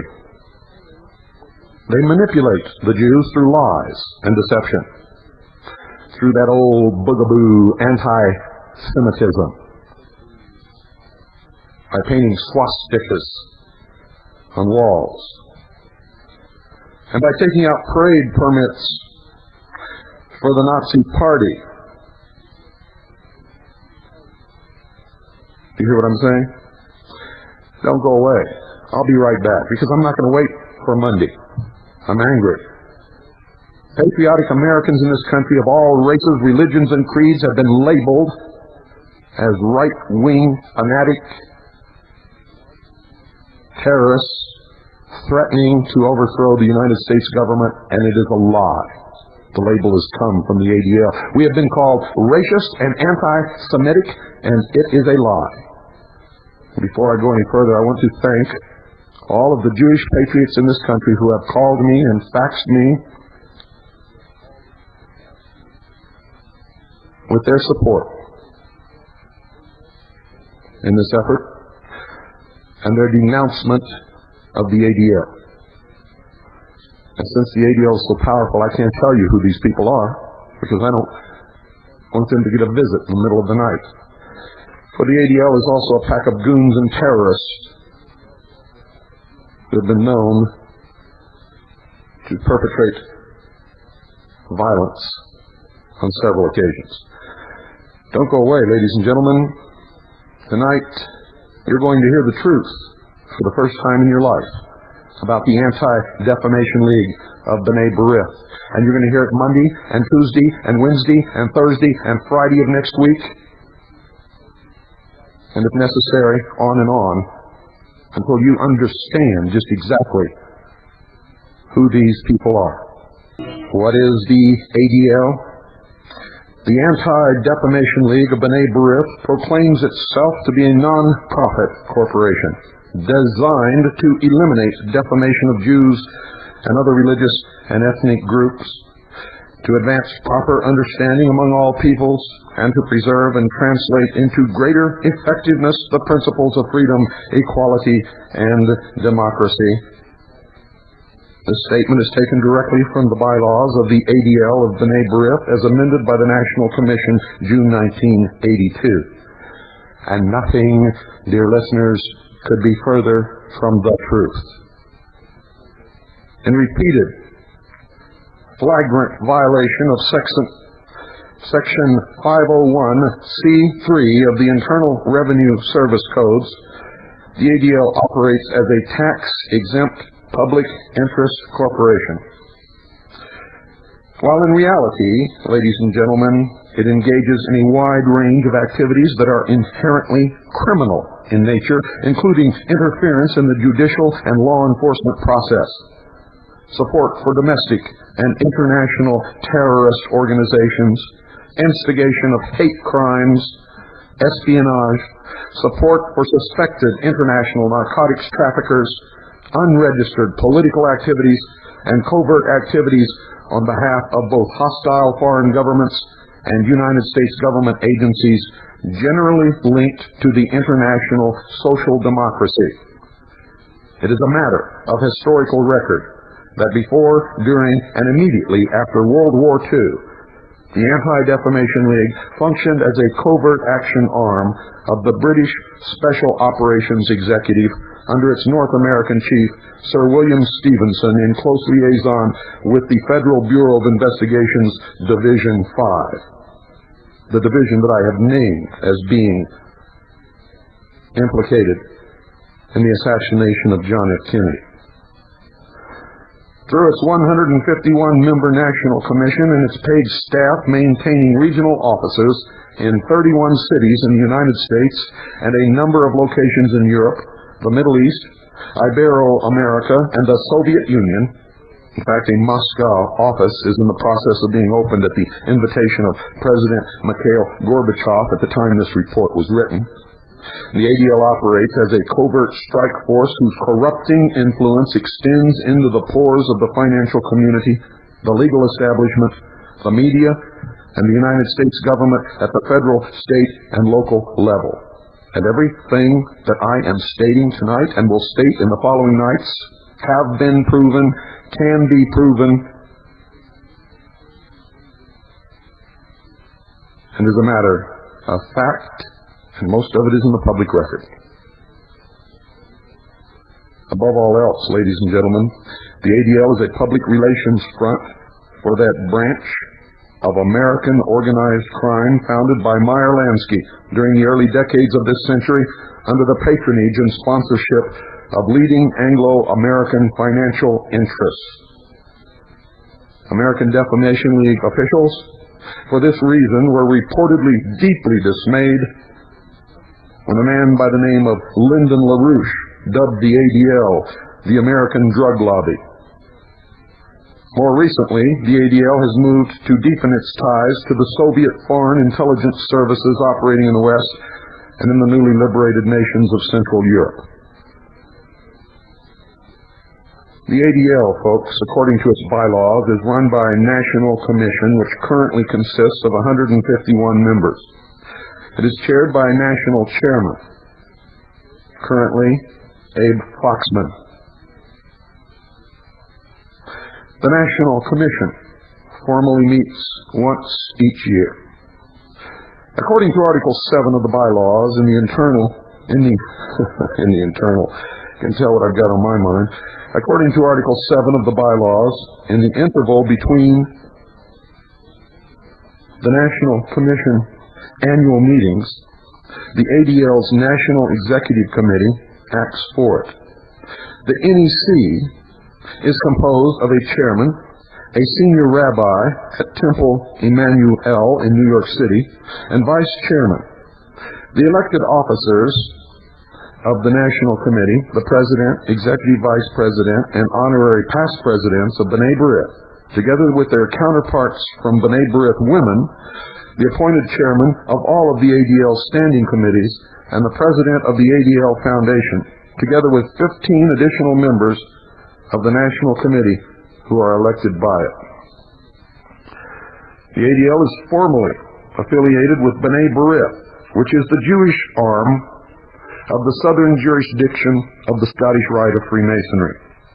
However, this link is principally maintained through the B'nai B'rith's representation on ADL's National Commission. Unlike its parent organization, the B'nai B'rith, the ADL is not a membership organization. In other words, you cannot join the ADL, as many Jewish people erroneously believe. You cannot join the ADL. Membership is by nomination or invitation only. In this sense, the ADL bears a greater likeness to the secret lodges of Freemasonry than its B'nai B'rith parent organization, which was originally conceived in the mid-19th century as a Jewish branch of British Freemasonry. Remember, British intelligence and the Scottish Rite of Freemasonry was behind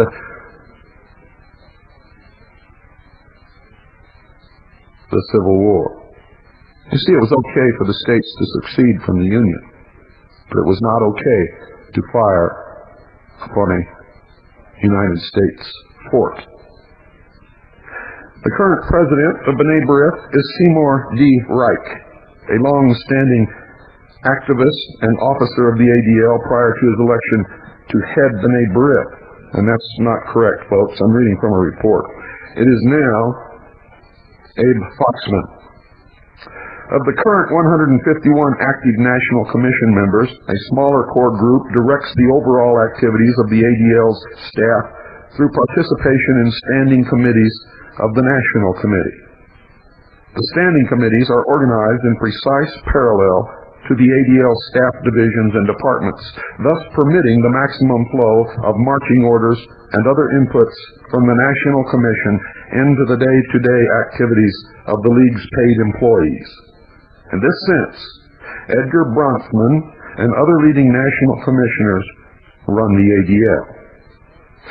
Standing committee chairmen of the ADL, who together with their committee members are appointed by the national chairman, include Howard P. Berkowitz, Planning, Donald R. Mintz, Civil Rights, Michael Nachman, Community Services, Sherwin Newer, Budget, Melvin I. Saulberg, Communications, Michael E. Schultz, Administration, Joel Sprayrigan and Lucille Cantor, International Affairs, David H. Strassler, Intergroup Relations, Robert G. Sugarman, Leadership, and William Veteran Development. These committees, ladies and gentlemen, correspond to the divisions of the ADL's full-time staff, and the divisions include the following.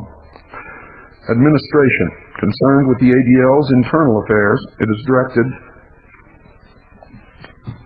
or was directed, by Philip Seamus, who had previously been controller for the American Jewish Committee. The Civil Rights is a division that works through departments on fact-finding, research and evaluation, legal affairs, a Washington, D.C. office where a task force on Nazi war criminals is based, and 4 regional area coordinators. Community Service, this division directs the 31 regional offices throughout the United States, whose directors work closely with regional boards appointed by the National Committee. Communications handles public relations and the production of material. Until January 1990, its director was Lynn Aniello. And I'm not sure that I pronounced it right. It's spelled I-A-N-N-I-E-L-L-O. Development. It oversees the fundraising activities of the ADL Appeal. Intergroup Relations is made up of departments on education, higher education, campus affairs, interfaith affairs, television, radio, and film publications. Television, radio, and film publications. television, radio, and film publications, and an International Center for Holocaust Studies. International Affairs comprises departments in the United States concerned with European, Latin American, and Middle Eastern affairs, and yes, I meant compromises, and is in charge of ADL's overseas operations, including the offices in Paris, Rome, and Jerusalem. Leadership recruits potential future leaders and coordinates an ADL National Leadership Conference. The ADL, ladies and gentlemen, has over 300 people who hold leadership or honorary leadership positions. Among this list are a number of honorary vice chairmen who are closely linked to the ADL, but who for various reasons, including government service, cannot serve as active officers. This group includes Senators Rudy Boschwitz, Republican, Minnesota, and Howard Metzenbaum, Democrat, Ohio. Former Carter administration Secretary of Commerce Philip Plesnick, former Reagan administration arms control negotiator Max Kampelman, and former Senator Abraham Ribicoff, Democrat, Connecticut, and Representative Sidney Yates, Democrat, Illinois. World Jewish Congress President Edgar Bronfman is also an honorary vice chairman, along with two other major crime figures from the old Meyer-Lansky orbit, bankers Leonard Abetz and Theodore Silbert. With the exception of the members of Congress, all of those that I just read off are honorary vice chairmen and were at one time active National Commission members. Among the active core of ADL operatives are Burton S. Levinson, ADL National Chairman since 1987, and his work with ADL dates back to 1950 when, as a student at Los Angeles City College, he infiltrated a group affiliated with Gerald L.K. Smith. Now he's a senior partner in the Beverly Hills-based law firm of Levinson and Lieberman. Abraham H. Foxman, who is now the ADL National Director since 1987, he has worked on the staff of the ADL since 1965. He was born in Baronowicz, Poland in 1940. Foxman is one of the most mysterious figures in the ADL leadership. United States intelligence sources and even some top-ranking ADL members reportedly suspect Foxman may be a Soviet illegal, a long-term penetration agent operating without any links to the official Soviet diplomatic corps. Arnold Forster was Associate Director of the ADL under Ben Epstein since 1946 and is now a member of the National Committee and ADL General Counsel. He has been of counsel with the New York law firm of Shea and Gould, a firm intimately tied to the late mob lawyer Roy Cohn. Kenneth J. Bailkin, this former ADL National Chairman from 1982 to 1986, is today an honorary chairman and National Committee member, as well as president of the ADL Foundation. Theodore H. Silbert, an honorary vice chairman. He works with Edgar Bronfman and the lucrative Greater New York Appeal for the ADL. Silbert is chairman of the Sterling National Bank. Burton M. Joseph, ADL National Chairman from 1976 to 1978, is today an honorary chairman. His family runs the Minnesota-based agricultural products firm I.S. Joseph. After World War II, Joseph teamed up politically with liberal Democrat Hubert H. Humphrey, through whom he became friends of Max M. Kampelman, now ADL Honorary Vice Chairman, and ADL top funder Dwayne Andreas. Together, they formed the Indianapolis ADL Mafia. Edgar Bronfman, ADL Honorary National Chairman and head of its Greater New York Appeal. Erwin Sewell, since 1966, he has headed the fact-finding department of the ADL Civil Rights Division. Meyer Eisenberg, ADL Vice Chairman and former head of the National Commission's Civil Rights Committee with oversight over the fact-finding and legal departments. He served from 1959 to 70 as an attorney with the United States Securities and Exchange Commission, attaining the position of Deputy General Counsel of the SEC before his retirement from government.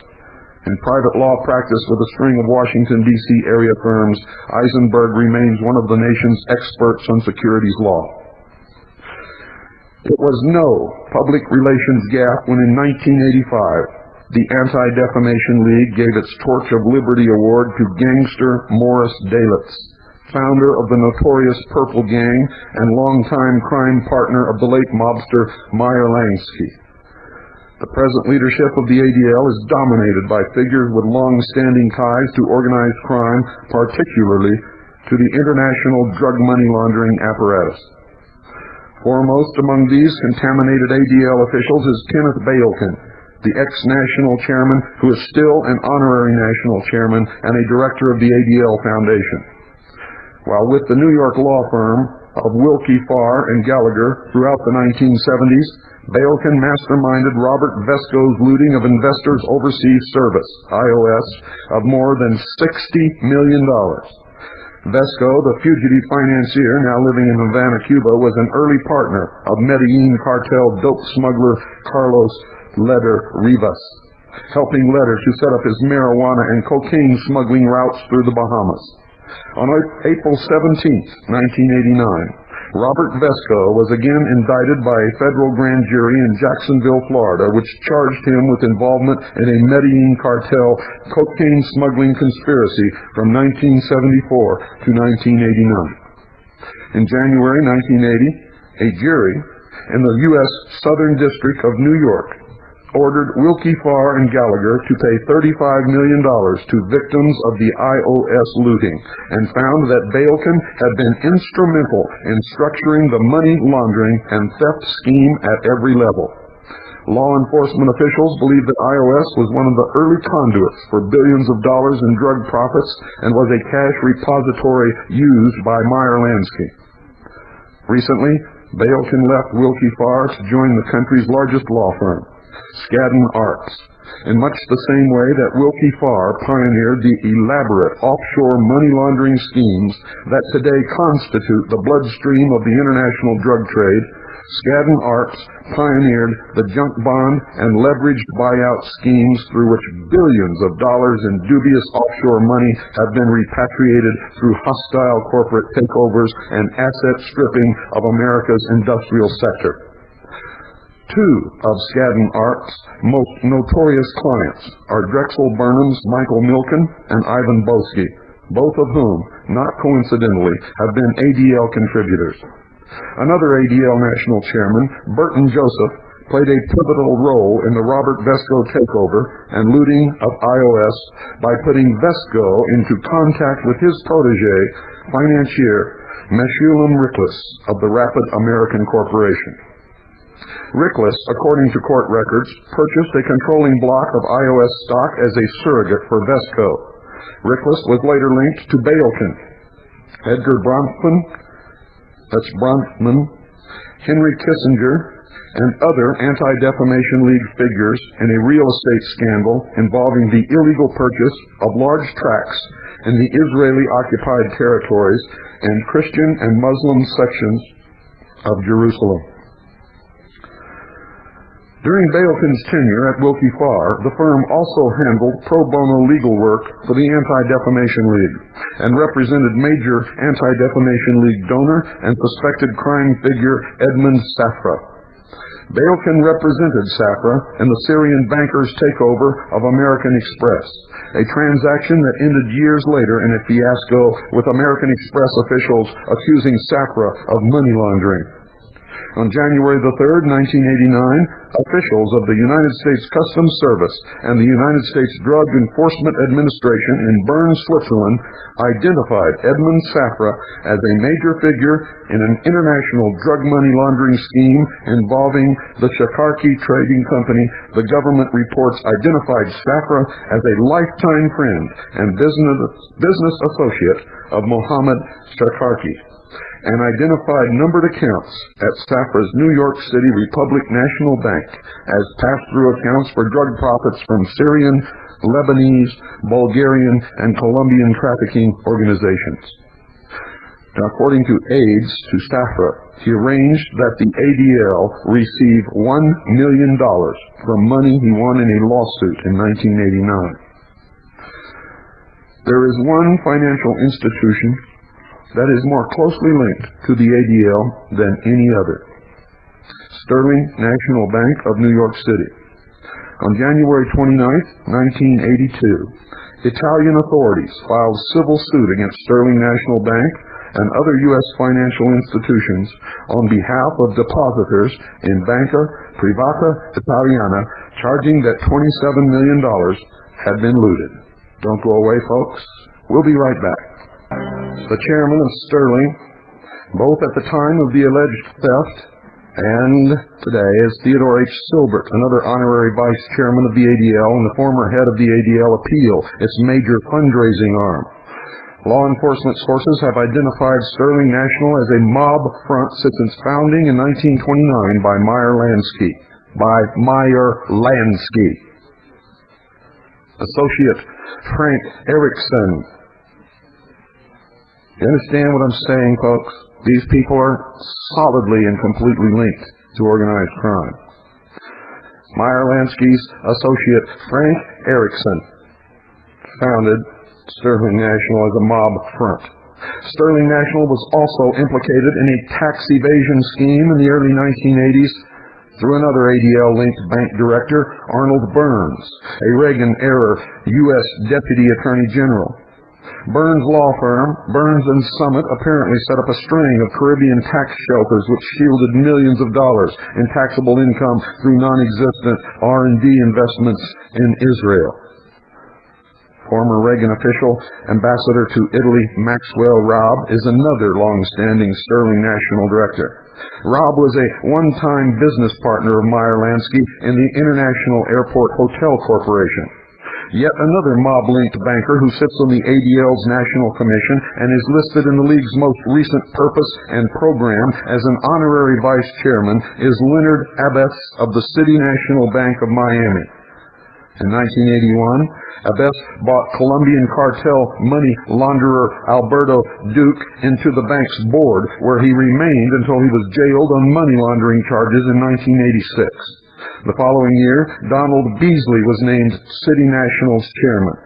Beasley was the former director of the Nugan Hand Bank, believed to have been a major laundering conduit for Southeast Asian heroin proceeds as well as black funds derived from the illicit arms trafficking of Theodore G. Shackley and other former top Central Intelligence Agency officials later implicated in the Iran-Contra scandal, and I wrote about the Nugan Hand Bank in my book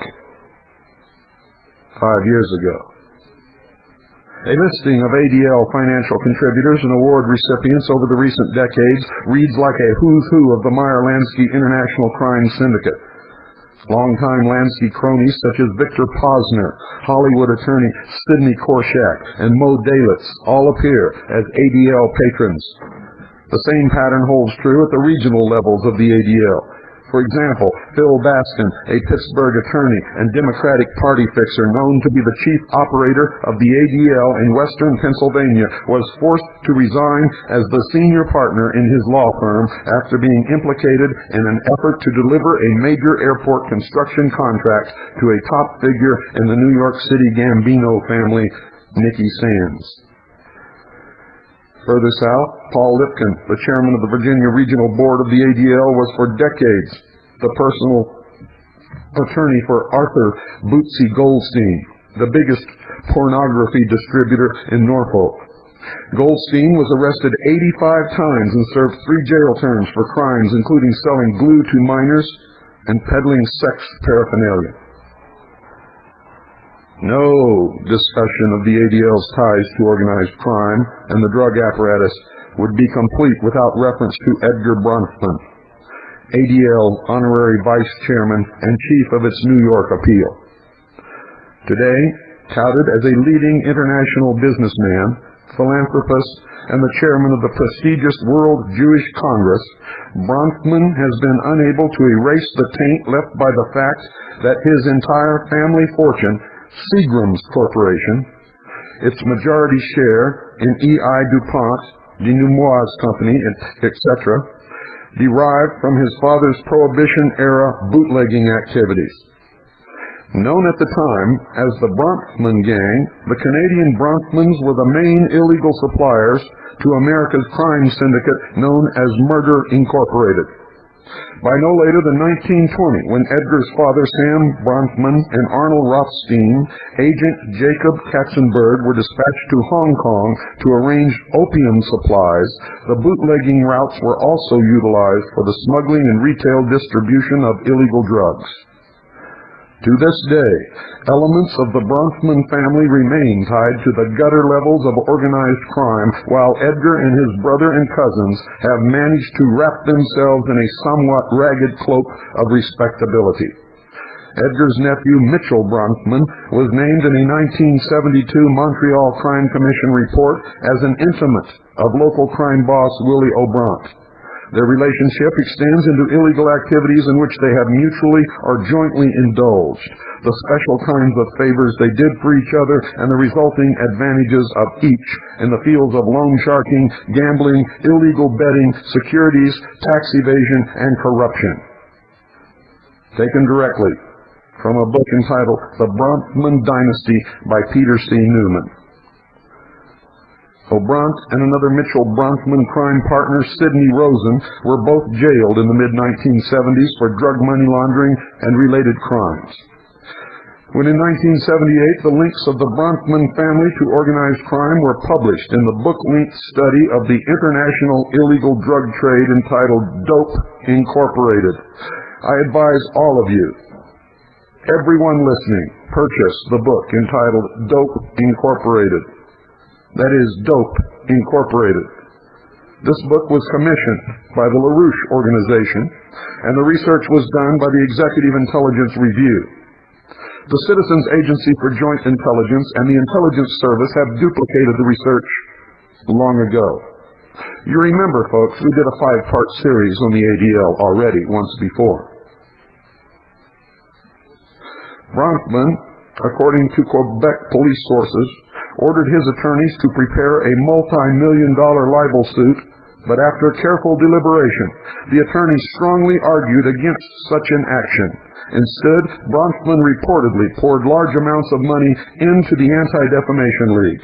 Almost immediately, the Anti-Defamation League began a shrill publicity and dirty tricks campaign slandering LaRouche as an anti-Semite and demanding his elimination. They eventually framed him and sent him to jail. He is free now. He has been released. He has documented his frame-up. The facts say that Lyndon LaRouche, no matter what you think of his politics, was innocent. He was put away because he did what I'm doing tonight. He told the truth about the ADL. In its April 1990 edition, the West German magazine, Semite, self-described as the independent Jewish magazine, published a blistering expose of ADL honorary vice chairman Edgar Bronfman's dealing with the now toppled regime of East German communist dictator Erich Honecker. The article by Jacob Dachauer, entitled, quote, "A Whiskey for the Holocaust," end quote, documents how Bronfman used his post as president of the World Jewish Congress to make deals with the Honecker regime on behalf of his Seagram's liquor empire, and it's accompanied by a picture of Bronfman receiving the highest state medal of People's Friendship in Gold from Honecker in October of 1988. The essence of the Semite expose is that Bronfman used his credentials as head of the once respected World Jewish Congress to absolve the German Democratic Republic of any responsibility for the wartime Holocaust, in return for a series of lucrative concessions to market his whiskey in the German communist paradise. If you're a Jewish patriot, I hope you were listening to that. As the Executive Intelligence Review has reported, Bronfman's courtship of the Honecker regime began in 1986, when an associate of his traveled to East Berlin to meet with Klaus Gysi, the communist regime's Secretary of State for Religious Affairs. Klaus Geisse's son is Gregor Gysi, the reformer successor to Honecker as chief of the SED Communist Party, now called the PDS. In subsequent trips, Bronfman met with Honecker and SED Central Committee member Herman Axen. During one visit in 1988, Bronfman pledged that he would personally arrange a state visit to Washington, D.C. by Honecker by 1990 at the latest. Subsequent events, of course, made that impossible. Edgar's brother and business partner, Charles Bronfman of Montreal, became a prominent figure in Canadian East German friendship groups and had veto power over all GDR visas issued to Canadians until the collapse of the communist regime in November 1989. These extensive GDR links have led some intelligence analysts to conclude that Edgar and Charles Bronfman have especially close ties to General Marcus Wolf, the head of the East German, and I can't even pronounce it, but it's called Stasi. Stasi. That's the East German Intelligence Service, and also to a leading protege of the late KGB and Soviet Communist Party boss, Yuri Andropov. Edgar Bronfman enjoys equally close ties to the regime in Moscow, and those links have grown even firmer since the accession to power of Mikhail Gorbachev in 1985. According to sources familiar with Bronfman's Russian links, the Canadian whiskey baron has been a long-time associate of Alexander Yakovlev, the former, excuse me folks, I still have a little flu here.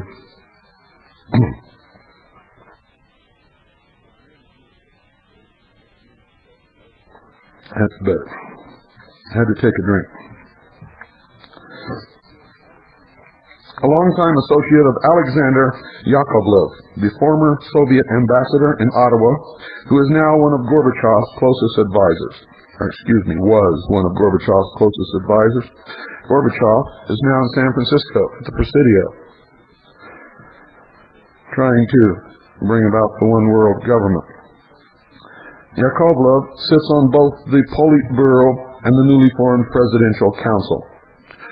In scores of speeches and commentaries written since Gorbachev rose to power, Bronfman has called upon the United States to grant the Soviet Union most favored nation status, membership in GATT, and access to the most advanced Western technologies.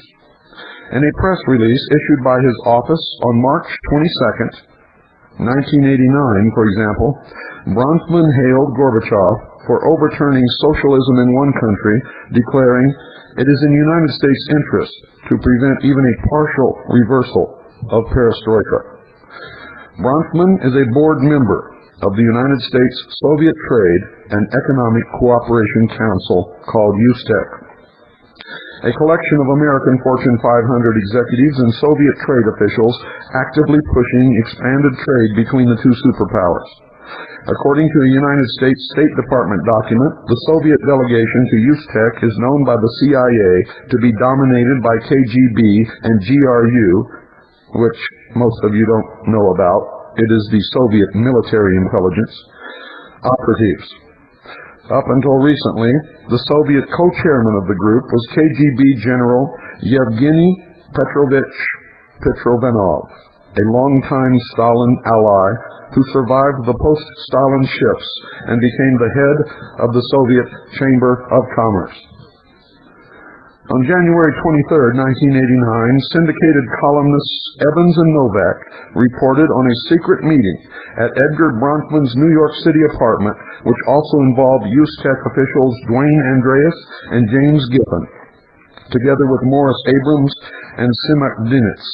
The group reportedly hatched plans to mobilize Zionist lobby support for the repeal of the Jackson-Vanik Amendment in exchange for unrestricted Soviet Jewish immigration to Israel. The genesis of that scheme dates back to January 1985, when Edgar Bronfman, at the governing board meeting of the World Jewish Congress in Vienna, proposed that the organization oppose the Reagan administration's Strategic Defense Initiative on Jewish grounds. Oh, brother. When Bronfman also announced in April of that same year that he would lead the World Jewish Congress in an effort to prevent President Reagan from visiting a German cemetery at Bitburg during his state visit to the Federal Republic.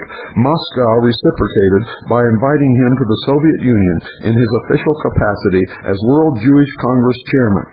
The invitation, extended by Russian Federation Justice Minister Alexander Sukharev, specifically proposed to discuss Soviet Jewish immigration.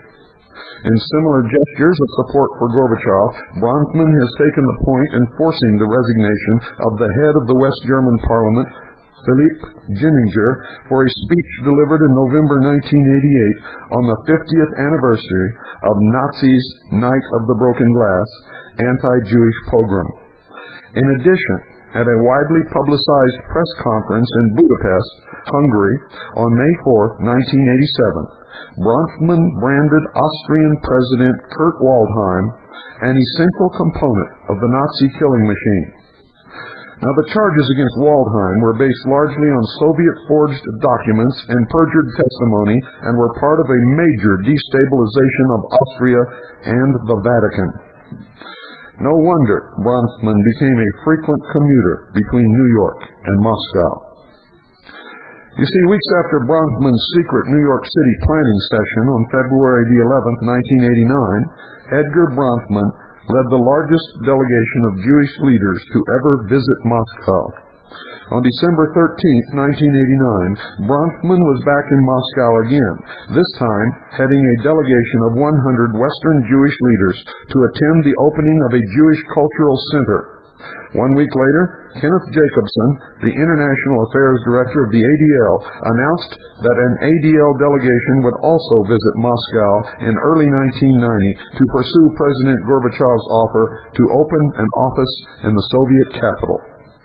Next to Edgar Bronfman, Minneapolis grain merchant Dwayne Andreas, who participated in the Bronfman apartment meeting in which the Jews for Grain plot was activated, is the ADL patron most responsible for the deep ties between the League and the Russian regime.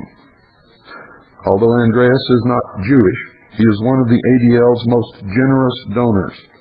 At a critical point in the late 1970s, when the ADL was financially on the skids, Andreas, at the request of ADL National Chairman Burton Joseph of the Minneapolis agricultural equipment firm I.E. Joseph, put up the seed money to establish the Anti-Defamation League Foundation. Andreas's relations with the ADL date back to his early political training by ADL National Chairman Ben Epstein, a relationship that Andreas described during congressional testimony in 1987 as, quote, "Mr. Ben Epstein, may he rest in peace, who was my friend for 20 years to his everlasting credit, was my mentor and guidance on the matters of diplomatic positions.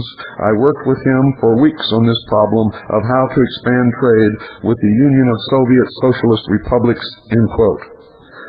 The September 26, 1986 Wall Street Journal, in a front-page piece titled "Gorbachev's Pal, Dwayne Andreas, Gains a Position as the Kremlin's Apparent Favorite," identified Andreas as the successor to Occidental Petroleum's chairman Armand Hammer, now 91, as the Soviet regime's favorite capitalist. Actually, Armand Hammer is no longer with us, ladies and gentlemen, and has been exposed as a raging communist. It was apparently Andreas, who has had more private audiences with Gorbachev than any other Westerner, who arranged the invitation for the ADL to set up shop in Moscow, ostensibly in order to help combat anti-Semitism inside Russia. A former State Department intelligence officer told the Executive Intelligence Review that the real purpose of establishing the ADL office in Moscow was to improve the Anti-Defamation League coordination with the KGB in running pro-Gorbachev propaganda inside the United States. Another feature of the ADL's current Go East push is the effort by Bronfman and others to move in on the lucrative new markets in the liberated nations of Central Europe on behalf of organized crime. For instance, the Canadian real estate billionaires, the Reichman brothers, represented by the ADL-linked law firm of Shea Gould and the ADL-linked investment house of Bear Stearns, are part of a new investment consortium seeking to establish a major financial hub in Budapest with the blessings of both Gorbachev regime and the United States State Department. ADL links to the Bolshevik regime and its intelligence services date back literally decades. Even during World War II, when the Soviet Union and the United States were allied against the Nazis, certain ADL officials were kept on United States military intelligence watch lists as suspected Soviet agents. According to one eyewitness account, Sanford Griffith, who headed the equivalent of the fact-finding division during and immediately following World War II, was on such a list. And if you'll remember, the ADL was caught spying not too long ago on American citizens, American groups, and even Jews. The April 5th, 1955 issue of Headlines and What's Behind Them catalogs a controversial instance in which the ADL provided cover for a known Soviet intelligence agent. The Soviet agent in question, Vladimir Stepankowski, that's Vladimir Stepankowski, had been deported from France and Switzerland in the mid-1930s after having been identified as the head of the Bolshevik Information Bureau, only to migrate to the United States and immediately go to work for the Anti-Defamation League's Mitchell Solomon. Through Solomon's ties to United States Army Lieutenant Colonel Eugene Prince, an intelligence officer in charge of immigration background checks, Stepankowski was able to penetrate American wartime intelligence operations. In 1954, he was identified by Elizabeth Bentley as a member of a Soviet spy ring. However, he was saved from prosecution through the intervention of his Anti-Defamation League case officer, Mitchell Solomon. By this point, the ADL had deployed the Soviet agent into the National Renaissance Party of Robert Madoff, a neo-Nazi counter-gang that had been set up largely by the Anti-Defamation League infiltrators in order to create the specter of a new fascist menace inside the United States in order to control Jews and keep them in line.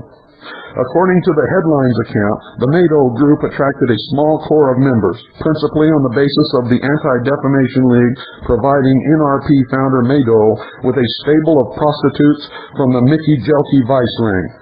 Anti-Defamation League officials Ben Epstein and Arnold Forster then reportedly used Stepankowski's information to inundate the Veld Commission, that's the House Un-American Activities Commission, with scare stories that the NRP had swelled to 200 to 700 members in New York City alone. Joseph McCarthy was right, and this nation as a whole did him wrong. Good night until Monday, and God bless you all. I am an American patriot, and I am proud of it. I have sworn to protect and defend the Constitution of the United States of America against all enemies, foreign or domestic, and I fully intend to fulfill that oath. How about you? You're listening to the Hour of the Time. I'm William Cooper. Tonight, ladies and gentlemen, we're going to continue with our expose of the Anti-Defamation League. This will be the second hour in this second live broadcast series.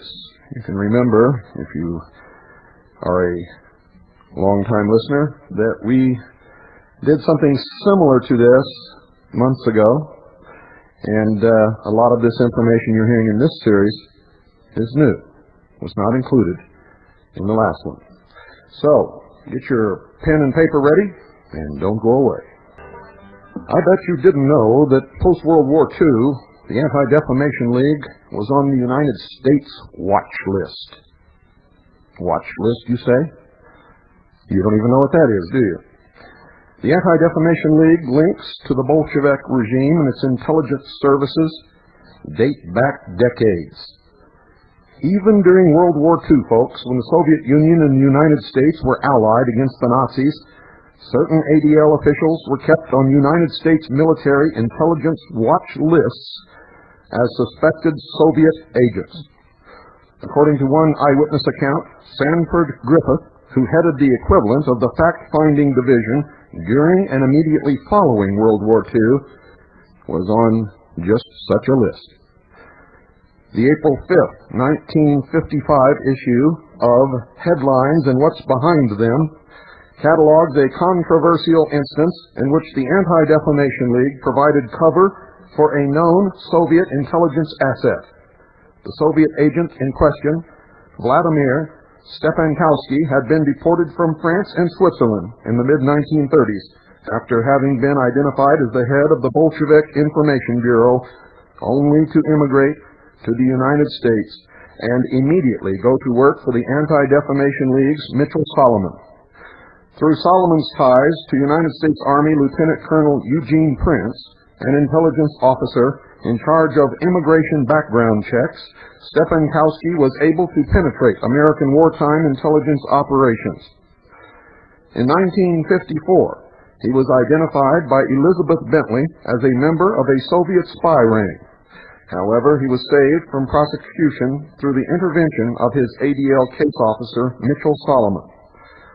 By this point, the ADL had deployed the Soviet agent into the National Renaissance Party of Robert Madoll, a neo-Nazi counter-gang that had been set up largely by ADL infiltrators in order to create the specter of a new fascist menace inside the United States. According to the Headlines account, the Madoll group attracted a small core of members principally on the basis of the ADL providing NRP founder Madoll with a stable of prostitutes from the Mickey Jelke vice ring. ADL officials Ben Epstein and Arnold Forster then reportedly used Stepankowski's information to inundate the Veld Commission. That's the House Un-American Activities Committee. Remember, I told you, Joseph McCarthy was right. They inundated the committee with scare stories that the NRP had swelled to 200 to 700 members in New York City alone. ADL officials and the Anti-Defamation League as an organization are guilty of the same crimes for which Carl Spitz Chanel and Richard Miller were indicted during the 1987 Iran-Contra probe, illegally using private, tax-exempt organizations to conduct covert operations. However, unlike Chanel and Miller, who were low-level flunkies in the overall secret parallel government plot, the ADL was deeply involved in every facet of the Iran-Contra scandal and the Project Democracy scheme at the very highest levels, on both the government and private sector sides. The ADL's central role in the official Project Democracy apparatus of the Reagan-Bush era was an outgrowth of the ADL's long-standing position as a major agency within the United States branch of the Socialist Internationale, which has always been dominated by members of the old Bukharinite right opposition to Stalin. This link is typified by fact-finding division head Erwin Sewell, who was trained by the International Ladies Garment Workers Union of former United States Communist Party Chairman Jay Lovestone. Sewell was later schooled at the premier Fabian Labor School, Ruskin College at Britain's Oxford University, William Clinton's alma mater, and then passed through the Socialist Party and the Jewish Labor Committee before graduating to his ADL post in 1967. Today, Sewell sits on the board of the League for Industrial Democracy and the Social Democrats USA. The direct links between the ADL and the Iran-Contra fiasco run through the following key players. Take note. Carl Gershman, a former paid staffer of the Anti-Defamation League's fact-finding division, was the director of the National Endowment for Democracy, or NED, throughout the Iran-Contra fiasco. From 1966 to 1972, Gershman was employed by the research department of the ADL. According to Jerome Baxt, his supervisor at the time, Gershman used his extensive experiments as a New Left activist at Yale University to provide the ADL with detailed dossiers on Students for a Democratic Society, the Black Panther Party, and the Student Nonviolent Coordinating Committee. According to documents, ladies and gentlemen, procured under the Freedom of Information Act, as well as a recently published book-length account of the FBI's COINTELPRO efforts against the black student movement in the 1960s, the ADL dossiers, apparently including Gershman's work, were regularly passed on to the Federal Bureau of Investigation's Division 5. Early this year, Gershman hired ADL Fact-Finding Division Deputy Director David Lowe as his executive assistant at the State Department United States Information Agency Unit.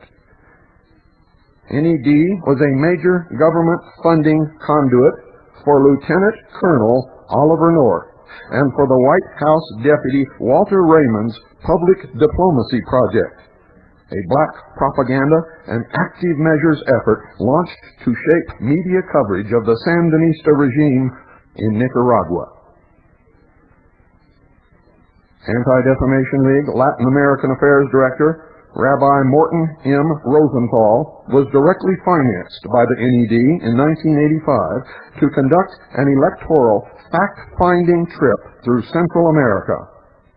Among Rosenthal's assignments for the NED was the monitoring of the presidential elections in El Salvador. On May 23, 1983, Rosenthal issued a report charging that the Sandinista regime in Nicaragua was guilty of anti-Semitism. The Rosenthal attack on the Sandinistas was part of an effort to marshal Jewish support for the Reagan administration's Contra effort. That month, Rosenthal addressed a closed-door White House meeting sponsored by Faith Whittlesey, at which aspects of the covert Contra support program were apparently discussed. In a memorandum to the Latin American Affairs Committee of the ADL, dated June 9, 1983, Rosenthal described the ADL's direct role in the anti-Sandinista propaganda offensive. The ADL's Sandinista anti-Semitism stories' unusually wide international and domestic coverage by both print and electronic media stimulated a flood of calls and mail to Nicaragua's embassy and consulates, and also elicited strong comments from members of Congress. A few days after the story broke, folks, the Nicaraguan embassy contacted us through intermediaries and inquired if we were willing to meet and discuss the issues. The embassy then called officially to invite ADL representatives to meet the Nicaraguan ambassador, Antonio Yarpin, and the meeting was held at the Nicaraguan embassy in Washington on Monday, June the 6th. Kenneth Bailkin, then the national chairman of the ADL, was the attorney for Saudi billionaire Adnan Khashoggi during 1984 and 1985, when Khashoggi provided the initial funds through which the Iranian government purchased arms from the North Seacord Hakim enterprise. At the time of these transactions, Bailkin was also a member of an administrative commission revamping United States federal codes. Another member of the commission was C. Boyden Gray, the general counsel to Vice President George Bush, who formerly ran the administration's Special Situation Group Crisis Pre-Planning Group, the White House interagency units set up under National Security Decision Directive No. 3 to oversee the Reagan-Bush's government's Central American policy. The Lake Resources Front Company in Geneva, Switzerland, through which General Richard Secord and Albert Hakim laundered the Iranian profits to the Contras, was controlled from the outset by attorney Willard Zucker, a former partner of Bailkin's at Wilkie Farr. Zucker had been installed by the ADL national chairman in 1972 as the chief of the IOS legal department. This made him a key inside player in the Vesco looting of the fund. Edmund Safra, One of the ADL's major financial angels was the co-owner with Willard Zucker of the fleet of corporate jets which were used to shuttle then National Security Advisor Robert McFarlane and Lieutenant Colonel Oliver North to secret meetings in Tehran. The Anti-Defamation League itself was directly involved in the Active Measures Department of the enterprise, though its sponsorship of a series of propaganda broadsides attacking as anti-Semites leftist groups which opposed the administration's Central American policy. One such study, commissioned by the ADL in 1983, resulted in a book-length attack by writer Harvey Clare on the group called Clergy and Laity Concerned. Another study by longtime ADL stringer Rael Jean Isaac made similar attacks against the Institute for Policy Studies. In 1984, ADL chapters around the country hosted a speaking tour by Isaac. Both Clare and Isaac were funded during the same period by the Smith-Richardson Foundation, a North Carolina-based tax-exempt foundation with very strong ties to the social democratic wing of the United States intelligence community. Reagan-era National Security Advisor Richard Allen and the United Nations Ambassador Jeane Kirkpatrick both currently sit on the board of Smith-Richardson. This report, ladies and gentlemen, is taken tonight from the pages of Dope Incorporated. That's Dope Incorporated, researched and compiled by the editors of the Executive Intelligence Review, research done by the Citizens Agency for Joint Intelligence and the Intelligence Service. Today, more than ever, the Anti-Defamation League as an organization represents a major agent provocateur factor within the United States, fomenting racial and ethnic tensions, all the while claiming to be the great defenders of civil rights. Freedom of Information Act records show that the ADL played a major role in the Federal Bureau of Investigation's COINTELPRO racial matters and white hate groups operations targeting the civil rights movement as well as its opponents. Among the paid informants used by the ADL during the civil rights struggles of the 1960s were Ku Klux Klan members implicated in the murders of 3 civil rights workers in the state of Mississippi. A February 13, 1970 article in the Los Angeles Times by investigative reporter Jack Nelson first revealed FBI and ADL joint patronage of the Roberts brothers in the June 30, 1968 murder of a Klanswoman named Kathy Ainsworth. At the time of the shootout in front of the Meridian, Mississippi home of ADL official Meyer Davidson, which resulted in the death of Ainsworth and the near death of her associate Thomas A. Terrence III, who survived over 70 shotgun rifle and pistol wounds miraculously. Alton Wayne Roberts and 6 other Klansmen had already been convicted for federal civil rights violations in connection with their infamous murder of civil rights workers Cheney, Goodman, and Schwerner in Philadelphia, Mississippi in 1964.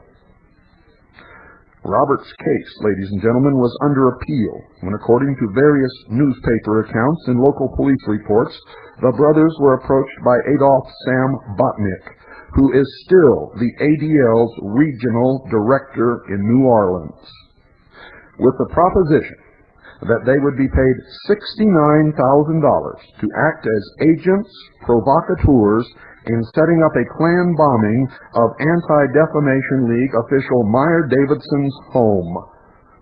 In other words, the ADL hired Klansmen to bomb their own official's home. Botnick had been a close associate of the FBI Division 5 counterintelligence chief in New Orleans, the late Guy Bannister, implicated in the John F. Kennedy assassination, in whose home, ladies and gentlemen, was found stone thaluses, who had established the left-wing Fair Play for Cuba group that was part of the milieu of President John F. Kennedy's purported assassination of Lee Harvey Oswald. Bannister had also been a controller of an agent provocateur network in the Minutemen, which, according to one well-informed United States intelligence source, helped break James Earl Ray out of prison so that he could be used as a similar patsy in the April 4th, 1968 murder of Dr. Martin Luther King in Memphis, Tennessee, just a few weeks prior to the Meridian, Mississippi shootout staged by the Roberts brothers at the behest of the ADL and the FBI. A police file report dated June 10, 1968 by Detective Luke Scarborough confirms the Los Angeles Times report of the Ainsworth setup, namely, that there was a three-way deal between the ADL, FBI, and local police in the matter, for which the ADL had provided all of the money. As the apparent result of such Anti-Defamation League Federal Bureau of Investigation cooperation, much like the Waco massacre, the federal government trod lightly in punishing Alton Wayne Roberts for his part in the murder of Schwerner, Goodman, and Cheney, when on March 17, 1970, he was sentenced to only 10 years and was paroled in only 3. The Roberts brothers were reportedly later given the status of federally protected witnesses and remain on the FBI and ADL's informant roster to this day. As for the ADL officials, Sam Botnick still runs the ADL's New Orleans regional office, and his then-assistant Richard Lobenthal took over ADL operations in Detroit. Lobenthal was later caught funding local members of the Communist Labor Party, a violent Maoist group infiltrated into local auto plants. Justin J. Finger, who ran the ADL's Atlanta-based Southern Legal Department during the heyday of civil rights activities and Klan murders, is now Associate National Director of the Anti-Defamation League.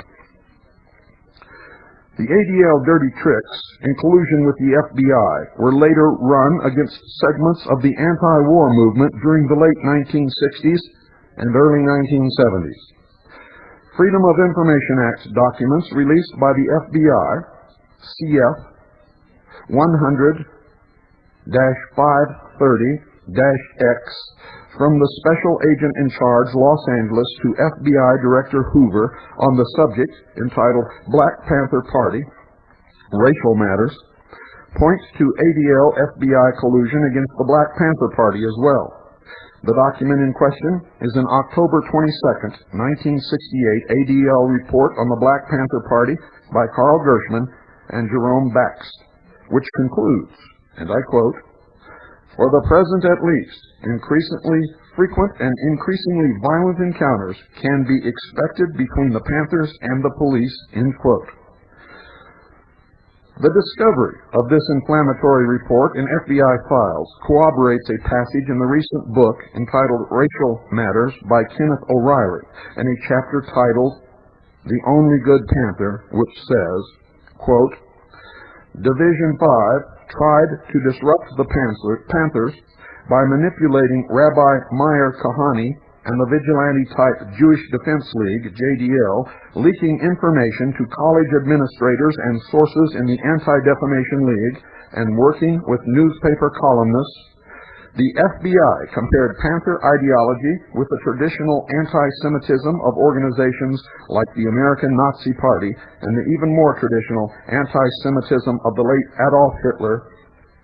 And in the case of the JDL, the FBI did not limit itself to the furnishing of factual information, because Kahane's group could not be motivated to act unless the information concerning anti-Semitism and other matters were furnished with some embellishment," end quote. The ADL, ladies and gentlemen, has continued its involvement in such COINTELPRO type operations to this very day. In fact, well-informed United States intelligence sources charge that after the scope of the FBI's criminality in COINTELPRO had been exposed and condemned by the United States Congress, the FBI temporarily shopped out all such COINTELPRO operations to the Anti-Defamation League. And I'm going to give you 2 examples of just such cases. James R. Rosenberg, also known as Jimmy Mitchell, Jimmy Anderson, is a full-time paid agent of Anti-Defamation League Fact-Finding Division. Police reports corroborate statements to the Executive Intelligence Review that Rosenberg was the Anti-Defamation League's infiltrator into the Ku Klux Klan chapter in Trenton, New Jersey, who sought to provoke the group into bombing Trenton's chapter of the National Association for the Advancement of Colored People, NAACP. Pay stubs from the ADL to Rosenberg at this time have been recovered. Like many provocateurs employed by both the ADL and the more overtly violent Jewish Defense League, Rosenberg was given military training in Israel as an Israeli Defense Forces soldier on loan from the U.S. National Guard. David Koresh spent time in Israel, studied in an Israeli school, the Talmud. He was also trained by the Jewish Defense League, of the Jewish Defense Forces, in infantry tactics. In 1981, a female Jewish Defense League member, using the codename Ricky, told the Executive Intelligence Review, quote, "I met Jimmy in Israel around 1978 when I was at the Kfar Saba kibbutz near the West Bank. He was always bragging about how he worked for the Anti-Defamation League to infiltrate the Ku Klux Klan. Jimmy got all messed up on Valium. He even had to go for drug treatment, and that upset him because he got impotent for about 6 months. Jimmy really wanted to be in the Israeli military, and he made it. He sent me a picture. But he's a jobnik, a paper pusher. They wouldn't trust him in combat," end quote. Rosenberg returned from Israel in 1979 to continue his work for Irwin School, who apparently used Jimmy's new military training to have him infiltrate the paramilitary right, which had become a major target of the ADL. On December 7, 1981, Rosenberg appeared in his undercover capacity on a WCCO television documentary in Minneapolis titled Armies of the Right, where he made the most violent and anti-Semitic statements of any of the members of the Christian Patriots Defense League on the show, and he himself was an operative of the Anti-Defamation League of B'nai B'rith, the Jewish arm of the Scottish Rite of Freemasonry Southern Jurisdiction. Either by oversight or intent, the producers never identified Rosenberg as an ADL provocateur, even though they knew. They simply identified him as Jimmy Anderson, an official of the Queens, New York chapter of the Christian Defense League. Rosenberg and another ADL infiltrator, provocateur in the group, were later arrested on the roof of a Manhattan brownstone brandishing automatic weapons. Mordecai Levy, also known as James Gutman, James Frank, Mark Levine, Mark Levy, Morty, etc. On August 10, 1989, Mordecai Levy was apprehended by the New York Police Department after he mounted the roof of his 6 Bleecker Street apartment building in Greenwich Village and wounded an innocent passerby in wild sniper fire. The shooting occurred after Jewish Defense League JDL leader Irv Rubin tried to deliver a subpoena to Levy. Levy now heads the rival Jewish Defense Organization for a civil libel case. The arrest, ladies and gentlemen, of the 30-year-old terrorist on charges of attempted murder, first-degree assault, and reckless endangerment brought to light a new chapter in the pattern of FBI and ADL collusion in domestic terrorism reminiscent of COINTELPRO. In a July 18, 1984 court deposition, the Anti-Defamation League's Irwin Sewell admitted that he has met and has had telephone conversations with Levy from time to time for quite some time. Sewell's admissions drastically underplayed Levy's long-standing role as one of the ADL's agents provocateurs. But in an interview with Village Voice reporter Robert Friedman, another ADL fact-finding division official, Gail Gans, confirmed Levy's status as an ADL operator. Levy was in fact a shared asset of the ADL, the FBI, and many other police agencies. Two of Levy's FBI controllers are known to be FBI special agents Joseph Valaket and Paul Locke, both of the New York Field Office. Freedom of Information Act documents show that the New York Field Office had an official liaison with the ADL's national headquarters since, at the very least, the 1960s. In February 1979, Levy was caught attempting to provoke a major riot in Philadelphia. Mind-boggling, isn't it?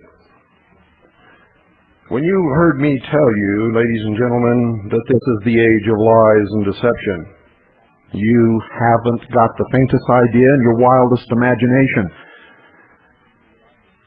If you knew what I knew, you'd be hiding somewhere in the deepest underground shelter that you could possibly find, or you'd be right up here on the front lines fighting this battle with me. There is no place that you can look or that you can turn to trust in this day. There will be terrible confrontations in the near future as more and more people begin to realize how we've been lied to, manipulated, cheated, robbed.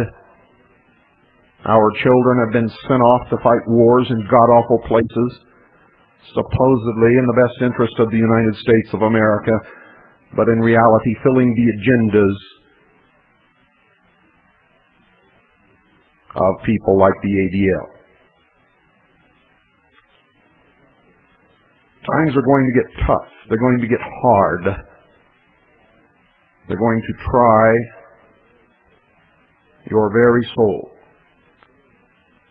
One of the ways that you're going to have to prepare to meet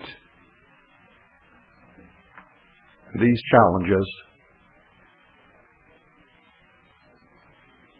is by protecting at least a part of whatever wealth you have, whether it's just a very small fortune or a very large one. And yes, there are small fortunes, folks. I can remember one time in my life when $5 was an awful lot of money to me. Those who do not prepare may not survive. And I'm not pulling your leg, and I'm not trying to scare you. I'm trying to prepare you, because what I'm telling you is absolutely true. Our sponsor, Swiss America Trading, can help you. But they can't help you if you don't call them. They have several different plans that you might be interested in. They're also very creative. If you have a special situation, you can work with them to take care of your particular needs. If you have a plan that you want to implement and you're not particularly interested in hearing their recommendations, they will also work with you to make your plan become a reality. They're good people. They're honest. They're the only ones I know of a buyback program. They're also the only ones I know who record every conversation that you make with them so that there is no misunderstanding. And so that recording will reveal if their people misrepresented or if you misrepresented.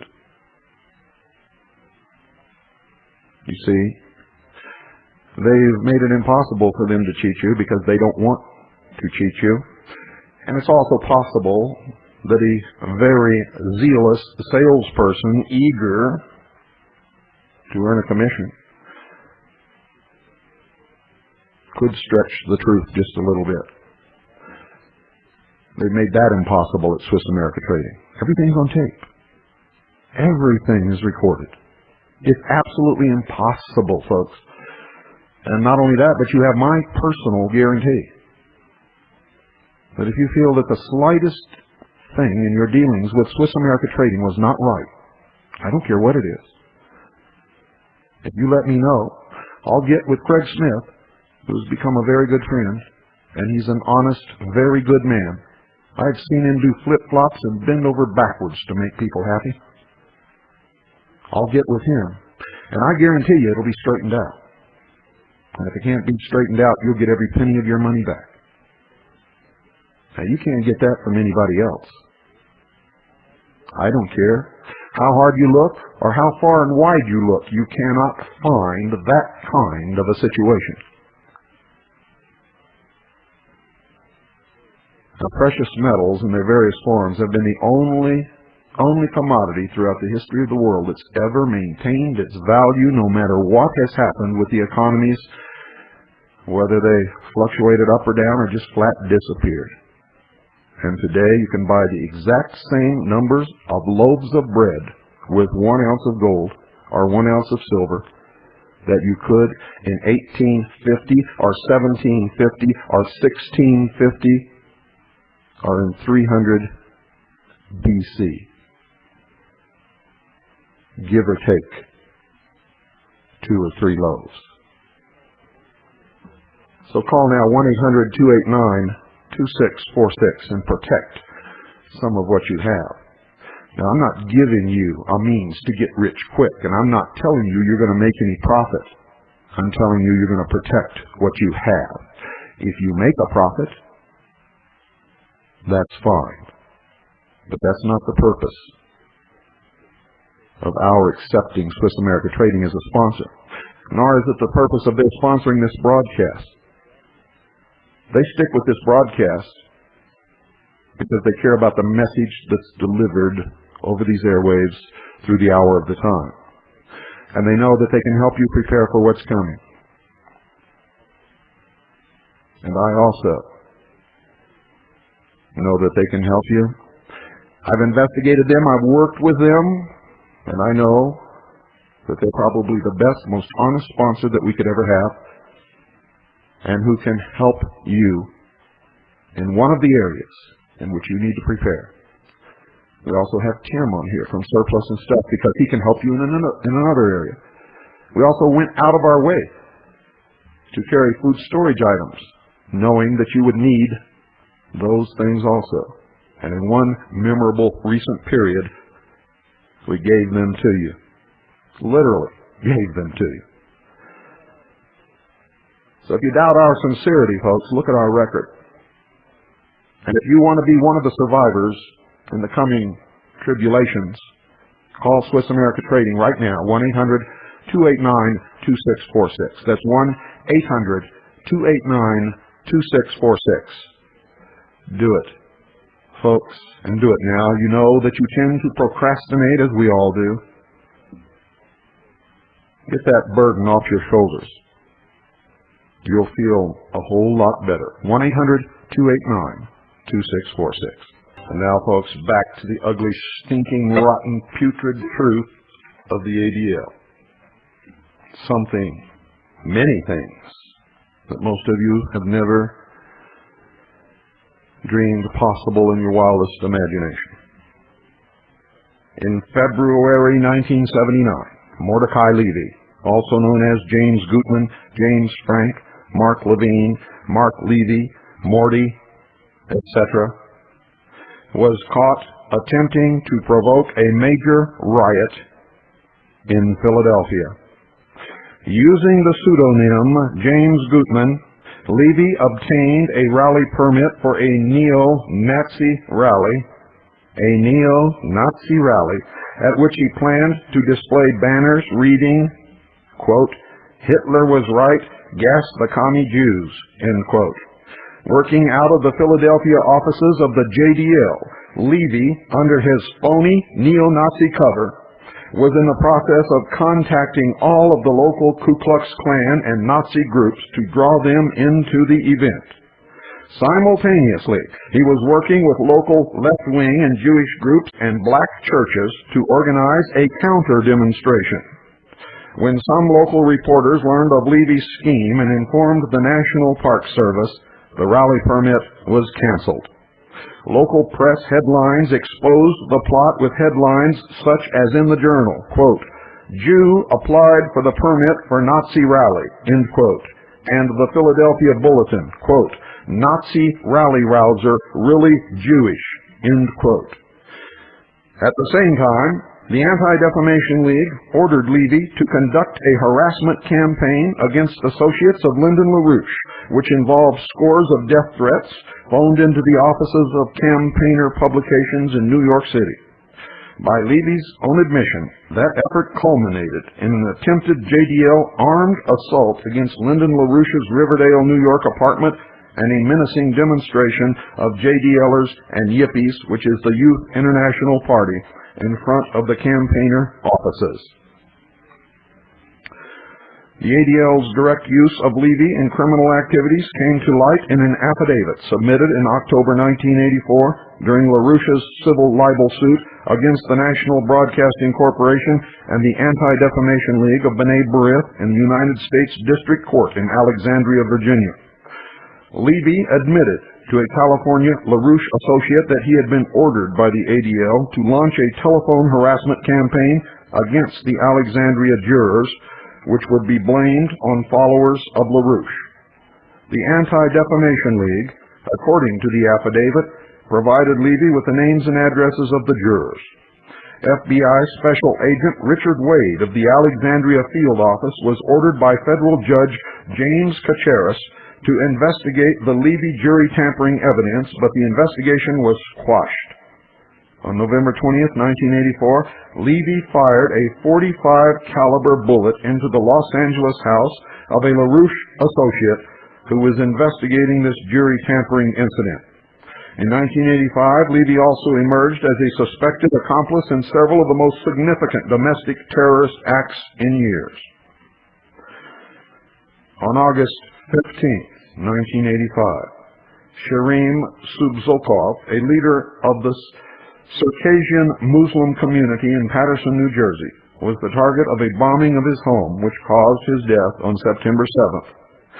Just days before the explosion, Mordecai Levy had been in Paterson publicly attacking Subzokov in a local synagogue with the very same charges by which the United States Justice Department's official Office of Special Investigations had unsuccessfully tried to prove Subzokov was a Nazi war criminal.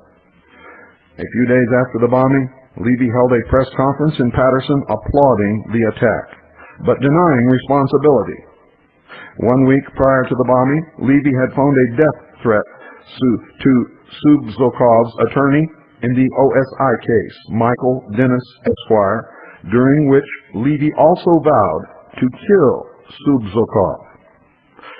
On October the 11th, 1985, Alex Oda, the Santa Ana, California head of the Arab American Anti-Discrimination Committee, died at precisely 11:21 a.m. after a bomb rigged to the door of his office exploded as Oda was reporting for work. The night before he was assassinated, Oda had been interviewed on 2 national television shows on the hijacking of the Achille Larousse cruise ship, which Oda said had been the work of an anti-Arafat terrorist splinter group from the Palestine Liberation Organization. Highly reliable sources report that Oda had been the recipient of multiple threats from Mordecai Levy, the JDL, and the JDO. Although FBI Director William Webster, a longtime friend of the Anti-Defamation League, was obliged to publicly identify the Jewish Underground as the most active terrorist organization in the United States during 1985, no arrests were ever made in either the Subzokov or Oda cases. Now let me say that once again, just in case it didn't sink in. Federal Bureau of Investigation Director William Webster, who was a longtime friend of the Anti-Defamation League, was forced to publicly identify the Jewish Underground as the most active terrorist organization in the United States during 1985. Sources close to the late Alex Oda were candidly told by the Federal Bureau of Investigation that there would be no arrests because of the killer's links to Israeli intelligence, the Mossad. The sources were also told that Levy would not be prosecuted despite evidence of his complicity before the fact, because he was to be used by the government as a witness in upcoming federal trials of Lyndon LaRouche. Top officials of the Anti-Defamation League are suspected accessories in a number of major international political assassinations, including the murders of Swedish Prime Minister Olof Palme and Indian Prime Minister Indira Gandhi.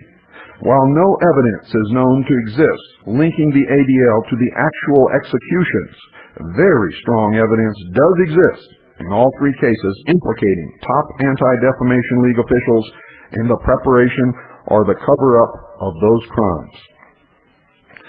In the case of the assassination of Indira Gandhi on October the 31st, 1984, eyewitness accounts of a courtroom encounter with Anti-Defamation League officials Irwin Sewell and Barbara Wall just hours after Mrs. Gandhi was murdered by a Sikh fanatic who was a member of her own security detail report that the two were visibly elated over her assassination. The key link between the Anti-Defamation League and the Sikh extremists who murdered Prime Minister Gandhi runs through Rabbi Rosenthal, a senior ADL employee and head of the League's Latin American Affairs Division, who is directly linked to the man who ordered the assassination, Dr. Jagjit Singh Chauhan. It also runs through Rosenthal's longtime intimate political collaborator and sometimes business partner, John Speller. Speller, ladies and gentlemen, is widely believed to be a high-level intelligence agent for British intelligence and Scottish Rite Freemasonic networks associated with Lord Nicholas Bethel and Julian Amory, although he also had documented links to Israeli, Soviet, and American intelligence services. 1 year before Mrs. Gandhi's assassination, Speller sponsored a United States visit by Jagjit Singh Chauhan, which included meetings with conservative members of the United States Senate. It was partly on the basis of that American tour that Soviet news agencies blamed the Reagan administration for the Gandhi assassination, even though then Defense Secretary Caspar Weinberger was in the process of deepening United States-Indian military cooperation, which was threatening Soviet influence in the subcontinent.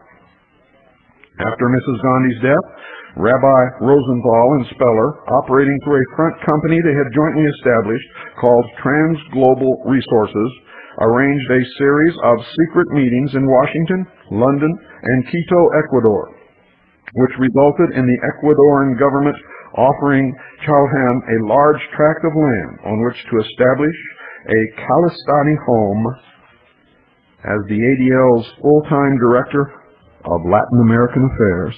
Rosenthal had utilized the agency's channels inside the Ecuador to help establish a safe haven for Sikh extremists, some of whom had recently blown up an Air Canada flight and had plotted the assassination of Mrs. Gandhi's son and successor, Rajiv Gandhi, during a state visit to Washington in December 1984. The Sikh extremists have never tried to hide their intention of eliminating Mrs. Gandhi. Jagjit Singh Chauhan, the president in exile of the non-existent separatist state of Khalistan, issued his widely publicized call for Mrs. Gandhi's assassination on June 9, 1984, 3 days after Indian Army troops had stormed the Golden Temple in Amritsar and liberated it from the hands of armed Sikh radicals linked to Chauhan. Less than 1 week before Mrs. Gandhi's murder, Chauhan had told a caller into his Reading England headquarters, quote, "Some man will come forward and take off the head of Mrs. Gandhi," end quote. Chauhan's call led immediately to the formation of the terrorist World Sikh Organization. Representatives of the World Sikh Organization were soon meeting with officials of the Anti-Defamation League's Interfaith Affairs Department, according to Rabbi Leon Klinicki, the department's director. The meeting had been set up at the request of Landrum Bowling, the chairman of the Eli Lilly Endowment, which heavily funds the League's Interfaith Unit. Surjit Singh, a top official of the World Sikh Organization, who has been intimately linked to Cowhand since 1947, is also a close personal friend of Anti-Defamation League Honorary National Chairman Kenneth Bailkin.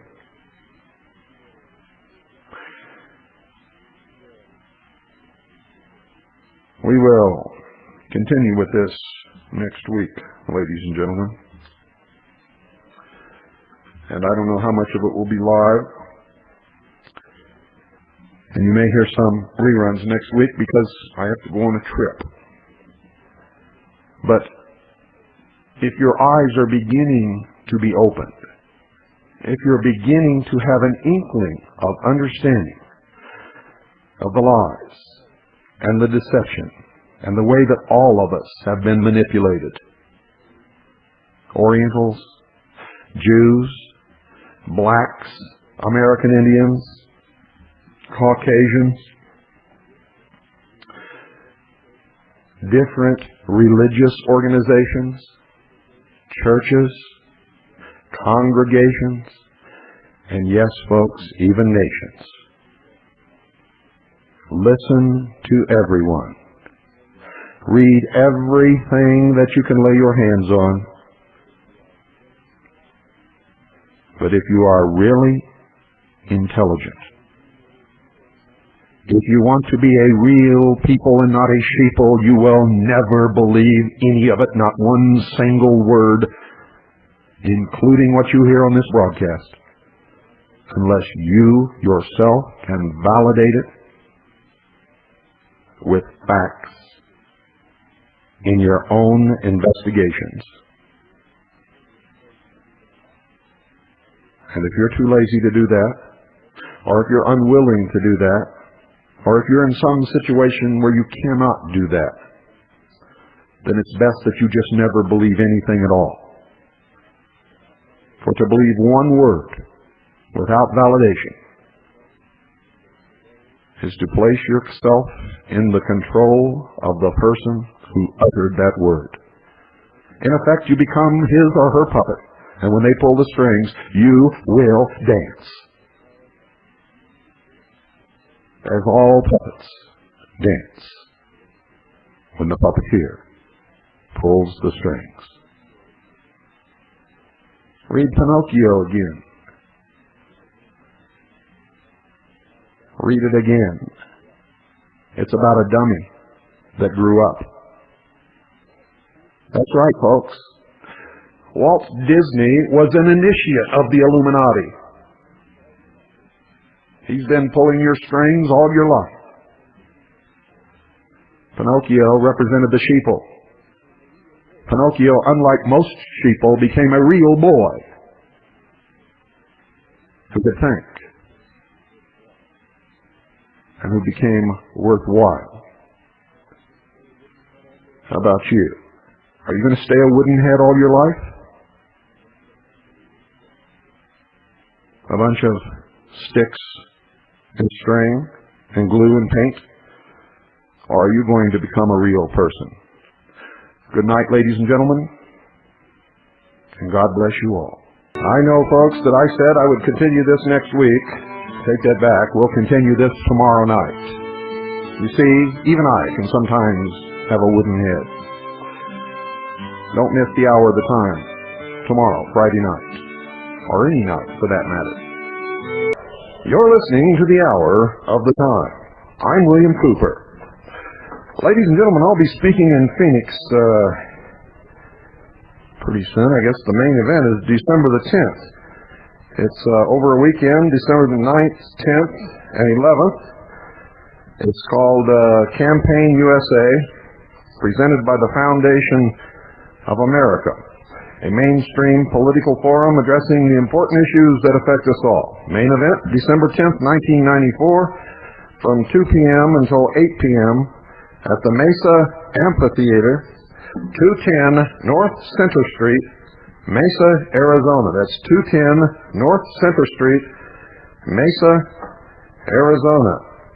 And for information, call the Foundation of America at 1-800-REFOUND, spelled R-E-F-O-U-N-D.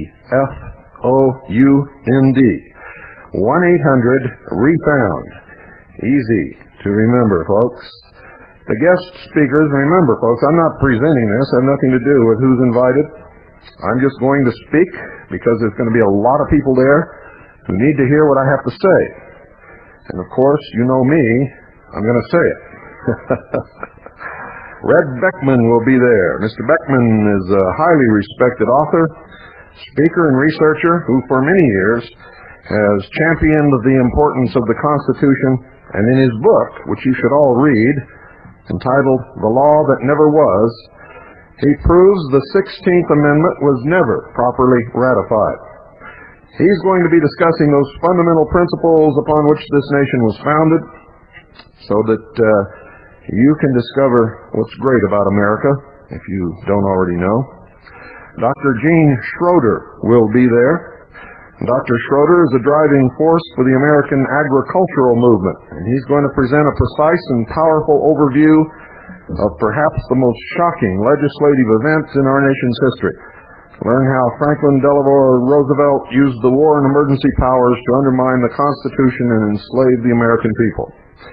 And John B. Nelson is going to be there. Now, I hold Mr. Nelson in very, very high esteem. In fact, one of his research papers is included in our set of treason documents to show you the foundation upon which the cornerstones of the nation were pulled out from under us. John B. Nelson. If you don't go for any other reason, folks, go to listen to John B. Nelson. I can hammer that in your head if you want me to, but I better not. Mr. Nelson is the undisputed authority in the area of natural law and how it applies to the formation of governments and communities. He holds the title of General Advocate Liaison and is working directly with the Kingdom of Hawaii. His unrivaled legal research clearly documents how the power of the government was used to impair our nation, and he lays the foundation of the treason that has taken place. John Nelson will reveal exactly what it means to be a citizen and how you, the people, can enforce your rights and reinstate our limited constitutional government. And you all know me. I'll be there too. And last, Jack McLam. Jack McLam will be there. Also, Carl Klang will be there. He'll be performing all of his songs, which you've heard on this broadcast and many others. Advance tickets are $15, folks. Get advance tickets because if you wait and pay at the door, it's going to cost you another $5. It'll be $20 at the door. $15 advance tickets, $20 at the door. Now, for more information, call 1-800-REFOUND. That's December the 10th, 1994, in Mesa, Arizona, which is just a suburb of Phoenix. The people in Mesa won't like me to say that because to them it's a separate city, but it's like LA's. Phoenix, Mesa, and Tempe are all just run together, and several other little towns too. So it's at 210 North Center Street, Mesa, Arizona, at the Mesa Amphitheater, 2 p.m. until 8 p.m., December the 10th, 1994. Don't miss it, folks. And if for no other reason, go to hear John Nelson speak. I think that event alone will make your trip more than worthwhile. You'll be very happy to hear him speak. Okay. Now, after our broadcast last night, I have a prediction to make, folks. I predict those people in Montana will not do what is suggested and change their leadership and get in line with the rest of the nation. What I predict that they will do is mount a very vicious personal attack against me. And don't worry about me, folks. I can take care of myself. They have no idea what they're getting themselves in for if they take that route. But that's the kind of people that I perceive them to be. It's happened to me many times in the past. Therefore, I think I'm very safe in making that prediction. And if that happens, we'll get all the material and whatever they say, and we'll air it on this program. Whatever they say, wherever they say it, I'll air it on this program, and then I'll tell you the truth about the matter, whatever it is that they're going to do. But I predict that that's exactly what will happen and what will come from the mouths of the militia of Montana. They will not straighten up. They will not make themselves better. They will not change their leadership. Instead, they will prove that they are exactly what I said they were last night, and they will mount a vicious personal attack against me instead of dealing with the facts that were presented and dealing with the lies that they've spread across this country. That is exactly what those people are going to do.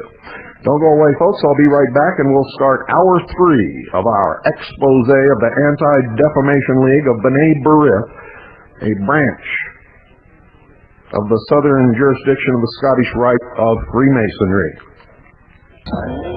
That's right, they want it all.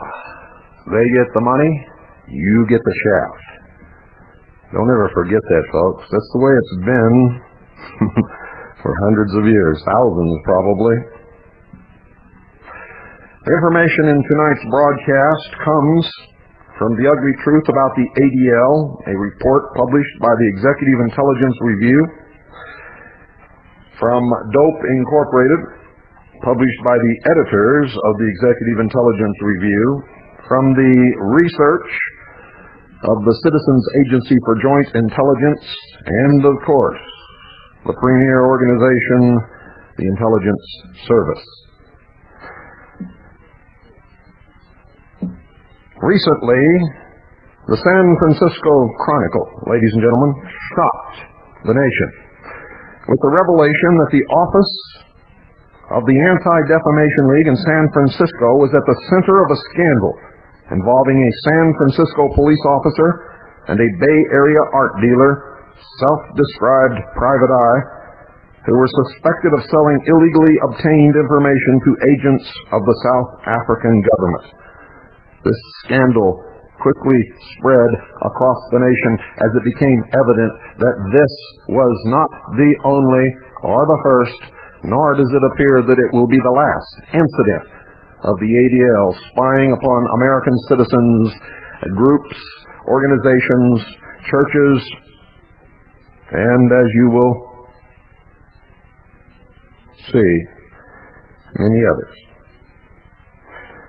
The two men, Sergeant Tom Gerard of the San Francisco Police Department and Roy Bullock, a long-time paid undercover operative for the local office of the Anti-Defamation League of B'nai B'rith, had been under Federal Bureau of Investigation scrutiny since 1990, when federal agents discovered that secret bureau records on American black Muslims had been obtained by South African spies. The trail pointed to Bullock, who in addition to his full-time paid work for the ADL, had been moonlighting as an undercover snitch for the Bureau. And on at least one occasion, Bullock received a $500 cash payment from the FBI for infiltrating meetings of two Bay Area groups. Bullock, you see, had access to confidential Bureau files and became a suspect when FBI files showed up in the hands of the South African government. At the very same time, he was regularly meeting with two South African spies and passing confidential data to them. Bullock received cash payments that eventually totaled over $16,000.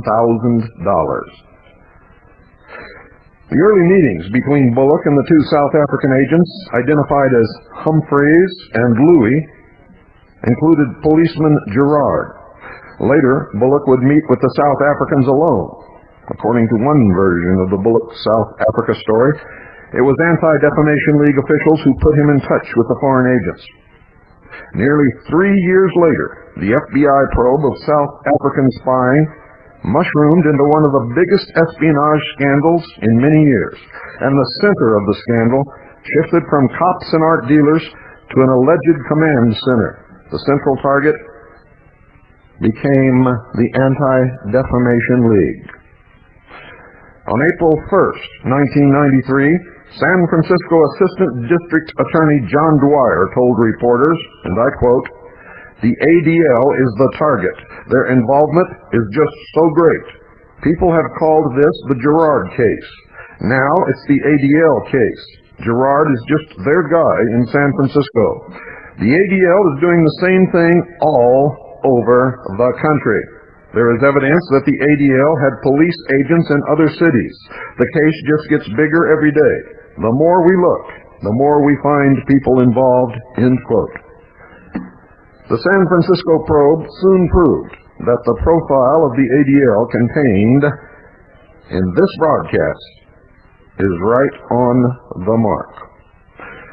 Far from living up to its thoroughly undeserved and self-promoted reputation, the Anti-Defamation League has been caught by San Francisco police investigators, one, illegally spying on at least 950 political organizations, including the National Association for the Advancement of Colored People, NAACP, the Rainbow Coalition, Greenpeace, the Simon Wiesenthal Center, the United Auto Workers, the Christic Institute, New Jewish Agenda, Operation Rescue, the Liberty Lobby, the Nation of Islam, the United Farm Workers, ACT UP, the American Civil Liberties Union, the National Lawyers Guild, the Bogart's Presidential Campaign, the political movement led by Lyndon LaRouche, and the Citizens Agency for Joint Intelligence.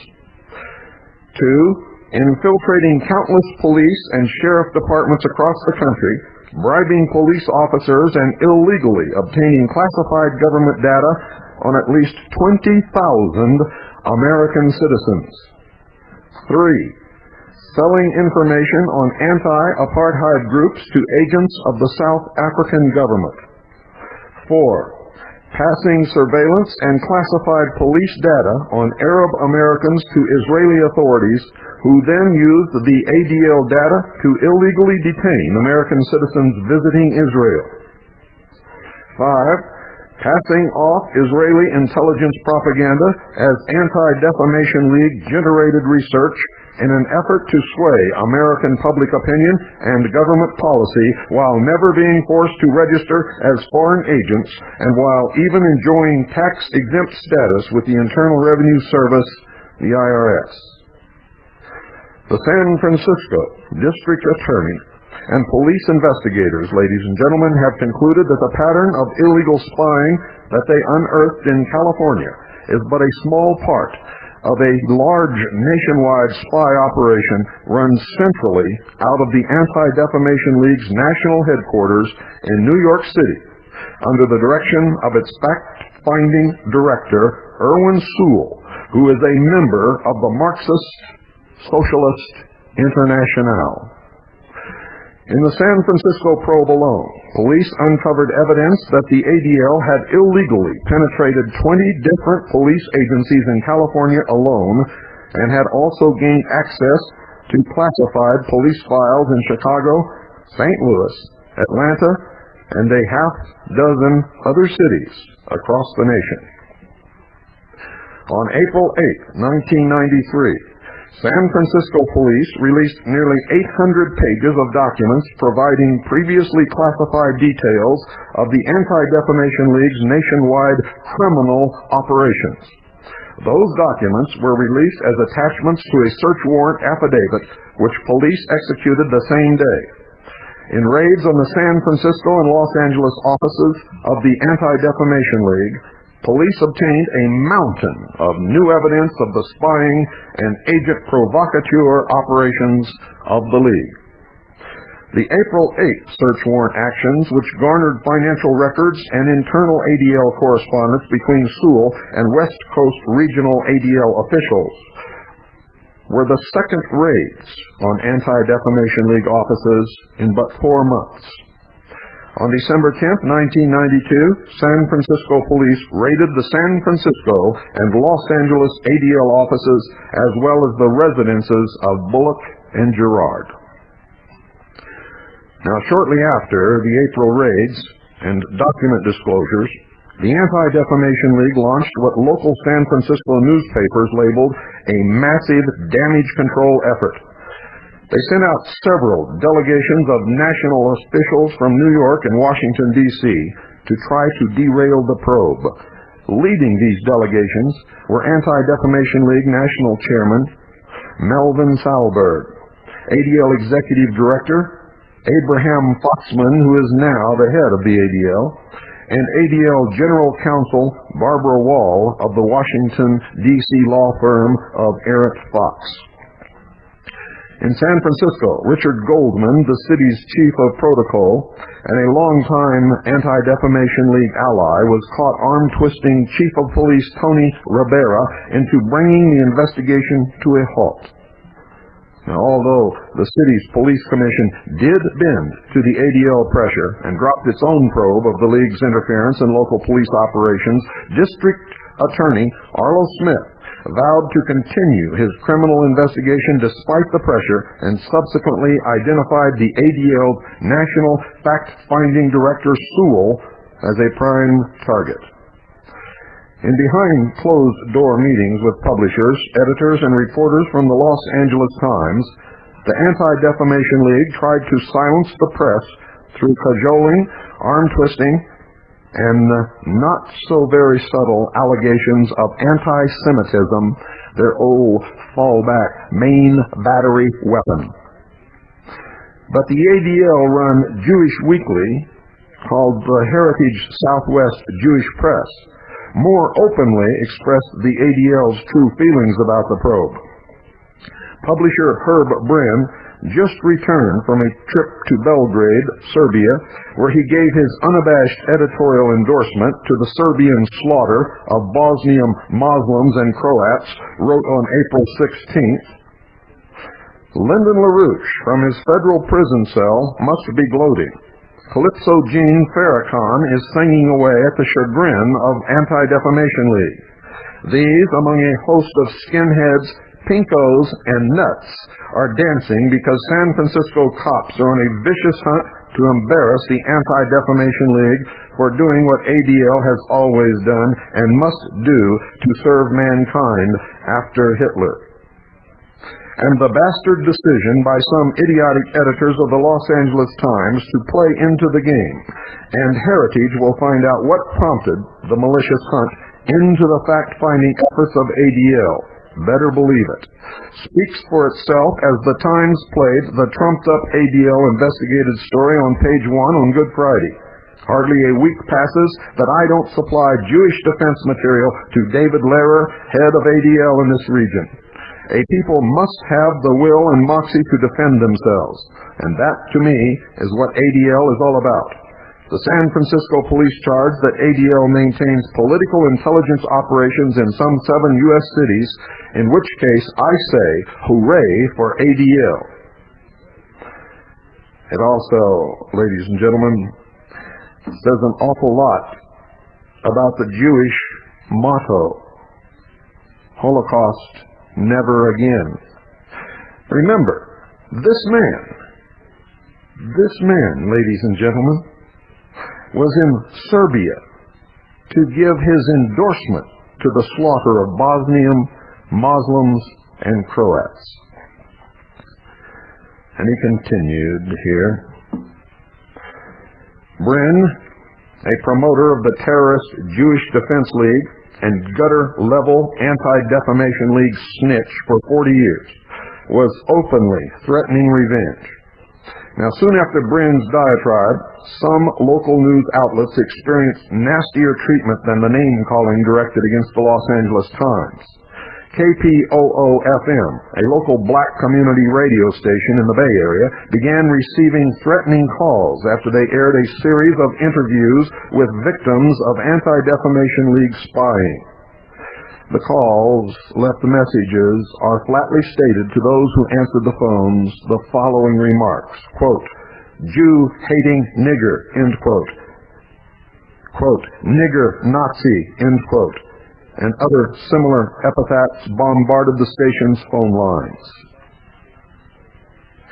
In the past, these kinds of Anti-Defamation League hooligan tactics never failed to work. This time, however, the sheer weight of evidence has made this one scandal too big to bury.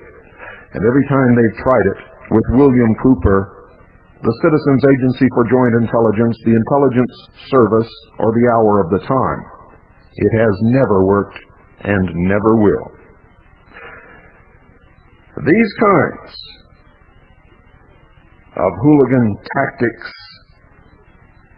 have destroyed honorable, good citizens of this country in the past.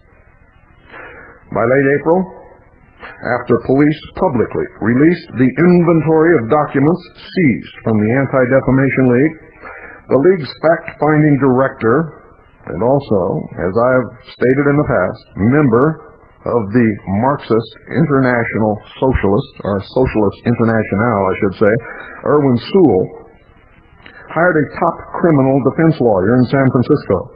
The clearest signal yet that the ADL is shaking over the idea that at long last they got caught in the act of just being themselves. David Gervitz was a man who was very unhappy about his pay from the ADL. As the League's chief fact finder in their Los Angeles office, the 35-year-old Gervitz was married with one child. He had a second one on the way. His full-time job at the ADL paid him slightly more than $20,000 a year, barely enough to live on in a high-cost town like Los Angeles.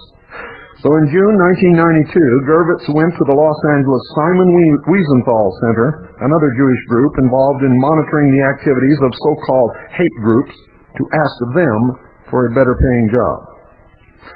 Unfortunately, the Wiesenthal Center already had a full-time staff researcher, Rick Eaton, and Gervitz was given the brush off by Wiesenthal Center Director Rabbi Cooper. No relation. Gervitz's response to the job rejection was typical Anti-Defamation League. He staked out the Wiesenthal Center to get Eaton's car license, plate number, and passed the plate number to his ADL counterpart in San Francisco, Roy Bullock. Gervitz would later tell San Francisco police and FBI investigators that Bullock was his mentor. Bullock contacted Sergeant Tom Gerard and had Gerard get Eaton's California Department of Motor Vehicles record. The state of California has very strict laws, ladies and gentlemen, prohibiting private citizens from possessing DMV records. Those records contain photographs, addresses, social security numbers, fingerprints, and other sensitive personal data. Unauthorized possession of even one DMV record is a felony, punishable by a stiff fine and a 5-year term in a California state prison. When Gervitz got Bullock and Gerard to obtain Eaton's DMV record, all three were committing a serious state crime. But that has never bothered the ADL. When police raided the home office of Roy Bullock on December the 10th, they found far more than the Eaton records. They found DMV records on more than 1,300 Californians in a computer spy base, which included data on 12,000 individuals and 950 political groups. Among the files in the Bullock computer were the DMV records of nearly 1/3 of the membership of the Arab American Anti-Discrimination Committee, called AADC. It's a nationwide Arab American organization involved in legitimate political activities. And for years, leaders and officers of the AADC had been the targets of threats of violence. In 1985, Jewish Defense League terrorists, that's right folks, terrorists, carried out bomb attacks against AADC offices in Santa Ana, California, Washington, D.C., and Boston, Massachusetts. In the Santa Ana attack, Regional Director Alex Oda was killed. Anti-Defamation League agent Bullock has admitted to police interviewers that he had infiltrated the AADC and personally had a key to its Santa Ana office at the time of the Oda murder. The Gervitz-Bullock efforts against Eaton did not stop with the illegal spying. Next, to intimidate Eaton, Gervitz asked Bullock to contact a leading member of the White Aryan Resistance, known as WAR, a West Coast-based white supremacist organization. The war leader, whose ADL code name was appropriately Scumbag, is a convicted felon and an undercover agent provocateur on the payroll of the Anti-Defamation League and the Treasury Department's Bureau of Alcohol, Tobacco, and Firearms, known as the BATF, the perpetrators of the Waco massacre. Scumbag had been regularly meeting with Bullock and San Francisco BATF agents, providing inside information about war. Through this channel, Bullock and the ADL apparently maintained wiretaps on the war phone, codenaming the effort Operation Eavesdrop. This is fun, folks. You see, the ADL has people around the country who listen to radio talk shows whenever they hear anything about the ADL or any other organization that they don't want known to the public. They begin calling. And if you answer the phone, they start screaming, anti-Semite, Nazi, Jew hater, and all this other kind of stuff, which is not true at all. This isn't about Jews. It's about the Anti-Defamation League, a criminal organization which manipulates Jews and everybody else. That's what it's about. So when they call, when I do these programs and the phone just rings off the hook, I just engage their phone line and leave it engaged so it runs up their phone bill for about 10 minutes, and then I just click it right off. And they've never caught on to that. They keep doing it all the time. Every time that I do a broadcast on the ADL, the phone rings off the hook. And we just engage their line and leave it engaged for about 10 minutes, and then we cut them loose. And when they get their phone bill, they're standing there scratching their head, wondering what happened, because they're not smart enough to understand that they're not the only ones in the world that have any brains. Too bad. The case of Scumbag, folks, opens questions on another level of criminal activity. Receipt of federal confidential records. You see, the Bureau of Alcohol, Tobacco, and Firearms had offered to share the infiltrator Scumbag if the ADL would pay informant fees, some several $100s a week. The money for Scumbag was approved by the ADL's chief fact finder, Erwin Sewell, from the League's national headquarters in New York City. So, when in the fall of 1992, Bullock contacted Scumbag and gave him details about Rick Eaton's efforts to infiltrate and spy on war, it was a textbook dirty trick. Bullock hoped to enhance Scumbag's position within the war group by having him expose the infiltrator Eaton. You see how they double-cross their own people? The ADL would gain greater hands-on control over the group through its own informant. Bullock also hoped that war might take some kind of action against Eaton that would scare him into leaving his job with the Wiesenthal Center, opening the position for Gervitz. There was only one problem. You see, apparently, unbeknownst to Bullock, the FBI was tapping his phone as part of the South Africa espionage probe. His conversations with Gerard, Gervitz, and Scumbag were all being recorded. The FBI had no choice but to warn Eaton at the Wiesenthal Center about a possible physical attack against him by war. According to documents released by the San Francisco police, the FBI could not rule out an actual assassination attempt against Eaton. FBI agents also went to the Los Angeles ADL office in October 1992 to alert them to the Gervitz-Bullock dirty trick. The ADL response was striking. Gervitz was fired up on the spot. Despite his family financial problems and pregnant wife. Only employed by the ADL for 4 years, Gervitz, you see, was expendable. They had no loyalties whatsoever.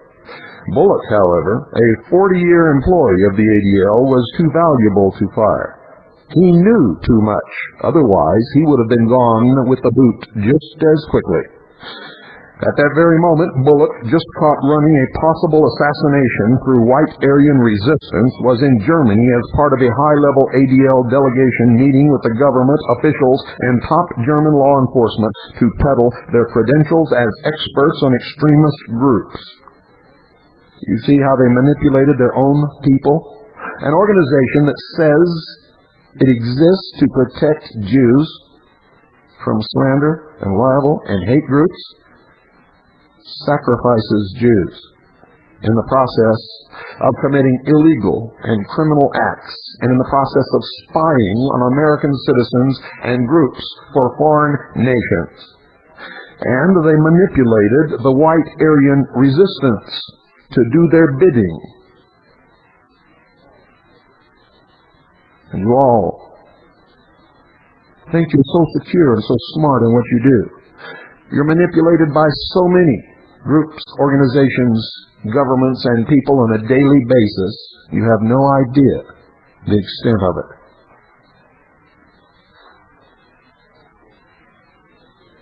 One of the ways that you serve their bidding is to hate each other and fight amongst each other while they are busily going about the business of putting the chains upon the legs of all of us. Most of you aren't smart enough to figure that out. Nope, you have to be better than everybody else. You have to be the chosen people, or the superior race. Or because you're in a secret society and someone has conned you with a bunch of bullshit, you think you have the only truly mature minds. Or your religion is better than everybody else's. And I could go on and on and on. The truth of the matter can be stated in one word: fools.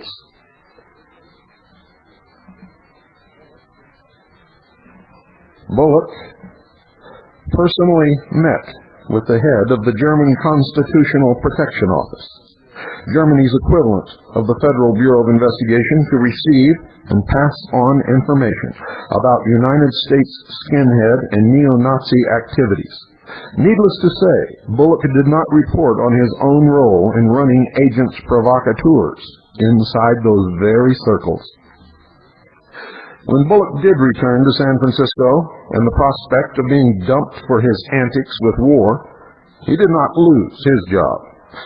Erwin Sewell, the chief dirty trickster for the Anti-Defamation League, his Washington, D.C. aide, Myra Lansky, that is, Myra Lansky Boland, David Lear, the head of the ADL's Los Angeles office, and Rick Kershaw, the League's San Francisco director, all threatened to quit on the spot if any action were taken against Bullock. You see, he knew too much. He could bring them all down.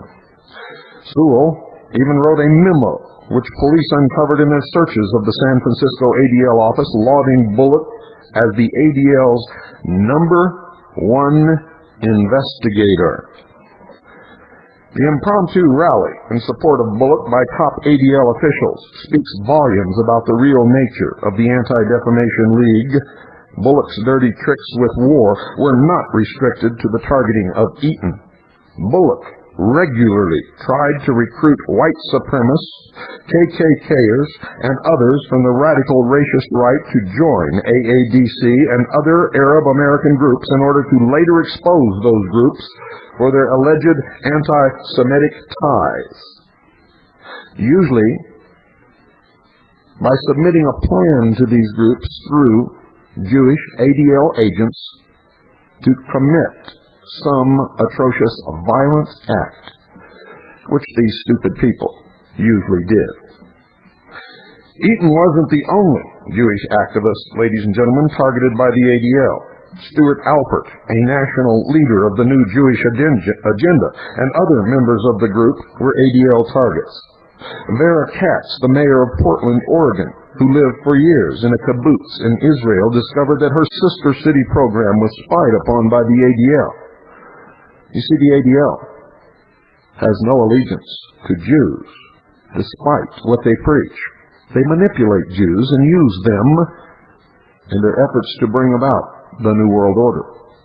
The ADL, in reality, obeys only their British masters. Shortly after the Eaton affair, ladies and gentlemen, the FBI asked the San Francisco police to take charge of the probe of Bullock and Girard.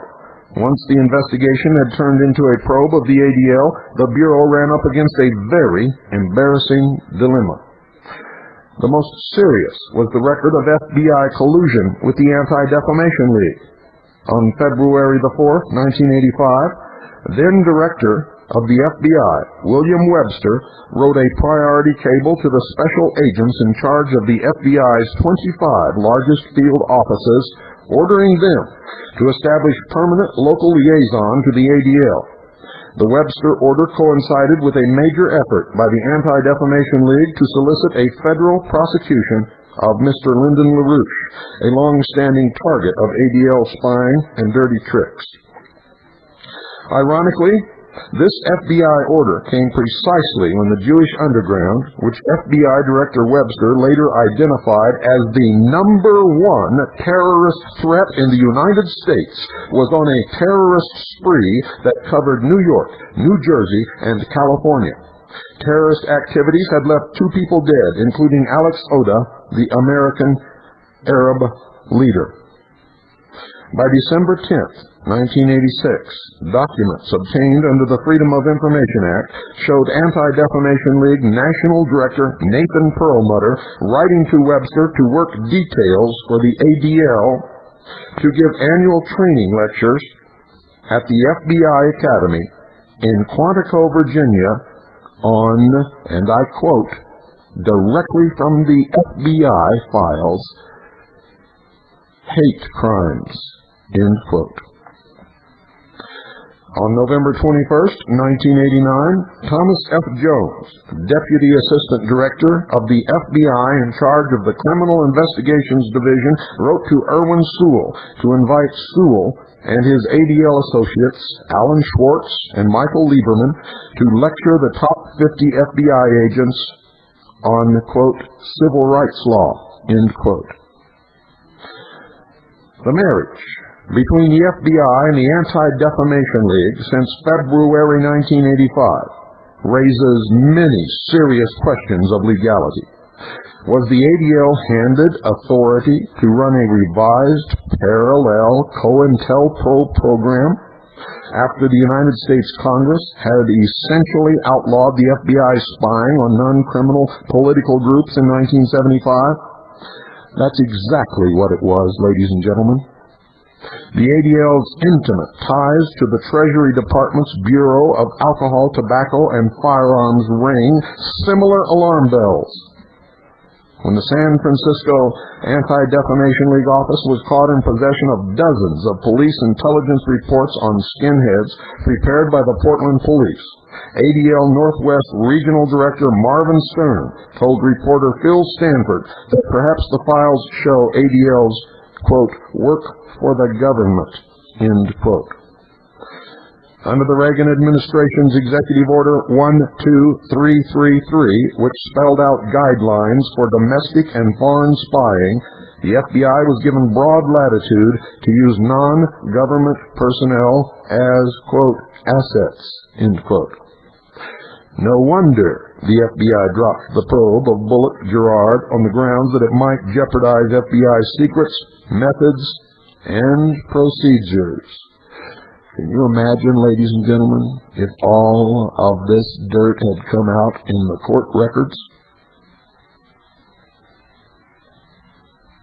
What a shock that would have been.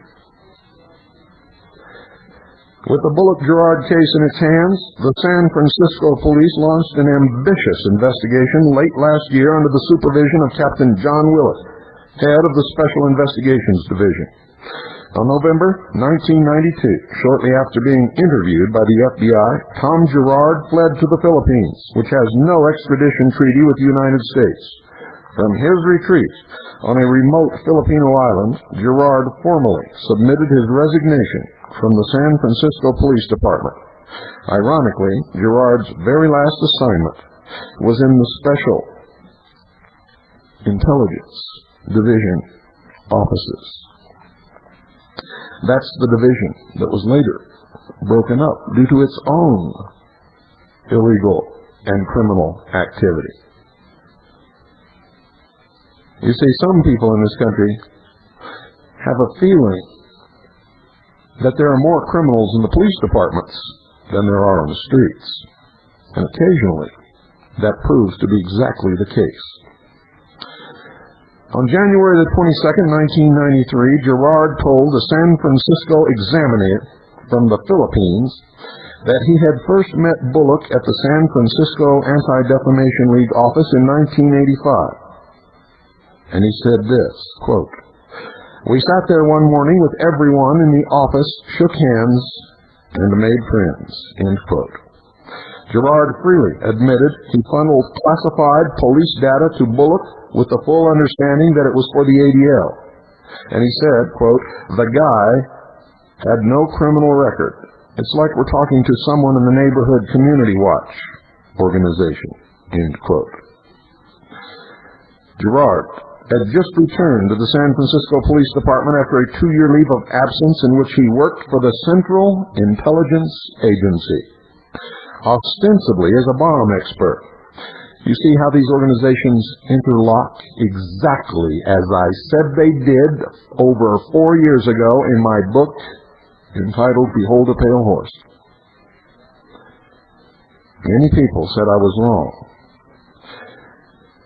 Folks, I've only been wrong once so far, and that's when I said Manuel Noriega would not be found guilty in a court of law in the United States and would not spend any time in prison because we had no authority under international law to do so. He was the president of a foreign government.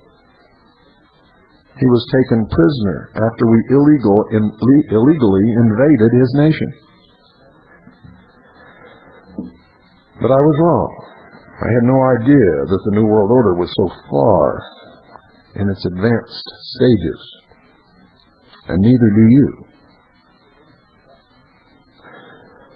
According to documents and interviews, Gerard's Central Intelligence Agency assignments included El Salvador, Afghanistan, and a covert operation targeted at the African nation of Ghana. On his return to the police department, Gerard frequently boasted to his colleagues that he was also working closely with the Israeli Mossad. In retrospect, the references to Mossad may have been based on his budding relationship with the Anti-Defamation League, which has done much work for the Israeli Mossad. Gerard's work, ladies and gentlemen, did not go unrewarded. In May 1991, Gerard was one of 11 police officials from across this nation who traveled to Israel on an all-expense-paid ADL junket. The group's escort was Myra Lansky-Boland, the ADL's Washington, D.C. fact-finder who personally put the delegation together. Sergeant Tim Carroll, a detective with the San Diego County Sheriff's Department, described the journey as a payment for services already rendered to the ADL, and that should tell you who and what he is. He says, quote, "A lot of it was for past work or relationship with the ADL, and kind of an emotional thing that we spread the word when we get back," end quote, so that others can be ensnared in this web. Police officers from Boston, Washington, Mobile, Dallas, Maryland, Virginia, and Georgia also went along on the junket, which featured meetings with senior Israeli police, military, and intelligence officials. One junket participant, Donald Moore, was subsequently indicted on kidnapping conspiracy charges. When on behalf of the Cult Awareness Network, he joined in a plot to kidnap a DuPont family heir, Louis DuPont Smith, a close associate of the LaRouche organization. When Moore was arraigned in late September 1992, his attorney, Mark Rash, was from the ADL's law firm. Myra Lansky-Boland was in court throughout most of the trial, representing the Anti-Defamation League. In taped conversations with the FBI's undercover informant inside the kidnap conspiracy, Moore boasted that he had worked closely with the Anti-Defamation League against LaRouche, and that as a deputy sheriff in Loudoun County, Virginia, he had conducted illegal wiretaps, break-ins, and other crimes against the LaRouche group. Though Moore was acquitted, his co-defendant, Galen Kelly, was convicted of federal kidnapping charges in May 1993. Good night. Wake up, if you can do that, and have a good night, and God bless you all.